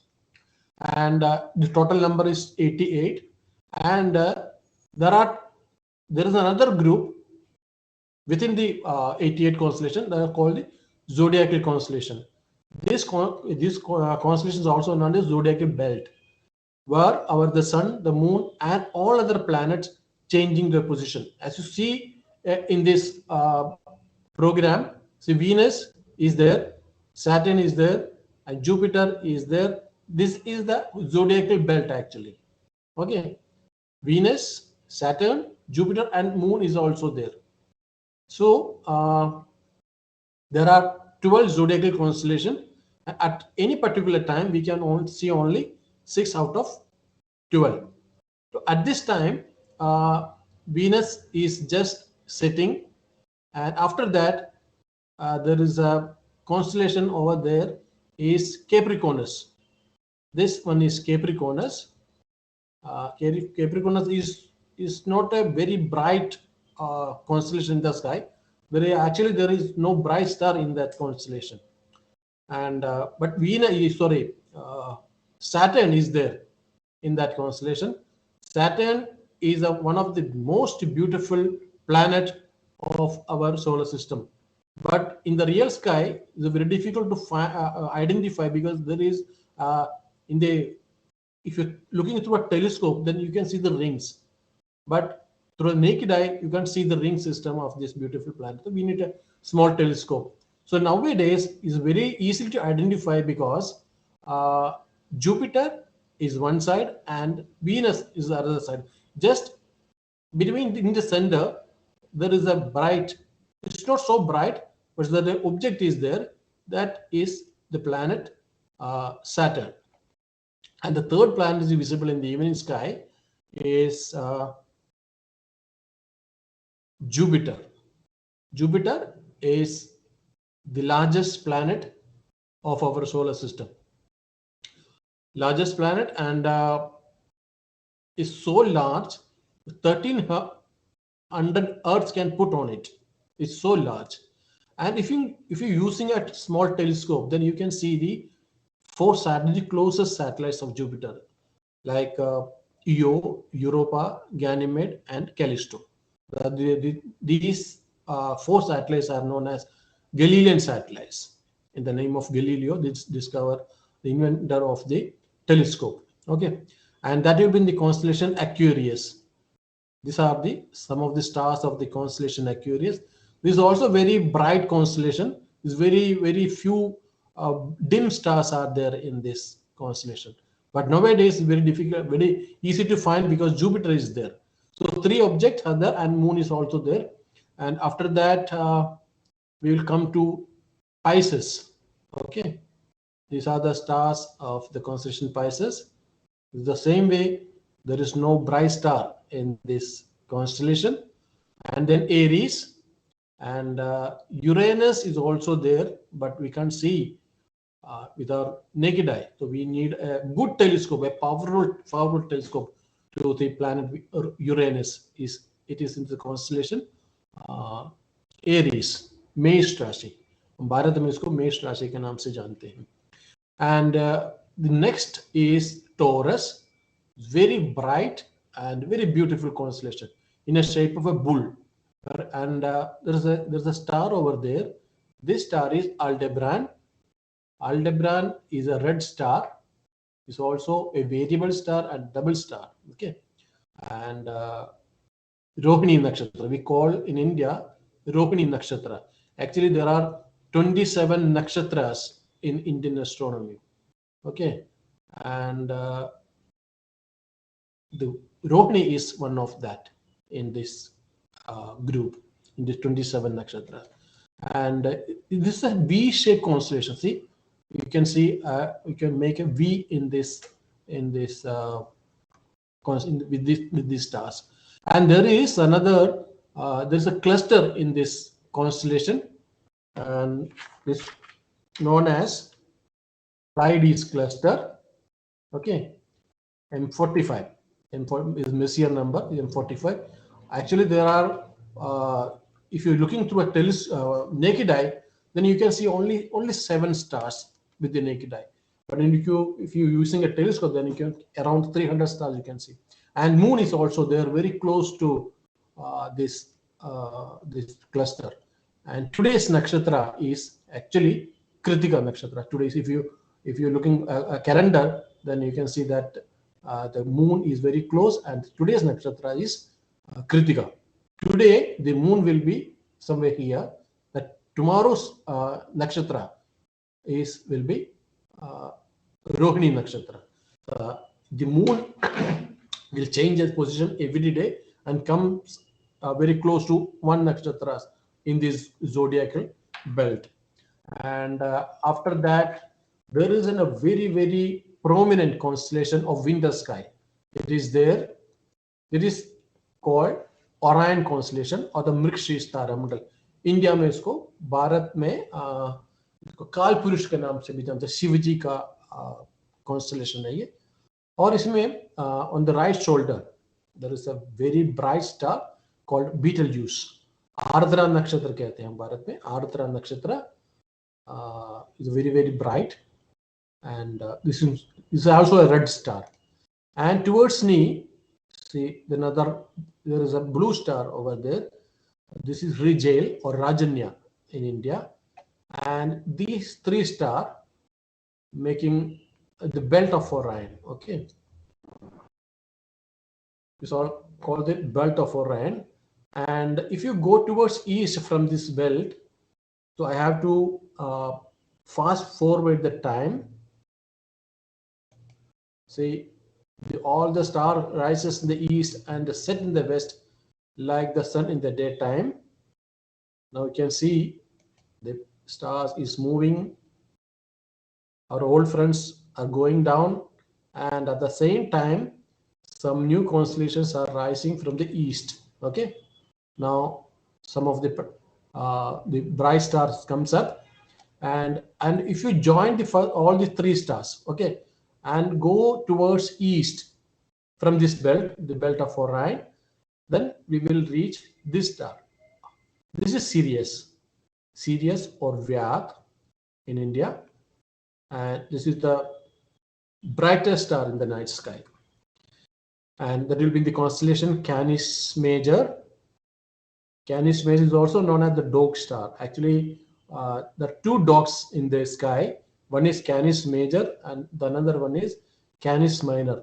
These two dogs are the watchdogs of Orion constellation. Orion the hunter. Okay, हमेशा ऐसा होता है जो एक hunter के साथ दो dogs होते हैं, दो तीन dogs होते हैं, तो इनमें से these are the two watchdogs of the constellation Orion the hunter. And we will come to back to our zodiacal constellation. After Taurus, we come to Gemini. Gemini constellation, the teens, Midun Rashi, as we call in India, Midun Rashi, and with these two bright stars. These are the two bright stars of the constellation Gemini. One, the brightest one is Pollux, Castor and Pollux. This one is Castor, and the second one is Pollux, Castor and Pollux. And the next constellation is Cancer. Cancer is also very, very dim constellation. There is no bright star in this constellation, but there is a cluster is there that is called a beehive cluster is there. And if you turn your telescope towards somewhere here, then you can easily see many stars in a form of cluster over there. And if you looking towards north direction,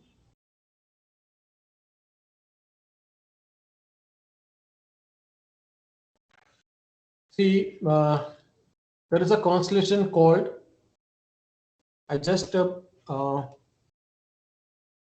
rewind back to, just a minute.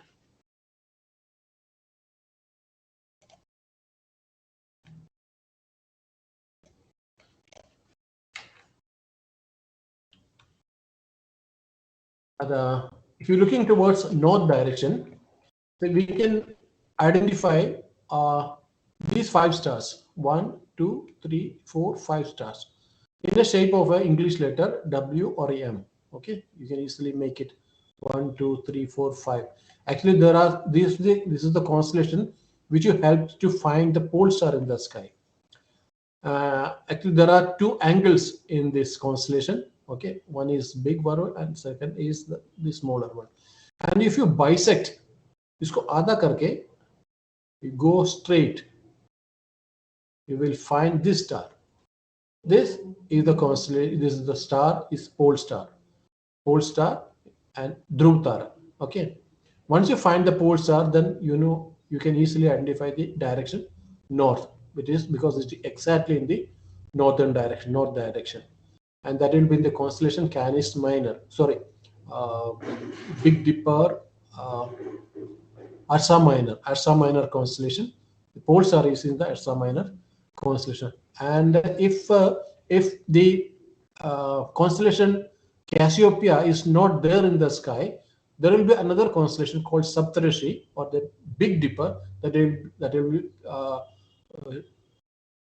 share to show you the way to find the pole star in the sky. As the time passes, we will bring to that constellation. Okay, now I'm fast forwarding the time.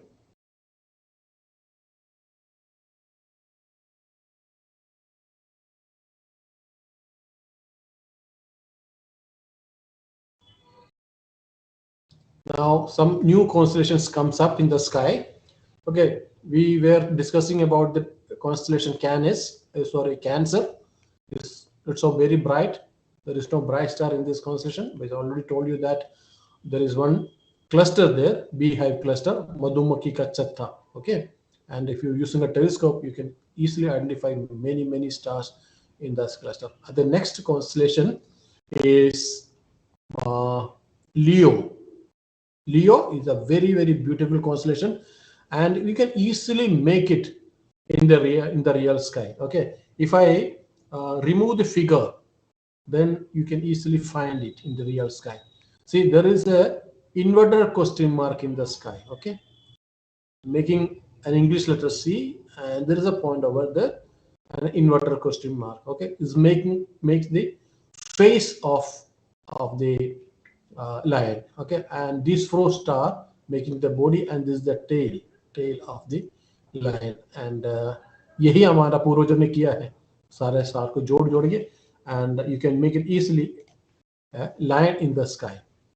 And there is another lion there, that is Leo Minor is over there. This is Leo Minor, and this is main Leo. Okay, and over there, the most prominent in the sky is the Saptarishi or the Ursa Major. This comes up there. There are actually many stars, but in India we known as Saptarishi, the 7 stars, 1, 2, 3, 4, 5, 6, 7, with these 7 stars. Okay, and these stars also used to find the pole star in the night sky when the Cassiopeia is not there in the sky, and the Saptarishi is not there, and the Cassiopeia will help us to find the pole star in the sky. So in India, we call Saptarishi in the name of 7 ancient rishis of India. The first star is Kritu and Pulaha, the Pulasya, Atri, Angira, Vasishtha, and Mariji, the 7 stars. And if you join the first 2 stars and make it as a 1 unit, and you go straight around in a 4.5 unit, then you will reach this star, and again we will find the pole star in the night sky. Pole star is very important for the to know the direction north, and that will be in the constellation Ursa Minor. This constellation is Ursa Minor, and as time passes, I'll fast forwarding the time.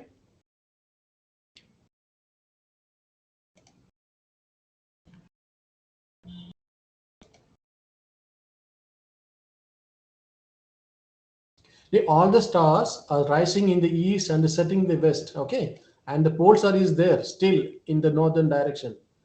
Okay, and that is because our Earth is spinning in its own axis, and the axis of the Earth pointing towards this star. That is why it is not moving. It is still in the sky. There are many ancient stories about this pole star in Indian astronomy, Indian mythology. And we back to the constellation, the zodiacal constellation, and after Leo, we comes to, and this bright star, there is a bright star in the constellation Leo. This is Regulus or Maka Nakshatra, and this one is Denebola, another bright star in the tail. This makes the tail of the constellation Lion, and this is the in the front pole, in the front leg. This bright star is Maka Nakshatra or Regulus. Okay, and the next constellation is Virgo constellation. Virgo, that means Kanya Rashi in Indian astronomy, and the brightest star is the Spica or Chitra Nakshatra. Very bright, and see, as we joined the first two stars, we used to find the pole star, and if you join the tail star of the Saptarishi and you extend this line, then we will come to this star. This is Arcturus or Swati Nakshatra. This is also very bright constellation, and this is the part of the constellation Bootes. These are some of the stars of the constellation Bootes, and again, if further extension, you will reach this star. This is the star, the brightest star of the constellation Virgo, Spica or Chitra Nakshatra. And see, there are so many new constellations are there in the southern hemisphere. Actually, we are living in the northern hemisphere of the Earth. So many the constellations are in the, we can't see in the southern hemisphere. Actually, we can easily identify there are many new modern constellations in the southern hemisphere. Actually, they're discovered later in the modern time. And the northern hemisphere constellations are very ancient constellations. And the next constellation is Libra. Libra is also very light.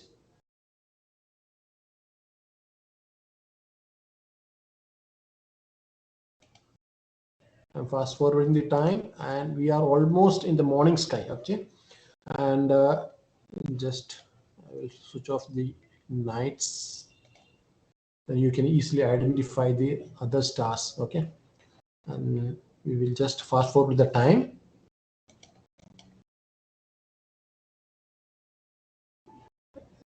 The planetarium is the only place where you can see the stars and sun together, or you can use any planetarium software. And we reach here. This is Libra. So Mars is there. The planet Mars is there in this constellation Scorpio. Scorpio is another beautiful constellation of night sky.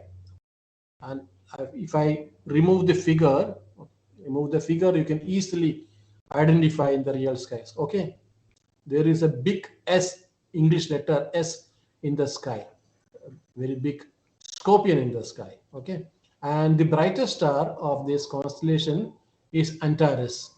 Antares or Jyeshta Nakshatra is also one of the nakshatra in Indian astronomy. See, there's a Regulus, Maka Nakshatra, Swati Nakshatra, Arcturus is Swati Nakshatra, this is Chitra Nakshatra, and this is Antares or Jyeshta Nakshatra, and here there is the Mula Nakshatra. All the stars are only in this path, in the zodiacal path.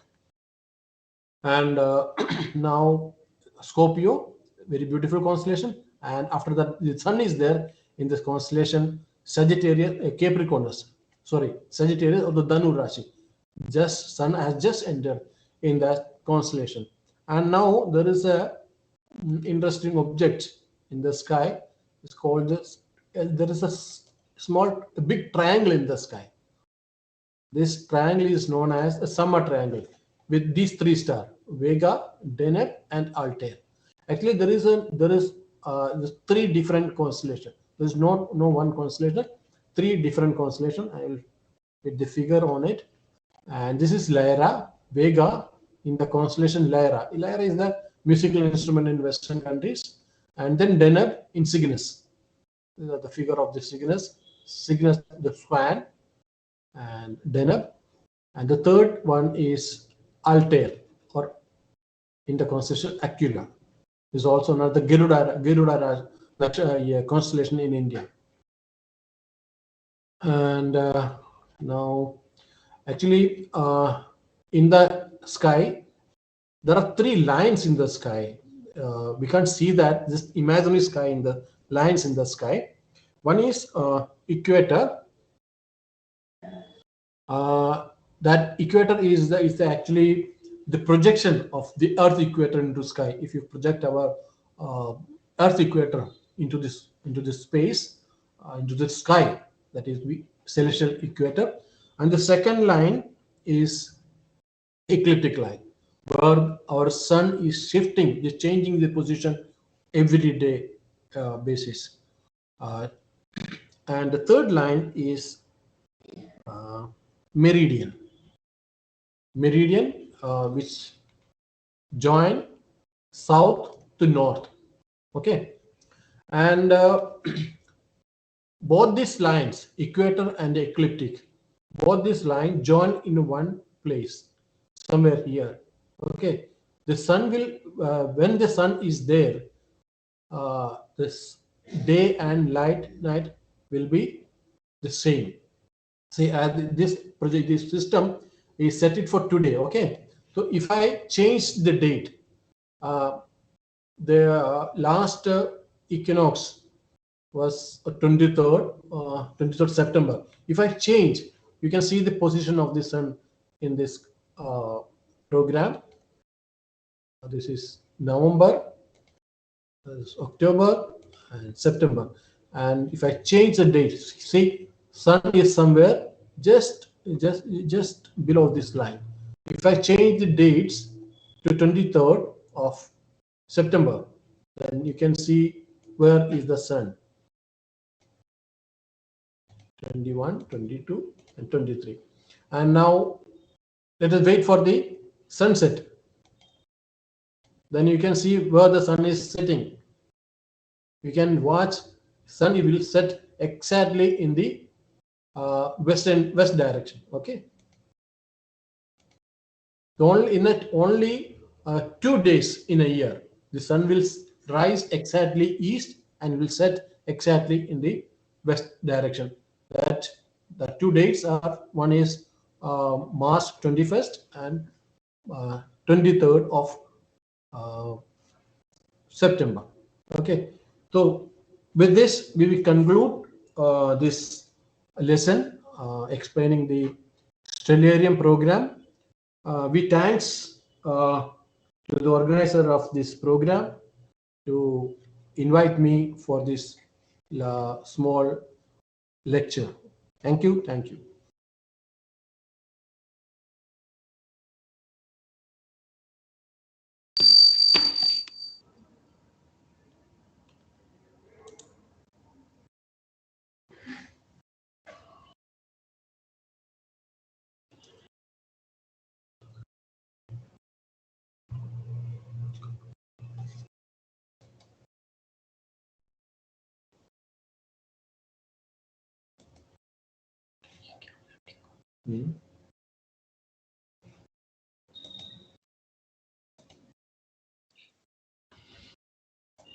Shloka, are you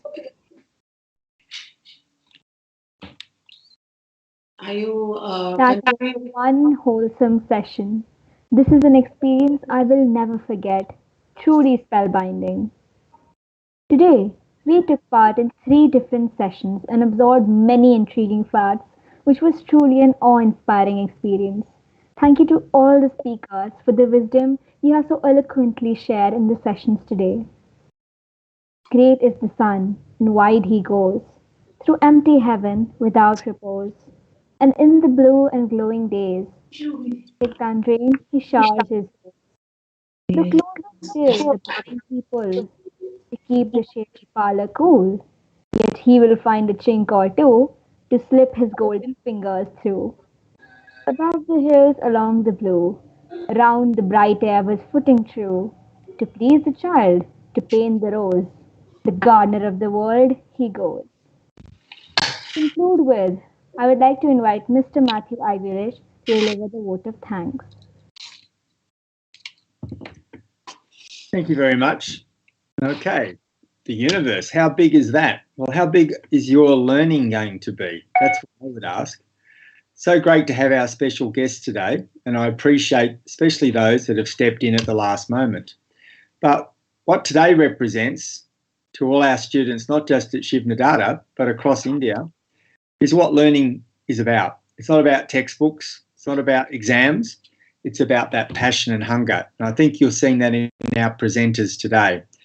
And when we look at the topic of the sun and the universe, it's a bit of a metaphor to say how big is that topic, but how big is your passion and interest? Where can it lead?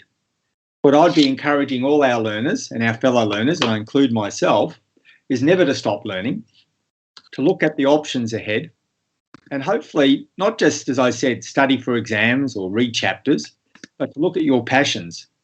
We talk about the United Nations Sustainable Goals. All of this is connected to looking after our planet, our solar system, our universe, and where we fit, and those questions that were asked today. I think it's been a great introduction to this boot camp today, and I know the next couple of days will be just as enthralling, but it's what you do with it and afterwards. So I'd encourage you to follow those passions. For us at Shiv Nadar, you'll have your personal projects to follow, and hopefully some of these topics might be included in your personal projects, because that'll be part of our curriculum and our future learning. And it also gives you a great platform to build a portfolio that you can use for your university entrance. Because one of the things universities look for are, what are your passions? What are your interests? What type of learner are you? Not just someone who can do an exam, but someone who can actually focus on the bigger questions and to be able to look for answers that our planet does need. Sam talked about that in his presentation today. You are our future. You are the people that will give our solutions. So following these topics that are not just 21st century topics, they're far ahead of that. They will give us things, as you saw today when we looked at CERN again, and all those different inventions, innovations that have come from the study of the stars, what it can help as a human race. So I thank all the presenters today. Vanita, your team, the students who have led this, fantastic. Even the quiz was great because it was student-led. So we look forward to these learnings, led by the students, but also led by your passions. And I look forward to seeing the results of what your learnings will develop into. So enjoy, keep following this boot camp for tomorrow and the next day. And hopefully it will lead to some very interesting results for you as individuals. Thanks, Vanita. Thanks, the team. Well done again. Thank you. Thanks a lot, Matthew. This is very important, audience, to note. The last day of the session will be youth parliament kind of thing, where the winner team of the project will share the stage with scientists and educators, and there will be a panel discussion on that. So do not forget to log in on Saturday as well. All program flow is with you. Also, this is important to note, that day we will also announce the Dr. APJ Abdul Kalam award. Obviously, that is thanks to IYNS to provide such good facilities so that we can go to BAC or BHAVA for a workshop. Obviously, that comes with award that we will update you once the winner name is announced. Thanks a lot, people from Nehru Planetarium. I can see you, Prerna, sitting there. I can remember my presence with Dr. Ratnasri when I went there. I remember when I used to go, and she used to say, I can give only 5 minutes. And then she used to go for 45 minutes. So her passion was infectious, and she used to speak, speak, speak. And then many meetings and all, she used to go, okay, I'm coming. And most of the time, even she used to be in abroad, we used to request, to connect, and she was always there. So we miss her, and the whole session was dedicated, the 3 day session is dedicated to her passion, her vision, and we will take it further. Thanks a lot, Matthew, for always being with us. And we will miss you on, I think, Saturday. You have some important engagement. So, anyway, you are always there virtually or physically. We will forward the YouTube link so that you can now watch it. Thank you, ma'am. Thank you so much for giving us opportunity to interact with this young mind. We understand this coming online and talking about the celestial things. It's really difficult because in planetarium we had certain access. We can show the planets, the other celestial object very clearly. But we try because the invitation we got, and this is in the name of Dr. N. Ratnashri, so we really don't want to miss this chance. And whatever in this very short span of time we could create as a content, we try to give it, and we really hope that these students get benefit of this content, and not about only this content, but sky is not the limit. And as Ratnashri ma'am say, just follow your passion. If maybe some of you wanted to go in the this astronomy education, or if not, then also you should understand the basic concepts of the cosmos. Prerna, I completely agree with you that sitting here virtually connecting with you may not solve purpose to that extent. So anytime you invite, and I'm there with my students. Definitely, ma'am. Definitely. We'll love to host you at the planetarium soon. Yeah, thank you so much. Over to you, Shloka and Anvesha. We must thanks to these two kids who were working on script and many changes, and we were incorporating with Rachna ma'am. So Rachna ma'am, what a team you have of this comparer, and obviously there are no words for this sudden change and the way you kids were managing everything. When Sam was being late, you were texting, where is Sam? We cannot see an audience, what to do next?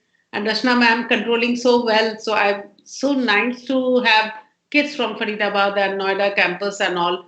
And thanks a lot, kids. Because of you guys, we are here. And so a big thanks to children. Thanks a lot. Thank you, ma'am. Thank you, sir. We're absolutely honored, and thank you all for your attention.